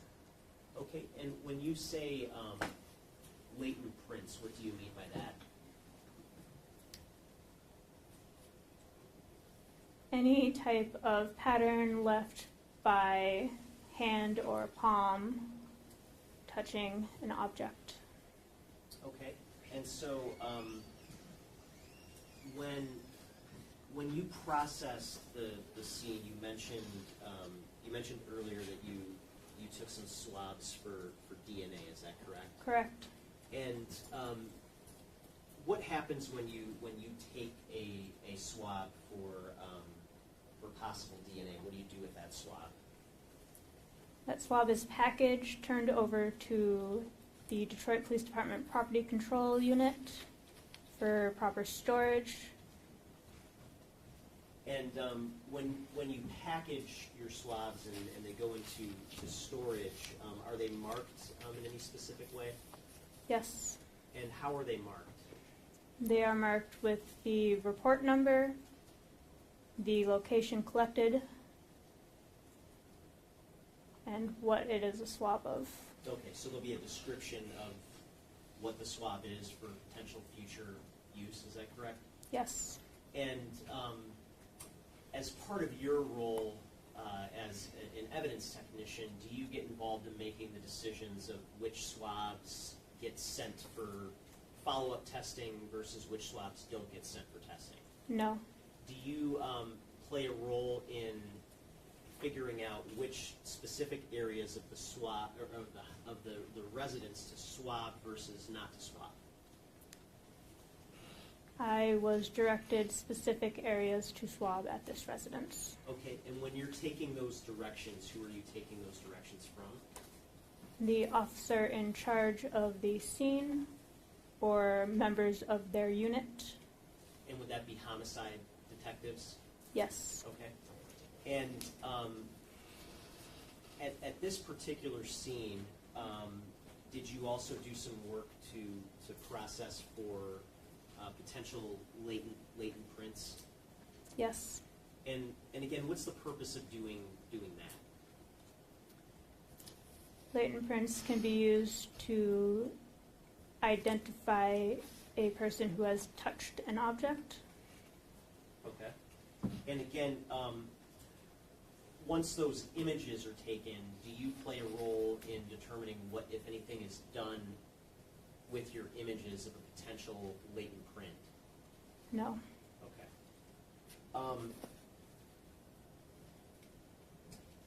Did you, other than the DNA swabs of specific areas, did you collect any physical evidence at the scene?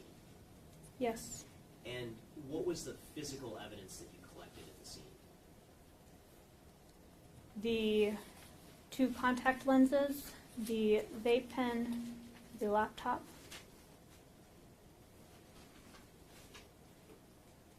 the front doorknob with the lockbox,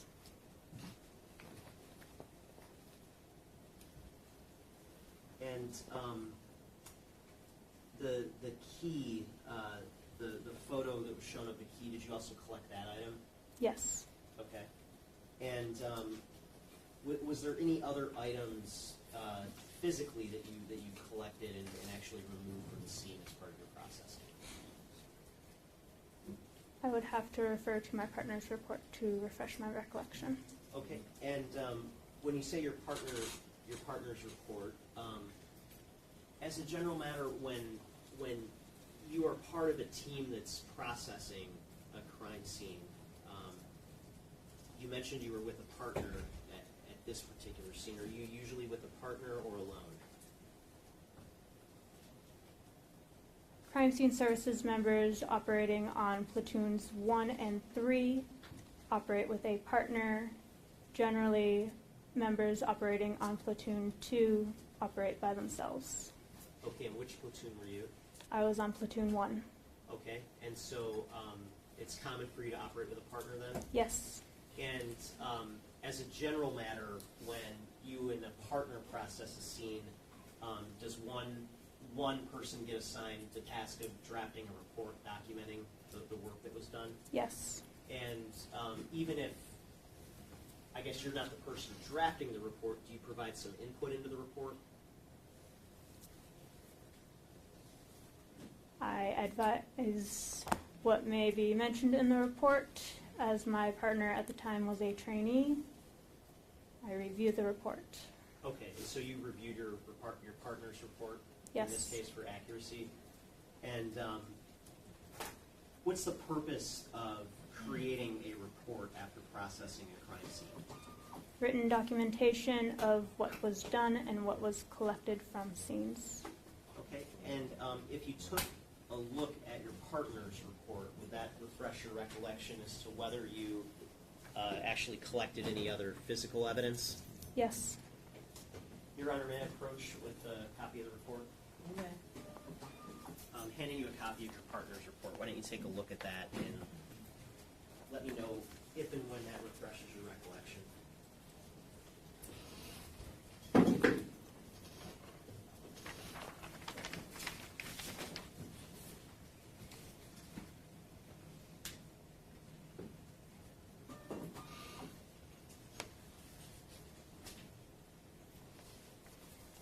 And having looked at your report, do you remember now whether you collected any further items of physical evidence other than what we discussed? I did not collect any further items other than the items discussed and DNA swabs. Okay. And in terms of the DNA swabs, approximately how many swabs did you create for purposes of collecting potential DNA at the scene?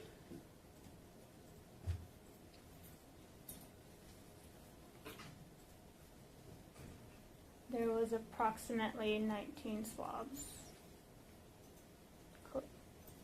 collected. Okay. And do you have it sort of committed to memory, like the different items that you swabbed? To ensure accuracy, I would need to refer to my partner's report. Okay.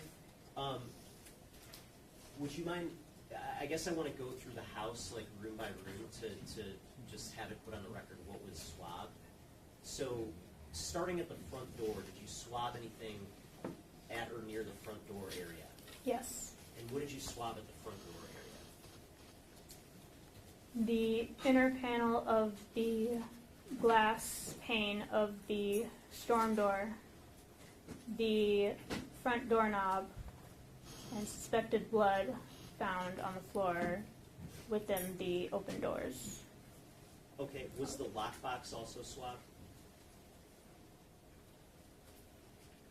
Not to my recollection, the lockbox specifically. And is that because the lockbox itself was physically collected and put on evidence? Yes. Okay.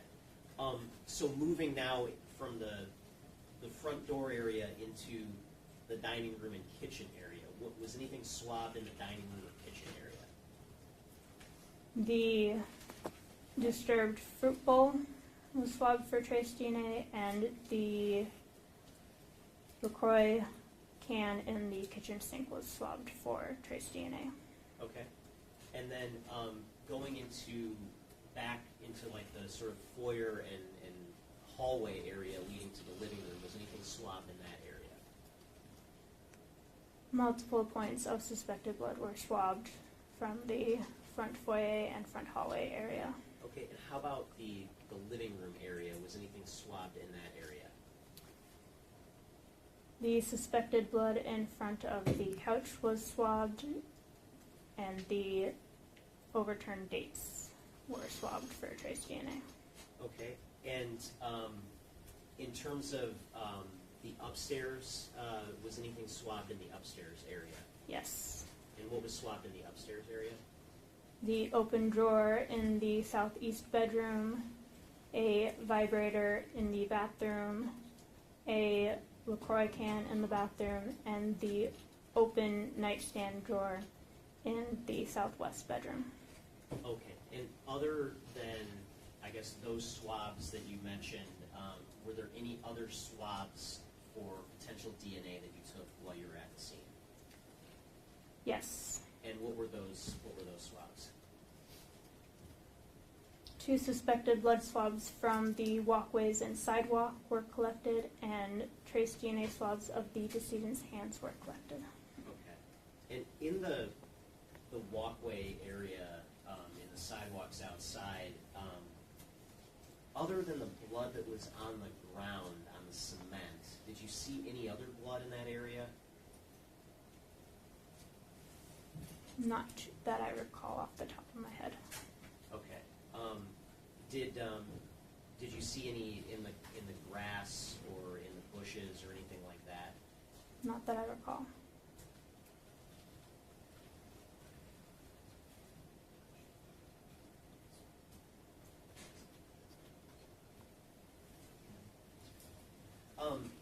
And just for clarification, because I know we probably talk about swabs a lot. What is a swab? Like, what do you do when you take a swab? Can you walk us through that process? A swab looks like a Q-tip on a long stick. They come in a pack of 2 and are utilized together as a singular swab. Water is added to the tip to moisten the swab to collect trace DNA. The item is swabbed and packaged within the wrapper and within a property envelope. Okay. And all these items you mentioned that you swabbed and the items that you physically collected as physical evidence, do those all get packaged and placed in a secure location when you're done with them? Yes. Okay. And do they all get marked sort of in a logical way so that somebody can find them later? Yes.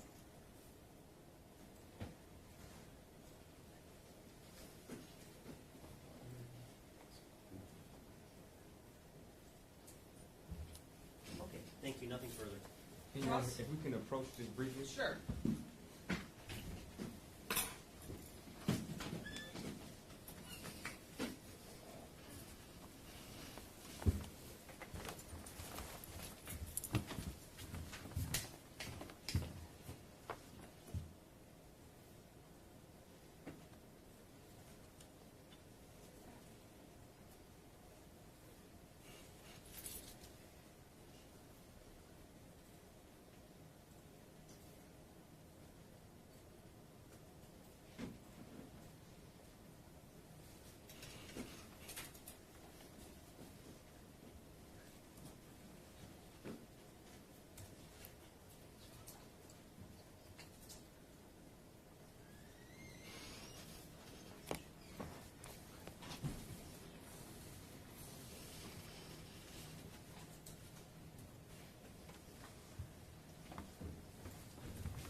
examination? Yes.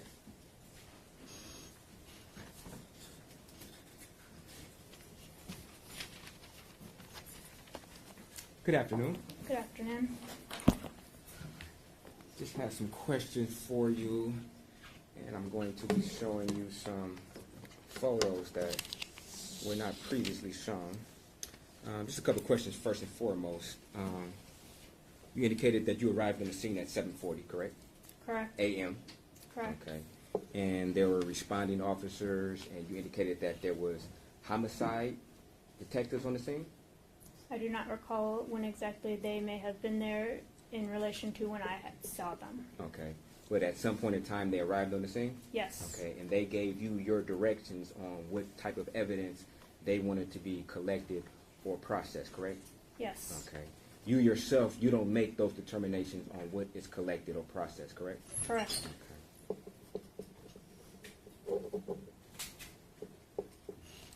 Now, you indicated that you did a DNA swab on various items, correct? Correct. Okay. And you indicated that you did a DNA swab on a vibrator that was upstairs? Correct. Okay. Did you do any type of latent print and processing for that particular item? No. Okay. Did you do any latent prints from the ADT system? No. Okay. And from your observation, that system appeared to be a touchscreen? Yes. Okay. And there was also a Mac computer upstairs? I do not recall. You don't recall? Okay. We'll get there. If we can go to, I'm not sure. Yeah, I guess. Thank you.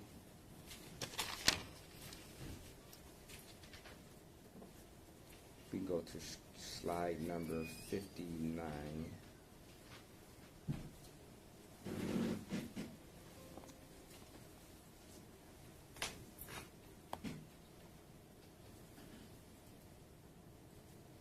Okay, and just to be clear, was it you or your partner who took these pictures? I took the pictures. You took the pictures? Okay. So when the original card said row, if we can go to slide number, I guess 1. Is there a reason why your partner's name's at the top of this particular document?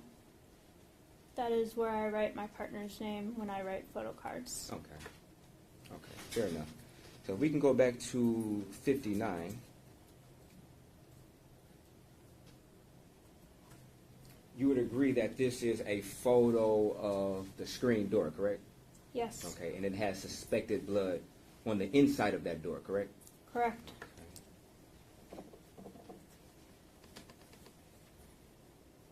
And if we can go to slide 67. And this is the actual door to the front door to the apartment, correct? Correct. Okay. And that is suspected blood on the outside door handle of this door, correct? Correct. Okay. And just to be clear, this would be from the outside, not the inside, correct? Correct. Okay. And if we can scroll to 68. And it'll be fair that this is a close-up image of that same door with suspected blood on the doorknob from the outside, correct? Correct. If we can scroll to photo 69. You would agree that this is the deadbolt lock of that same door, correct? Correct. And it has suspected blood on the deadbolt, correct? I do not recall. Okay, but it does appear from this photograph that there is suspected blood in the top left corner, correct? Of the deadbolt. Correct. Okay. My apologies, there was a glare. Okay.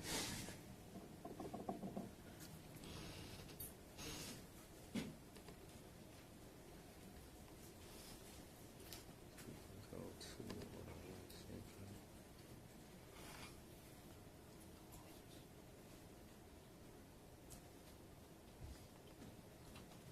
145.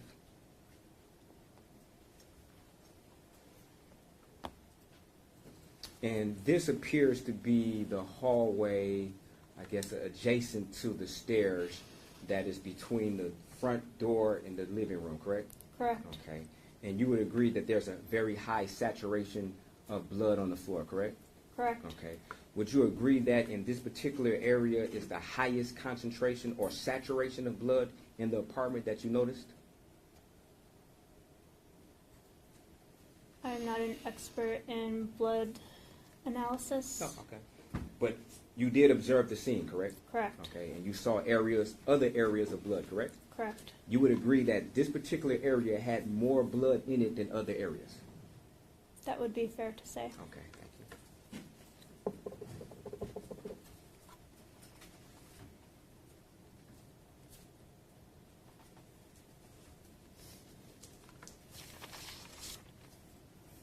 If we can go to 156. And this would be a photograph of the stairs that's leading to the basement, correct? Correct. Okay. And you would agree that there is blood that is on these stairs, going downstairs, correct? Correct. Okay. And if we can go just briefly to 296.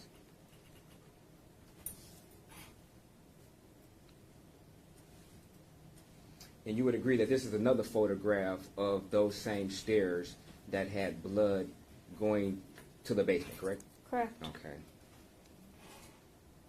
Now, would it be fair that you yourself did not photograph the actual basement floor that is leading from this particular steps? I do not recall the extent of which that floor area was documented. Okay. If we can go to photograph 304. And this depicts the basement, correct? Correct. Okay. And there's a sink that is depicted in this particular photograph, correct? Correct. Did you take pictures of the inside of that sink? No, I did not. Okay. It'd be fair that you didn't take any photographs of the floor leading from the bottom of the steps to that particular sink, correct? Correct. And while you were taking these photographs, were you being directed of every single photograph to take, or did you have some discretion yourself? I was not being directed in each individual photograph to take, no. Okay. So it'd be fair that you had discretion on which photographs were taken, correct? Correct. Okay. So it was your decision to not photograph the basement floor, correct? Yes. Okay. And it was your decision not to photograph the inside of the sink, correct? Yes. Okay. If we can go back up to 171.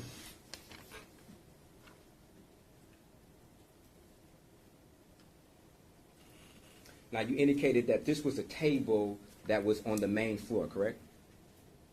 Correct. Okay. And from your observation, this table was not disturbed, correct? It didn't appear to be. Correct. Okay.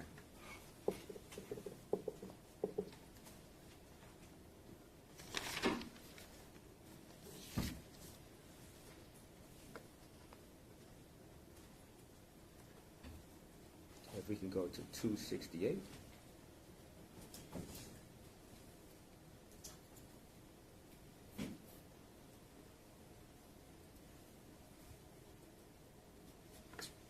And this photograph depicts a wallet and some car keys, correct? Correct. Okay. And it'd be fair to say that this wallet was there, obviously, when you got there, correct? Yes. Okay. And it didn't seem to be disturbed from your observation, correct? I would say that would be fair. Okay. And there's also some car keys there, correct? Correct. Okay. And from your observation of these car keys, it looks like it's some type of remote, correct?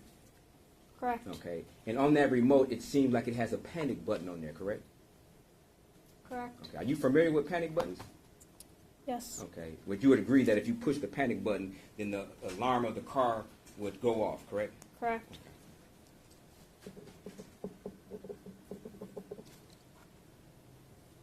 And as a matter of fact, you or your partner had to open the wallet in order to retrieve her ID from the wallet, correct? To the best of my recollection, the ID was next to it when I documented it. Okay, if you could refresh your memory maybe from the report, just to be clear, on your partner's report.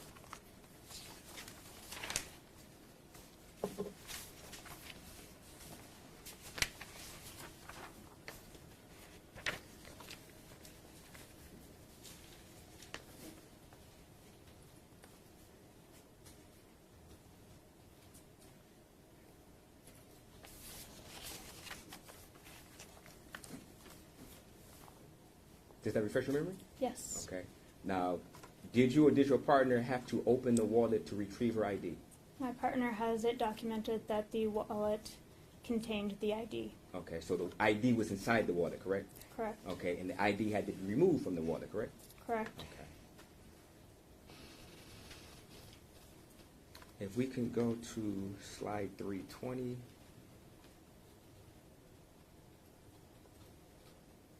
Okay, and from your observation, this is a table, correct? That was on the main floor, correct? Correct. With suspected blood on one of the cars, correct? Correct. Okay, you would also agree that there's money on this table, correct? Correct. Okay, and obviously the money was there when you got there if you photographed it, correct? Correct. Okay. You would also agree that there are a couple credit cards, one being American Express and I believe one for a credit union that was on this picture, correct? Correct. Okay.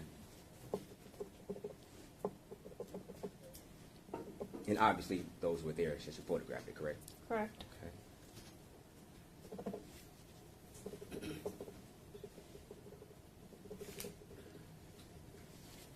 Now, you indicated that, from your opinion, that there was some type of struggle in the living room, correct? There was items strewn consistent with there being a struggle, but it could have been anything. Okay, but you did testify that it appeared to be a struggle, correct? Correct. Okay, so that was your opinion at the time, correct? Correct. And that was your opinion today, correct? Correct. And you also indicated that there was a fruit bowl that was knocked over in the kitchen? Correct.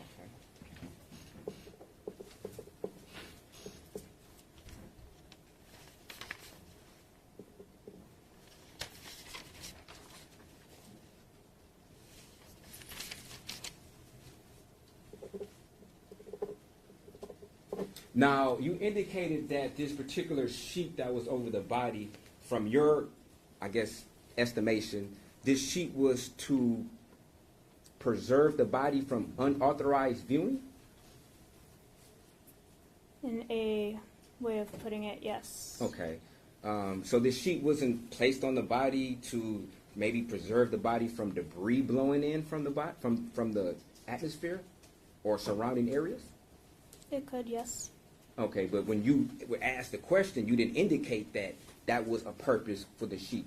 From your knowledge, the purpose, sole purpose, at least what you testified to, of this sheet was to prevent unauthorized viewing, correct?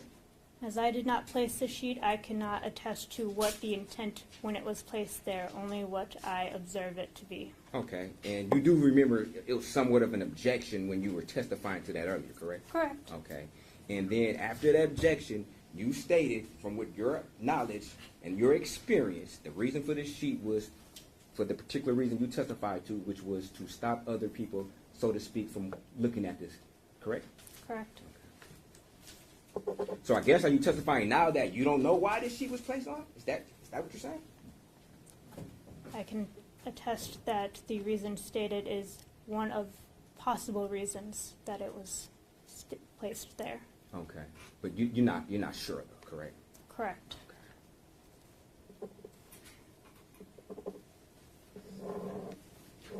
Now, you also indicated that this blood was damp. Did you collected some of the blood from outside?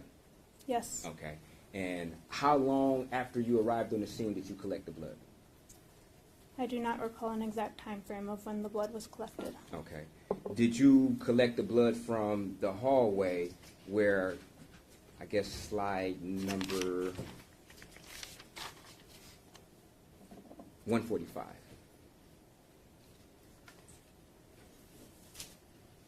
Did you collect blood from this particular area? Yes. Did you? Okay. And did it appear to be damp from this area?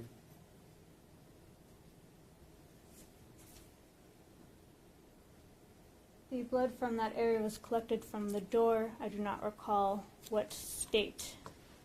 I'm sorry, it was collected from which door? The door leading to the ground level bathroom. The white door on the edge of the photo. Okay, so just to be clear, was blood collected from the floor of this particular picture?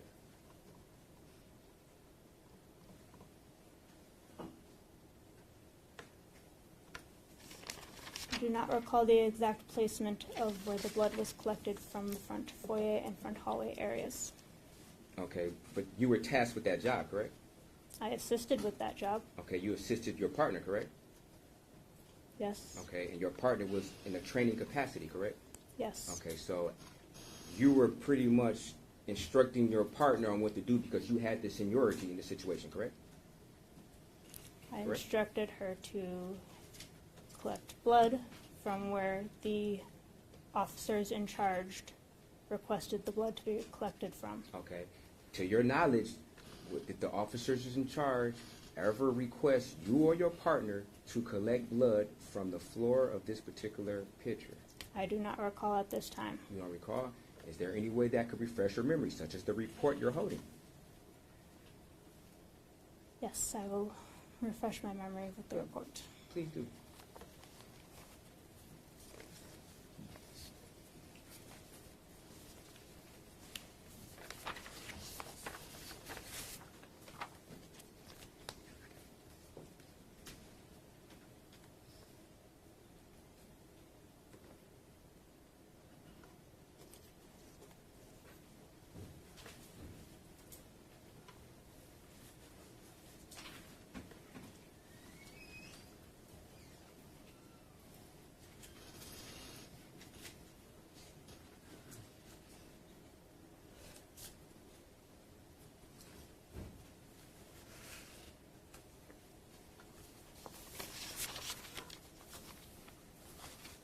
Does that refresh your memory? The wording of the report states that a suspected blood swab was collected from the floor of the hallway. Okay. And do you know whether or not the blood was damp when that suspected blood was collected? I do not recall. You don't recall? Okay. Was that something that maybe is in your report? No. Okay. Is that something that you normally put in your report?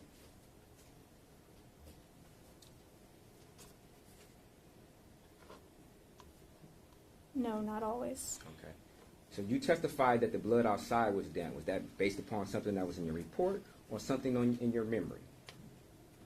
Based off my memory. Your memory? Okay.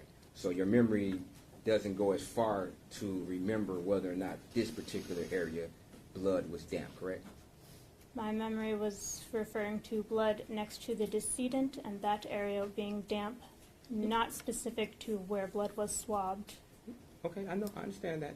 But you would agree that based upon your memory, you remember that particular area of being damp, correct? At the time it was documented, yes. Okay. And it'll be fair that your memory does not go to whether or not this particular area had damp blood. There was damp blood observed on the floor. As to whether or not that specific damp blood was swabbed, I do not recall. Okay. So I wasn't asking whether or not that damp blood. I'm asking, maybe I'm unclear. Maybe I'm being confusing. Just to be clear, this particular area, if you need to turn and look at it, this area on the floor, was the blood damp? Yes or no when it was collected? That blood was damp? Yes. It was damp? To the best of my recollection, that blood was damp. Okay.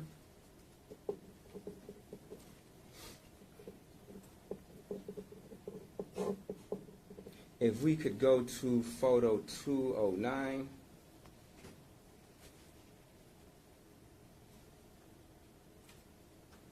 And you would agree that this is a Mac computer, correct? I'm not familiar with Mac computers. I can attest that it is a monitor at the very least. Okay. So did you ever walk around to the other side of this monitor to see if there was a computer?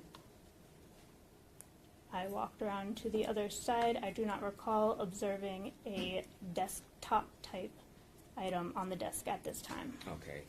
Did you lift any latent prints from this monitor? No. Okay. Did you lift any latent prints from the desk? No. Okay.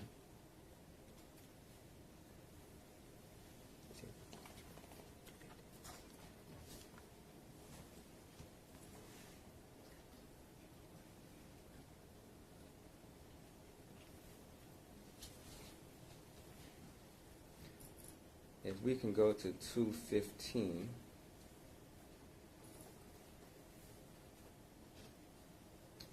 You would agree that there's a keyboard and a mouse of some sort there? Yes. Okay. So it'd be fair that you didn't lift any latent prints from this mouse, correct? Correct. Now, as you're going through the house and you're taking pictures of different items, are you then going back to report to the detective and say, hey, I just saw a mouse upstairs, I just saw a whatever item it is, to let the detective know that, hey, this particular item could have latent prints on there? Did you do that? I did not specifically tell any officers on scene that there was a mouse on that desk, no. Okay. Did you tell them about the ADT system? Yes. Okay. Did you ever suggest and say, hey, maybe I can lift latent prints from this ADT system? I did not. Okay. And if we can go to 217. And this is the ADT system that we're referring to, is that correct? Correct. Okay, and the best of your knowledge, this appears to be a touchscreen, correct? To the best of my knowledge, yes. Okay, you didn't see any type of physical keyboard that was associated with this monitor, correct? Correct. Okay.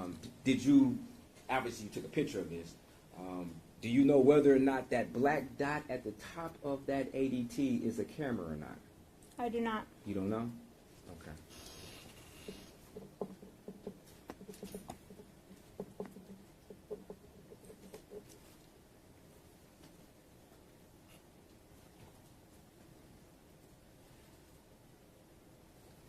If we can go to 222. And this is the, if we can look at 222, you would agree that this is the inside of the main door to the townhouse, correct? Correct. Okay, and you would agree that this is suspected blood on this particular door, correct? Correct. Okay, and this is from the inside, correct? Correct. Okay.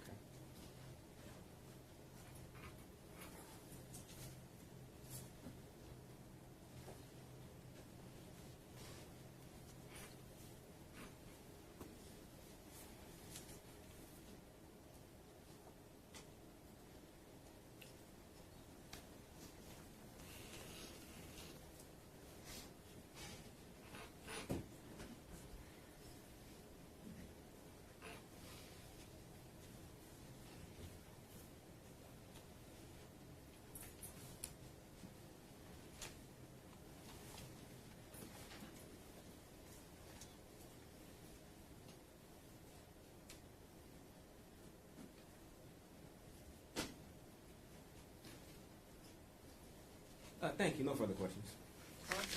Redirect? Nothing, Your Honor. Thank you. Questions from the jury? I don't see any hands. Thank you. Come back around behind the bench. Okay. Oh, make sure.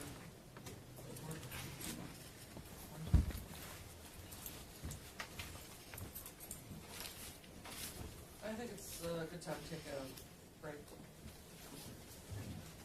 We're going to take a break until 2:45, so about 13 minutes, okay? Do you want to go outside or just go back to use restrooms? Go back to use restrooms. All rise for the jury.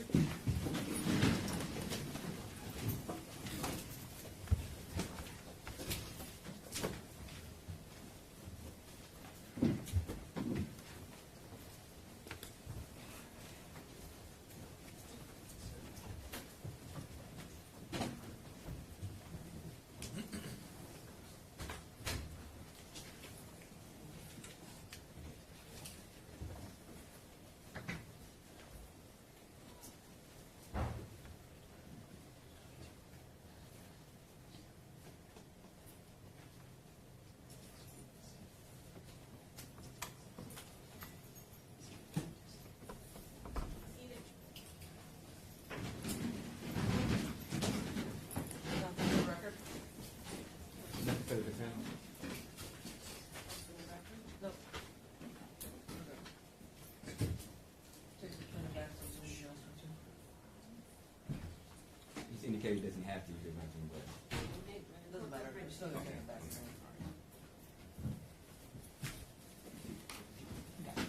Deputy Clerk.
Josh will do it.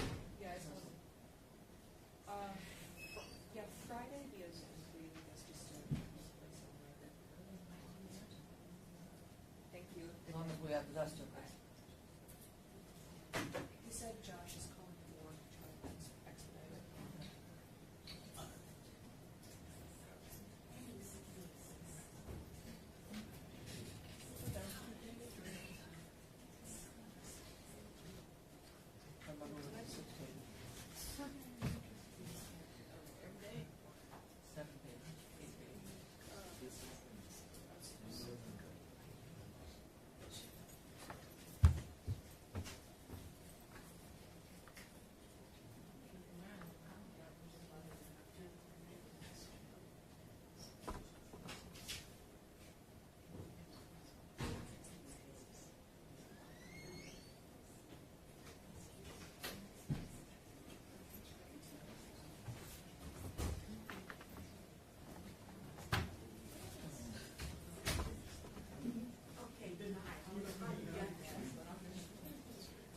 They haven't charged us another by third, but the KPS never finished the second case of the KPS status.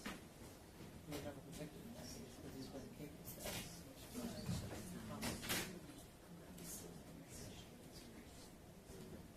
Okay, a motion to dismiss.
Sergeant Zhao, we've got, hopefully we'll get through more.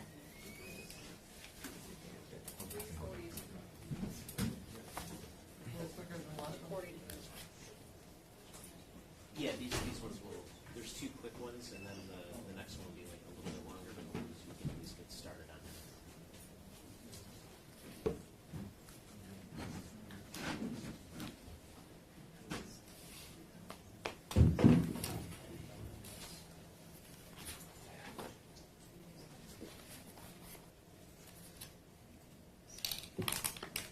We break by 3:45. 3:40? 4:15. Oh, we have to change them out? 4:15, 4:30. Yeah, they get off at 4, and so does Ken, so That's not an option. Court doesn't pay overtime. yeah. I'm here till 4:30, but I forgot, maybe after this, I have to change them out here, we're going to take it back, so. 5 minutes.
sure that it's come back on and then immediately closed. So.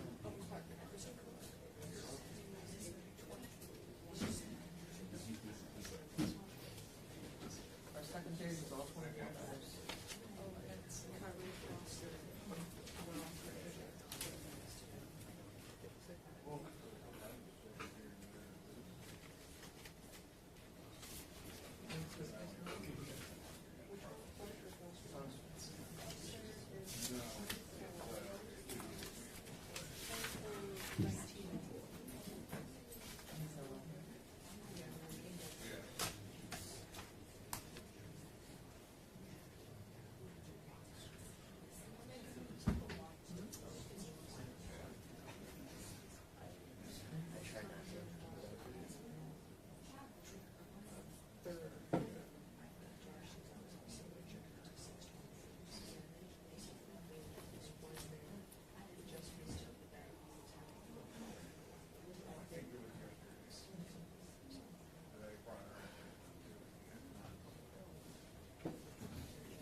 Okay.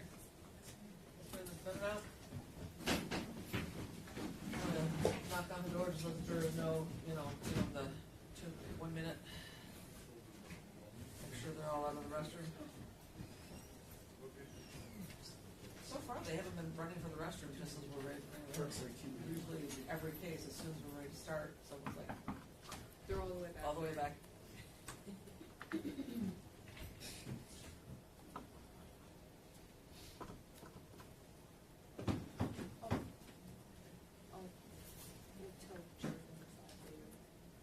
The jury said that he can go, I asked if he could go at the end of each service on Thursday after the break to get a letter.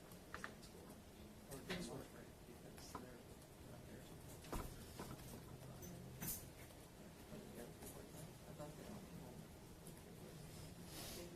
I emailed back and they said it was, so that was because I thought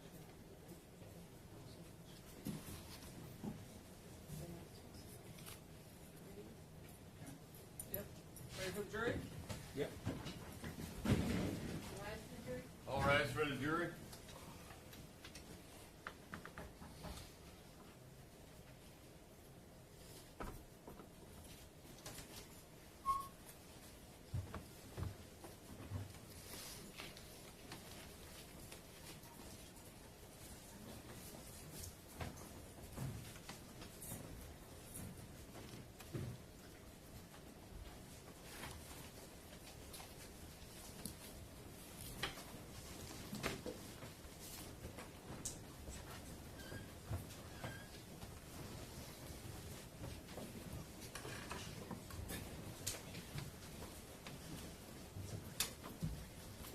You may be seated.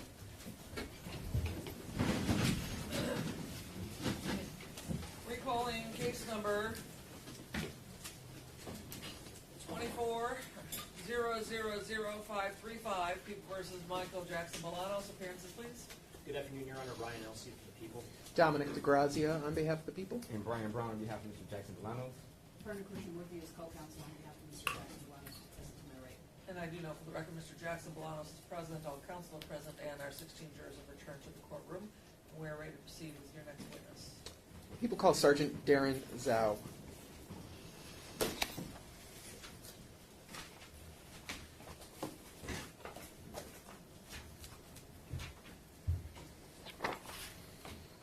Convention.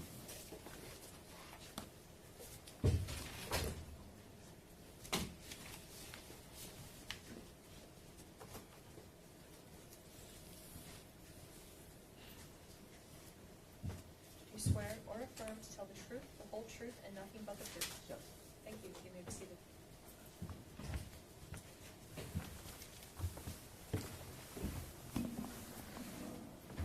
Good afternoon. Please state your name and spell it for the record. Good afternoon. Darren Zhao, D-A-R-O-N-Z-H-O-U. Thank you. You may proceed. Good afternoon. Where do you work, sir? Currently work for the media team with the Detroit Police Department. All right, and so are you an actual police officer? Yes, I'm a sergeant with the Detroit Police Department. And how long have you been a police officer for? 8 years. And were you working as a police officer back on October 21st of 2023? Yes. Now, on that date, where were you assigned at that time? On that date, I was assigned to the homicide unit, Northeast Division. All right, so within all the different police officers who are assigned to the homicide division, are those officers divided into separate units within that division?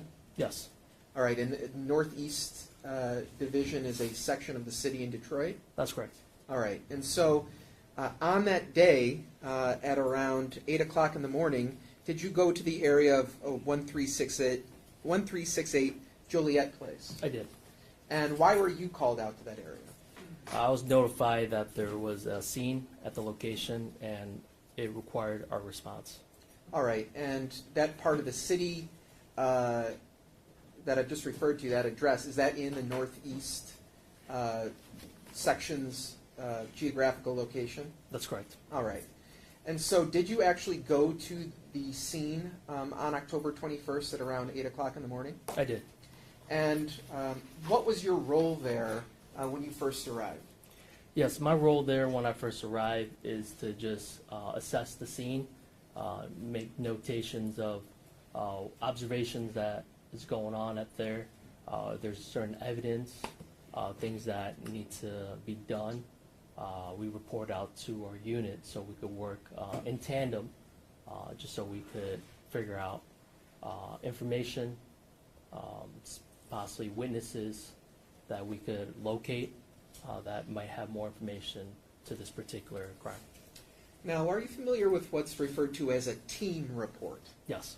And is that a report that's created within or created by officers within the homicide division of the Detroit Police Department? Yes. And what type of information is part of that team report?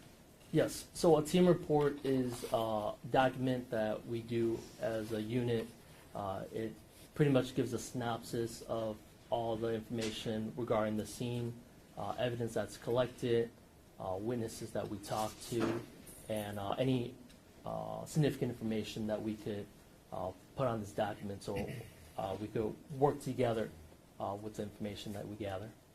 And so did you author a team report in this case, in terms of the investigation of the death of Samantha Woll? I did.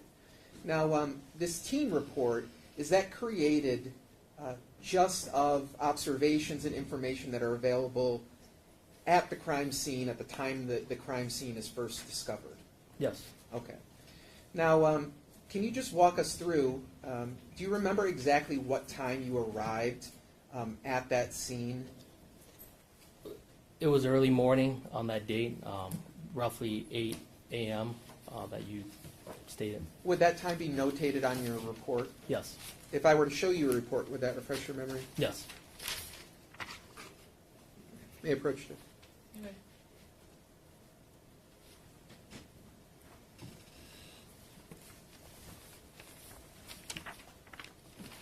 Yes. That refreshes your memory? Yes. So what time did you arrive at the scene? 8:15 a.m. So can you just walk us through what you personally did when you arrived at the scene that morning?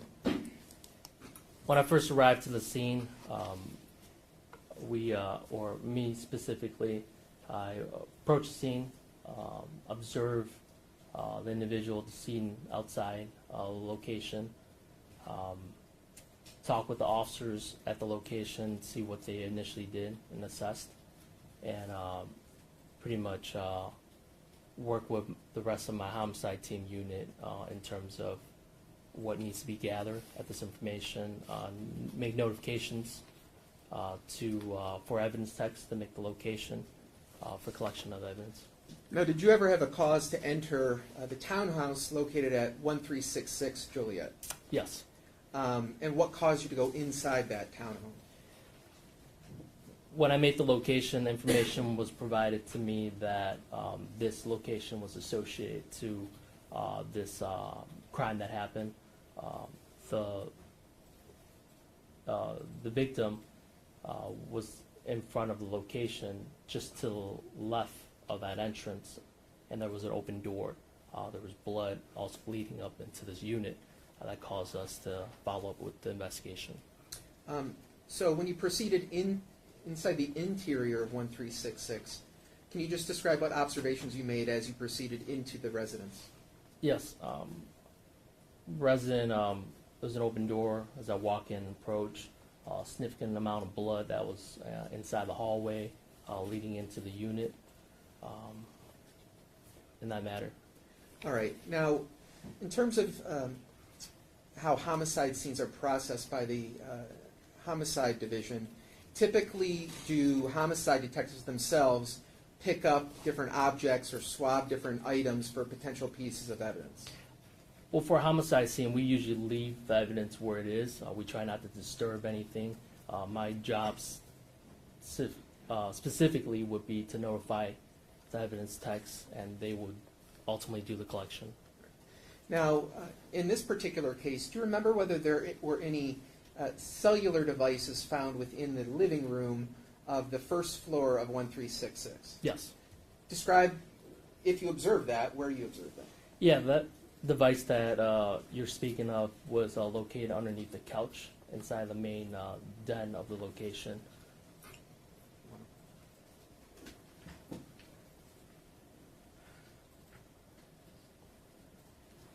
So, officer, we're going to show, as part of People's Exhibit 10, we are going to show slide 281. Do you recognize what's depicted in that photograph? Yes, that's the black cell phone that was recovered underneath the couch of that location. All right. Now, you mentioned that typically you will have evidence tech personnel pick up items. Now, are cellular devices different in some regard? Yes. So the reason why we stand by for them to do so is just to document the location where it was found. So once the evidence text captures the location of where the device is, then we will proceed with the collection of said item. So why would you, as a homicide detective, prioritize a cellular device as opposed to any other item of evidence that could be located? Well, cellular devices, there's a lot of information on there containing whether it's text messages, calls, anything, and it's also, there's a battery life to it too. So in case the phone depletes the energy source, there's promptness that we want to get that device recovered and turned over to our data analyst that will collect the information from it. And at least at the time where you were able to observe the cellular phone in the living room, did you have any knowledge about who that device might have belonged to? I assume it belonged to the person that resides at that location. That's an assumption, but you don't actually know at the time, do you? Correct. Okay. Now, in terms of that cellular device that we're looking as part of People's Exhibit 10, did you actually collect that cellular device yourself? Yes.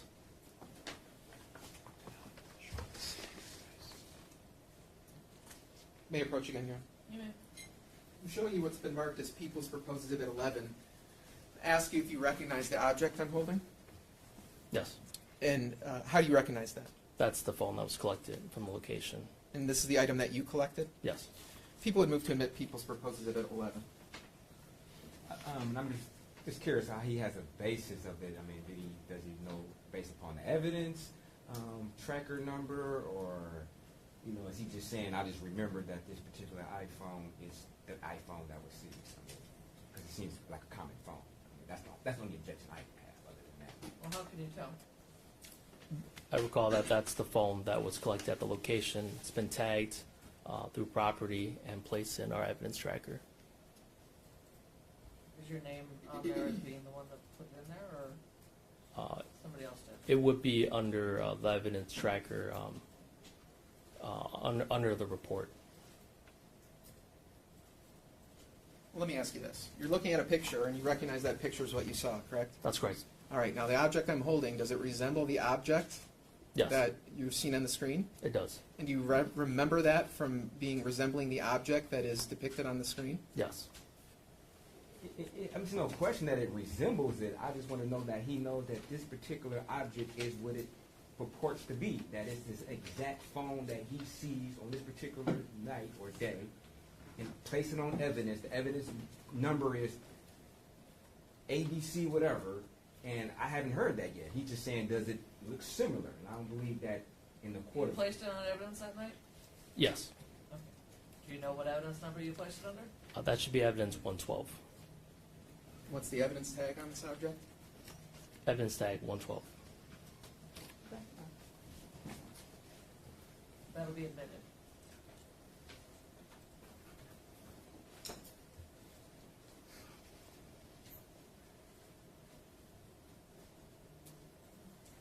Aside from the cellular phone that we just referred to, did you collect any other items that were inside the residence? I did not collect any other evidence besides that cell phone. I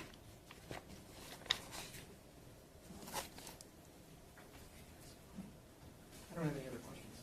Thank you. Boss? Good afternoon, Detective. Good afternoon. Is it Sergeant? I'm sorry, Sergeant. Sergeant. Okay. Now, when you arrived on the scene, were the evidence techs already there, or did you arrive prior to them?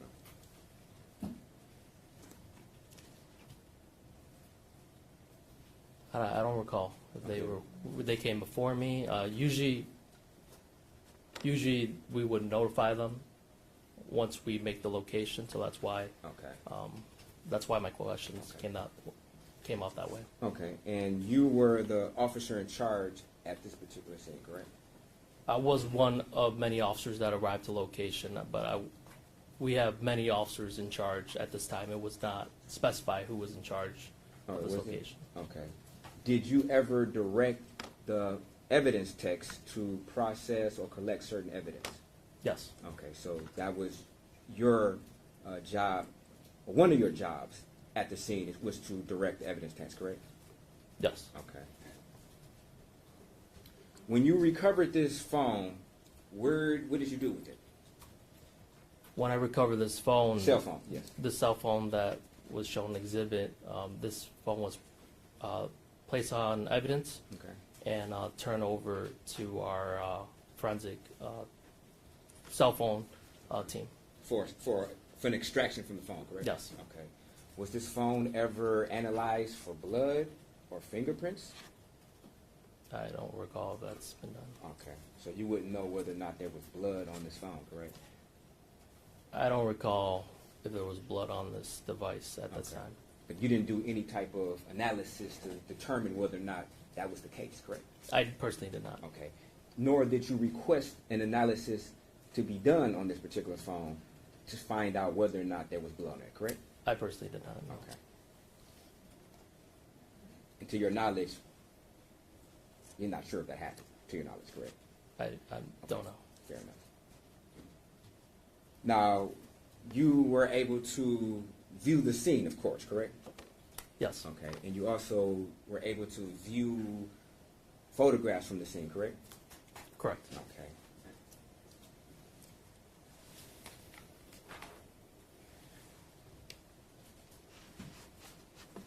And you noticed in the, I guess, dining room, there was maybe the kitchen, a fruit bowl that seemed to be knocked over, correct?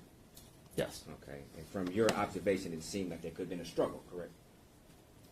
From my observation, it was disturbed, that fruit bowl. It was disturbed, okay. And did that ring a bell in your mind as when you looked at that particular bowl that it was disturbed at a crime scene? Yes, I mean, it looked like it was knocked over. Okay. And part of your job is to find clues, is to look at the evidence and the little nuances to see if it paints a picture in your mind, correct? That's one of many facets of my job. Of course.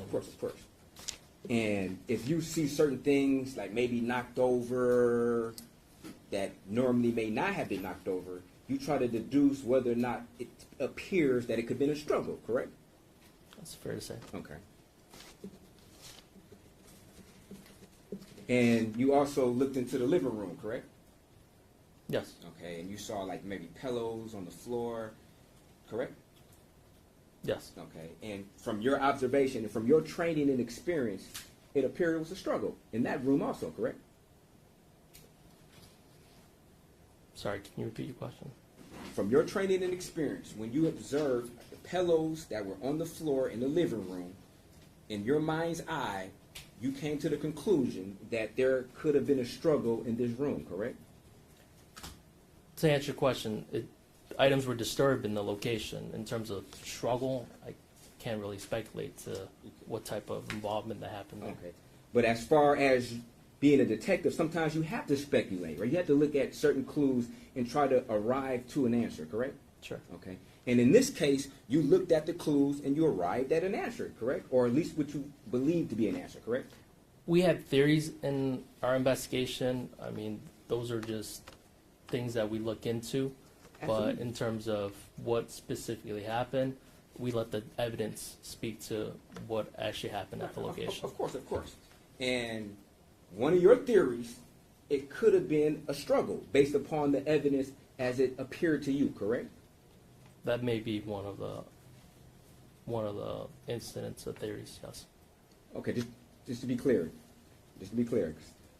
So one of the conclusions or theories, one of the theories you had was there could have been a struggle, correct? Fair. Okay, thank you.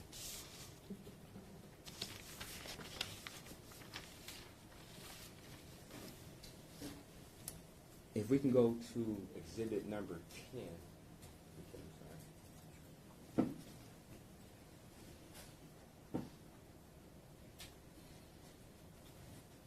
I guess we can start at slide number 320.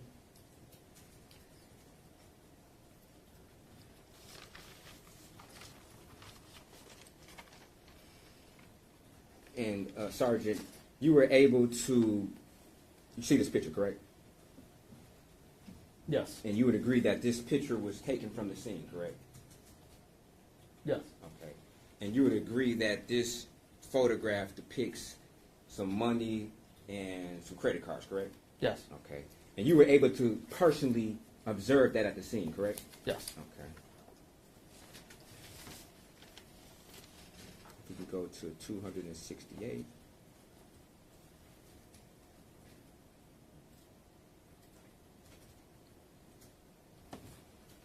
And Detective, you were also able to partially observe what's depicted in 268, which appears to be a wallet and a key fob, correct? Yes. Okay.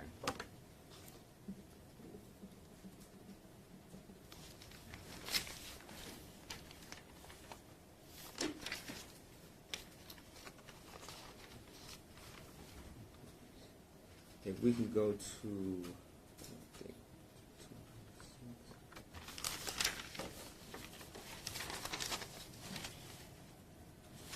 251.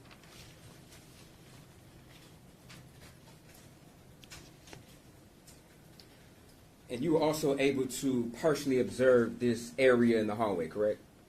Yes. Okay.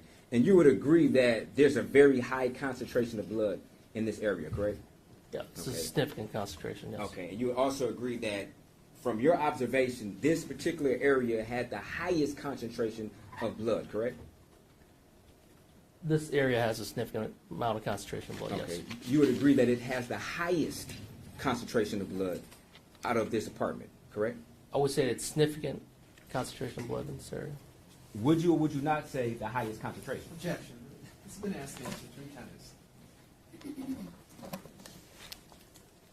Has it been asked and answered 3 times? I've heard it twice at least. I mean, has it been answered? I asked him whether or not it's the highest. Is it a different way?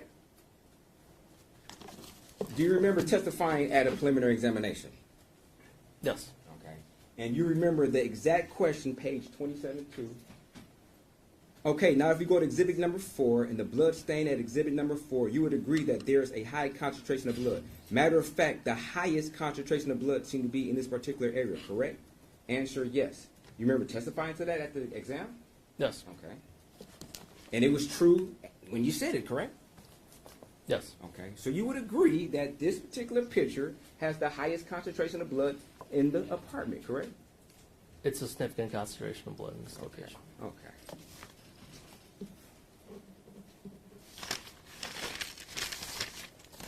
Now, were you aware that this apartment had a Macintosh, a Mac computer upstairs? with the mouse and the keyboard? Yes. Okay. Did you ever direct your forensic techs to get latent prints from these objects? I don't recall. You don't recall? Yeah.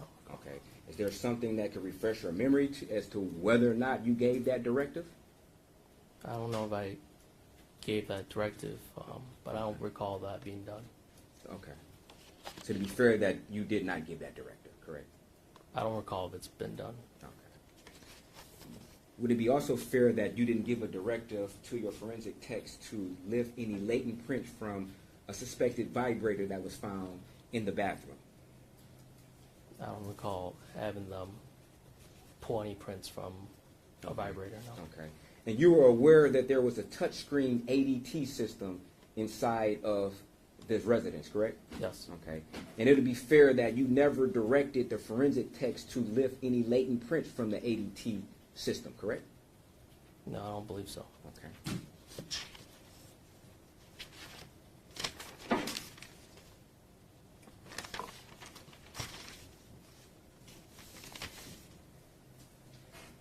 Now, as a detective, are you familiar with robberies as part of, I guess, investigating homicides? I'm familiar with investigating homicides. Okay. And are you familiar with investigating, I guess, a theory of a particular robbery if you're investigating a homicide? That's something that we would consider. Okay. But, okay. And certain variables that you consider are whether or not it looks like certain items were ransacked, drawers open, correct? Yes. Whether things were taken, correct? Yes. Such as maybe money? That would be an item, yes. Such as a purse? A wallet? Correct? Those are things to be considered, yes. Okay. Another thing could be a computer, correct? Yes. Okay. Another thing would be car keys, correct? Sure. Okay. And you would agree, in this particular resident, there was money that was in plain view that we saw earlier, correct? Yes. Okay. That didn't seem like it was disturbed, correct? No. Okay. You also agree that there were credit cards in plain view, correct? Are you referring to your exhibit earlier that you showed? Yes. Those were all inside the wallet. They weren't out displayed. So you're telling me that the credit card, which was in a separate place next to the couch, was removed from the wallet and then placed on the table by the couch? Those items are documented as captured by the evidence text. Those items would be removed from the purse to know exactly what items were in there and then taken a picture of. Okay, so if we can go back to slide number 268.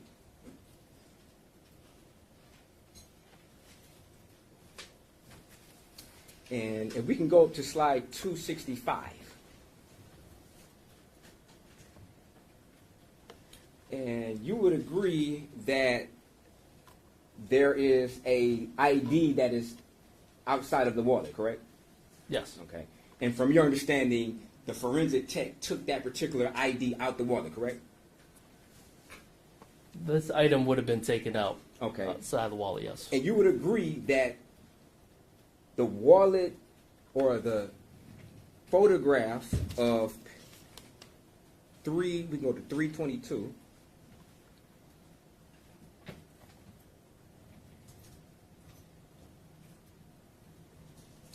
You would agree that this is in a very separate area than what we just previously saw.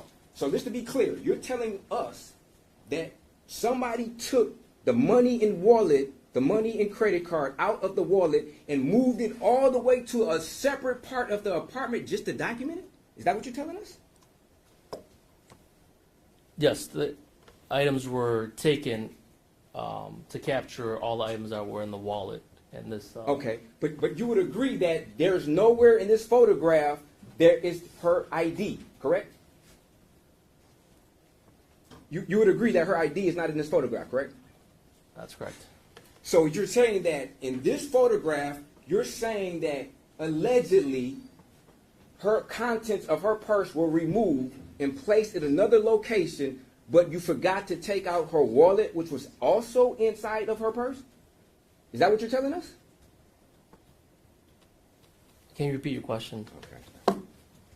You can visualize what we're looking at, correct? So you're telling us that the contents of her wallet were allegedly removed and placed on this table in the living room, but you failed to place her ID or driver's license in this same photograph, but allegedly it was also in her wallet. Is that what you're telling us? Yes. Does that make sense? So you're saying that the ID is not captured in this photo. That's Yes. correct. Yes. But those items, in my understanding, if I could recall, that they were items from that purse. Okay. From your understanding, will you just base it upon your memory, or what? Based on my recollection of what happened. Okay. Day, Do you yes. have any report that would substantiate this theory of yours? If it's provided my team, Okay, but you knew you were testifying today in court, right? Yes.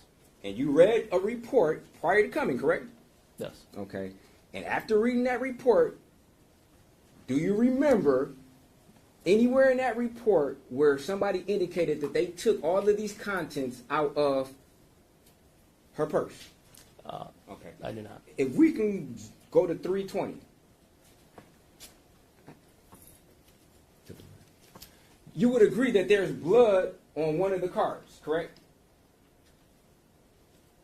You would agree there's blood there, or suspected blood, I'm sorry. On Yes. two of the cards. You would agree to that, correct? Right. Okay.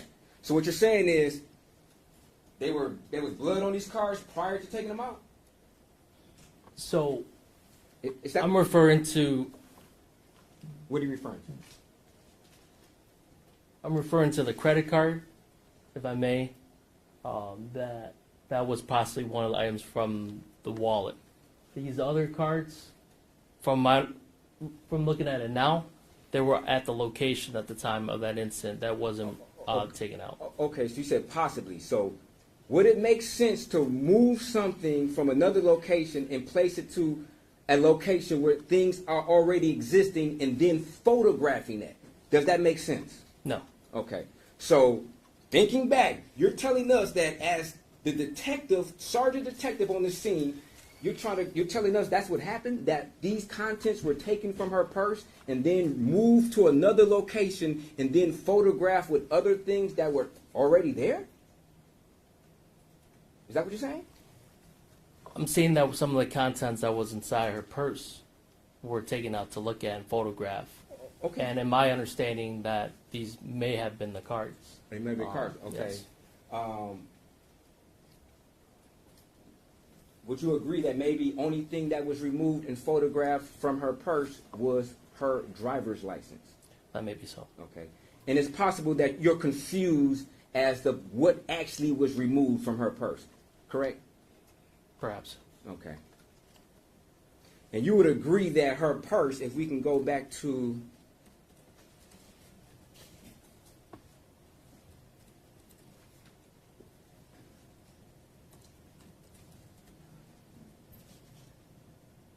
or if we can pan out on 322, we can go to 322. You would agree that this is a table that seems adjacent to the couch in the living room, correct? That's correct. Okay. And this is where the credit cards and the money is at, correct? Yes. Okay. And if we go back to 268,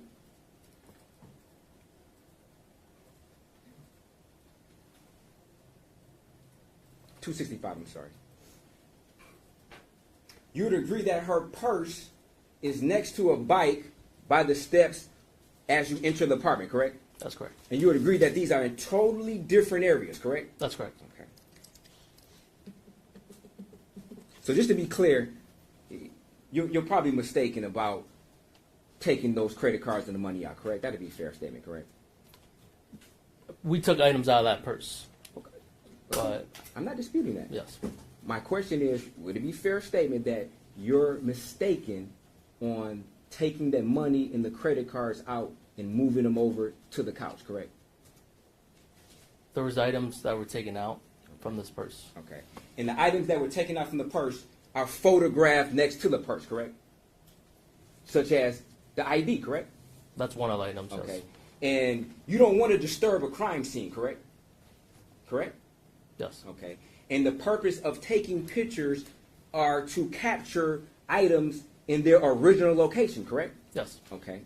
So if you later needed to testify to it or illustrate what things were, that's the purpose of taking that picture, correct? Yes. Okay. And as a detective, it wouldn't make sense to remove an item from the entry point and then photograph it in an entirely different room next to items that were already presently there. Correct? That wouldn't make sense, would it? Objection. Whether it makes sense to Mr. Brown or not is irrelevant. So, I'm just asking if it makes whether it makes sense to him is of no relevance here. I'm asking if it makes sense to him, not me. I didn't say it doesn't make sense. I'm asking him, does it make sense to him? I'll allow it. Thank you. Now, I'll repeat the question. Does it make sense to you, as a detective, as a sergeant, in homicide, to remove items from a bench in the entryway and take the items out and place them in another location of the house next to items that were already there? Does that make sense? So these items were photographed at a location that's separate from... Okay. Does it make sense to you? I'm sorry, I didn't mean to cut you off. Yes or no? Does it make sense? No. Okay, thank you.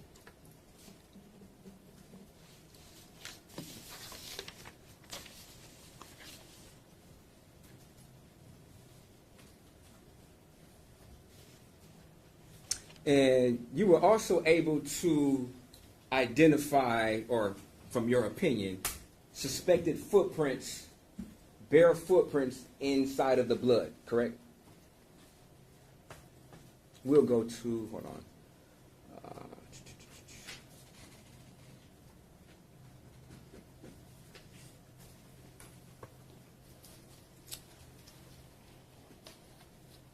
253.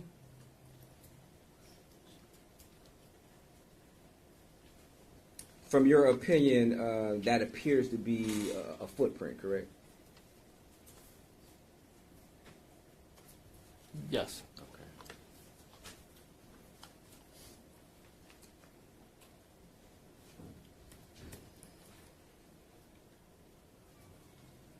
Did you come up with a theory, or at the time of your investigating this particular crime scene on that particular night? Yes. Did you? Okay. At that time, did you think it could have been a possible robbery? Based upon the things that were depicted in the photograph that were left, did you feel that it could have been a robbery? Yes. Honestly? Yes. You did? Based on the thorough investigation that we had at that time, there were furniture in the location, especially particular upstairs, that were disturbed. So that was one of the theories we had at the time. That it Furniture that was potentially. disturbed? Okay. Did it appear that any of the drawers had been ransacked or searched through? The drawers were pulled out. Did it appear that the drawers were ransacked or looked through? They appear that they were open and... That's not my question. My question is, did they appear that they were ransacked or looked through? Yes or no? They were disturbed, yes. So you're just not going to answer the question? Objection. Argumentative. You just answered the question. Okay, okay.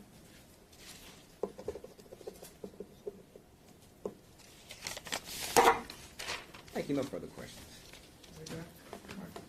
Sergeant, you were asking questions about whether you ever documented any reports about whether items were taken out of purses or drawers, things of that nature. Yes. Do you recall now whether you've documented any of those things in any reports? It may be documented on the team. If you might look at a report, could that refresh your memory? Yes. We approach.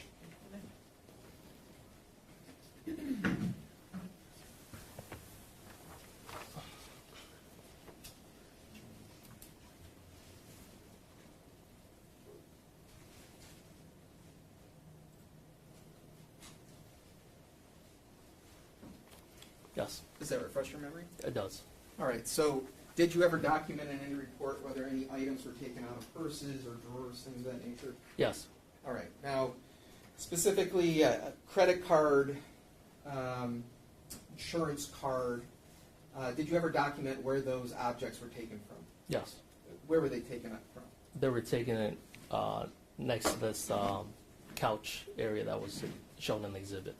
Okay, in the living room? Yes. I don't have any other questions. Any further? Oh, okay. So just to be clear, after reading your report, you now know that this credit card was never in her purse, correct? After looking at my report, it refreshed my memory, and it's understood that that credit card was found next to this couch in the living room. And to be clear, the only thing that was removed from her purse as far as cards, I guess, were her ID, correct? That's correct. Thank you. No further questions. Any further? Questions from the jury? Write down, counsel approach.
When you first saw the wallet in the deceased townhouse, was the ID inside or outside of the wallet?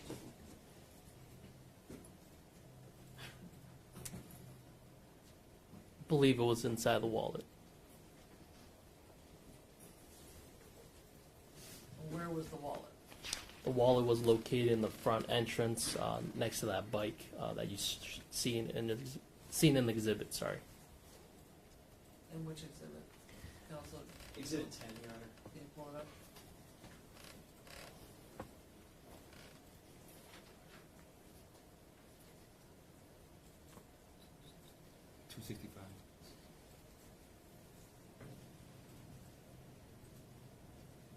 Publishing page 265. And the wallet is the where? The wallet is right there next to the tire in that little blue kind of, it looked like a little blue bag. Like ID case? Yes, ID case, sorry.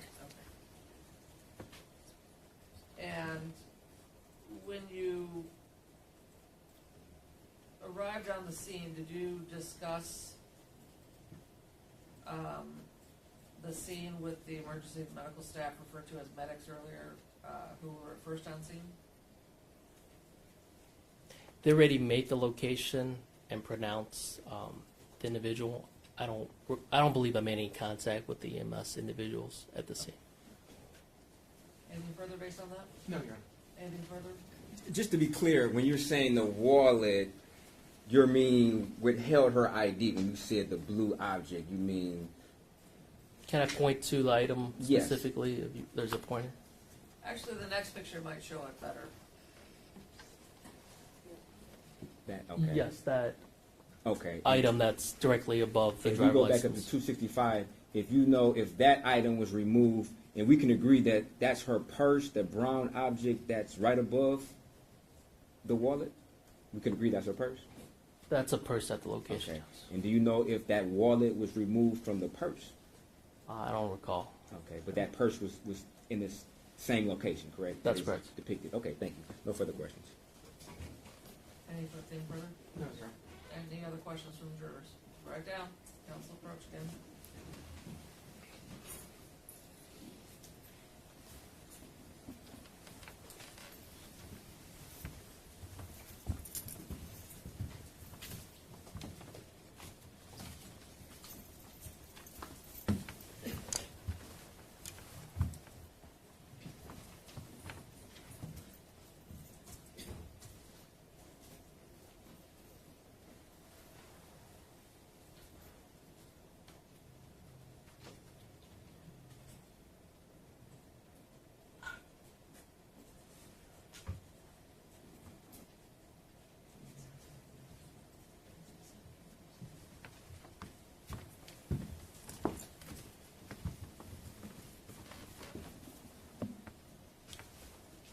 If you know, was the gold Amex card valid or not expired at the time of the crime scene being processed?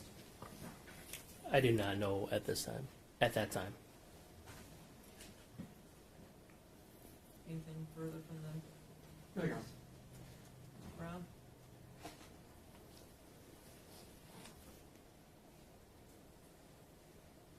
Nothing further. Any other questions from the jury? Thank you, sir. You may step down. Thank you. Next witness, can we start somebody for 15 minutes or 10 minutes? Yes, Your Honor. The people call Special Agent Eli Bowers.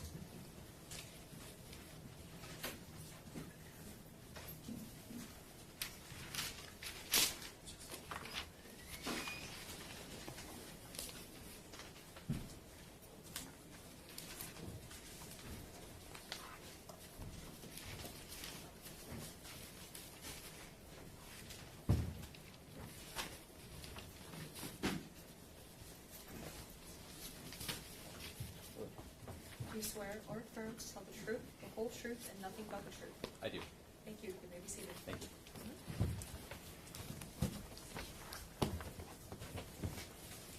Good afternoon. Please pull the microphone right in front of your mouth, please, and state your name and spell it for the record. Yes, my name is Eli Bowers. Last name is Bowers. First name is Eli. A little closer for the microphone. Sure. Please. Thank you. You may proceed with your questions. Thank you, Your Honor. Sir, can you please tell the jury what you do for a living? Yes, I'm a special agent with the FBI here in Detroit. And how long have you been a special agent with the FBI? Right around 9 years. And what are your current sort of responsibilities as a special agent with the FBI? Currently, I'm a case agent on a child exploitation human trafficking squad, but for this particular case, I was exercising my duties as a crime scene photographer for the evidence response team. Okay, and when you say evidence response team, what is the FBI's evidence response team? So it's comprised of agents and professional staff who are specially trained in responding to various scenes, conducting searches, collecting evidence, things like that. And how long have you been a member of the FBI's evidence response team? It would be 6 or 7 years at this point. And do you have any sort of specialized training in processing crime scenes? Yes, I'm a crime scene photographer, which requires additional training beyond the typical evidence response team training. Okay, and what is the typical evidence response team training consist of? Well, it's approximately 80-hour training, and it just goes over not only just general evidence collection, meaning you would find something and collect it, and you do that, with gloves on, certain bagging techniques, taping, sealing, things like that. But then we also get into the more forensic things that you may see, may see on TV, doing fingerprint collection, latent fingerprint collection. Could be using alternative light source, trying to get something to fluoresce if there's blood stains. Just goes along the entire, the full gamut of what you would expect a forensically trained investigator to know how to do. Okay, and what does the training consist of to become a crime scene photographer that you undertook? So that would be, there's a little bit of a crime scene portion of the basic ERT training. I say ERT, meaning evidence response team. But the additional training is approximately a week long, and that is just one full week of conducting crime scene documentation with a camera. And that would include not only just the documentation to see how a scene is, how it was left, but also some of the more complicated scenes, documenting things with scale, certain zoom levels, things like that for forensic analysis back in the lab. Okay. And as part of your role with the FBI's evidence response team, did you go to the location of 1366 Joliet Place in Detroit on October 21st of 2023? I did. And what was the purpose of the FBI's evidence response team going to that location? We were asked by, in this case, by the Violent Crime Task Force supervisor who was assisting the local investigators with the with this incident that occurred, with this homicide that occurred. And what is the Violent Crimes Task Force? So that's a task force, multi-agency task force that is, it's ran out of the FBI building. The task force officers are police officers that are given federal enforcement and investigative authority, and that they assist agents and these task force officers assist with various investigations involving violent crimes. Okay, and why did the Violent Crimes Task Force call the evidence response team to this particular scene? Well, this particular scene, the local crime scene techs, which were through the Detroit Police Department, needed some additional assistance with the documentation of the scene, just because the scene was a little bit more unusual. Okay, and what made it unusual? Well, it was just the size of the scene, as far as, in this case, in particular, it was the volume of blood that was in the scene, and they were looking for some guidance and some assistance in how best to document that vast quantity of blood spread over a reasonably large area. And do you remember approximately what time you arrived on scene? It was about 3 o'clock, give or take. Would that be 3 o'clock in the afternoon? Yes, it was. On the 21st. And at the time that you arrived, I'm just showing on the screen here page 124 of People's Exhibit 10, which has already been admitted. Do you see the suspected blood in that area on that photo? Yes, I do. By the time you arrived on scene, did the blood look like that? Excuse me. Not quite. It had changed. This is the first time I've seen this picture, but by the time we got there, the blood had dried, so it changes its appearance a little bit. And in your experience processing crime scenes, what's the general difference in appearance between blood that hasn't dried and blood that has dried? Well, first and foremost, it's just sort of common sense. If it's a wet liquid versus a dry one, you see that sort of glossy appearance. But something that you could catch in a photo would be more typically that the blood becomes, it actually becomes a little bit more rust-colored, a little bit browner. It kind of changes its hue a little bit. Okay, and when you were on scene, approximately how many other individuals from the FBI were there with you? There were 3 others, including me. Okay, and when you were on scene, were you the one that was designated to take photographs of the scene from the FBI? Yes, I was. And did you take some photographs? I did. And what was your sort of overall objective in taking the photographs that you took?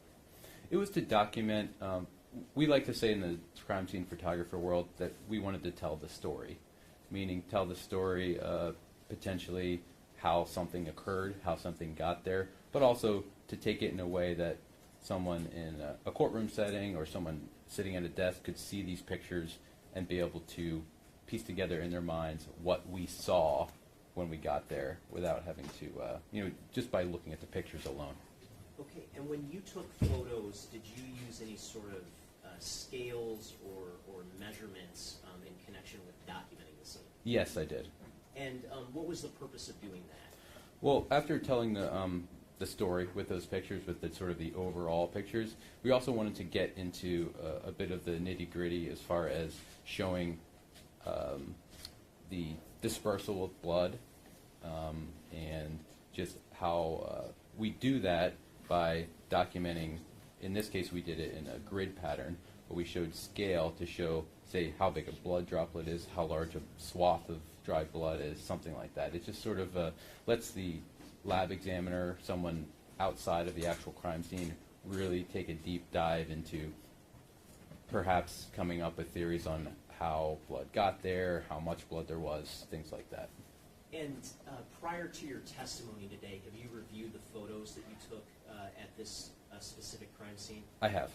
And do those photos fairly and accurately depict your own observations when you were out at the scene on October 21st? Absolutely. And I'm holding what's been marked as People's Proposed Exhibit 13. Is it your understanding that the photos that you took are contained on this specific disc? Yes. Your Honor, I move to admit Proposed Exhibit 13. No objection. People's 13 will be admitted, and I think that'll probably be a good point to break for the evening, and we can start with going through the photos in the morning. Okay, Your Honor, thank you. Okay? 'Cause I don't think we'll get through everything you took in a couple minutes. So we're going to break for the evening, and hopefully nobody else has tire troubles tomorrow morning. I forgot to tell you last night, the juror badges that you have the court phone number on the back of it. So if you do run into a flat tire like I did this morning, or traffic that slows you down, just call us and let us know what your ETA is if you're running late, okay? Just so we have an idea of when you'll be there, okay? So leave your binders on the chairs. If you need to get something from the jury room, go ahead in there and get it. Otherwise, you can head out the front door.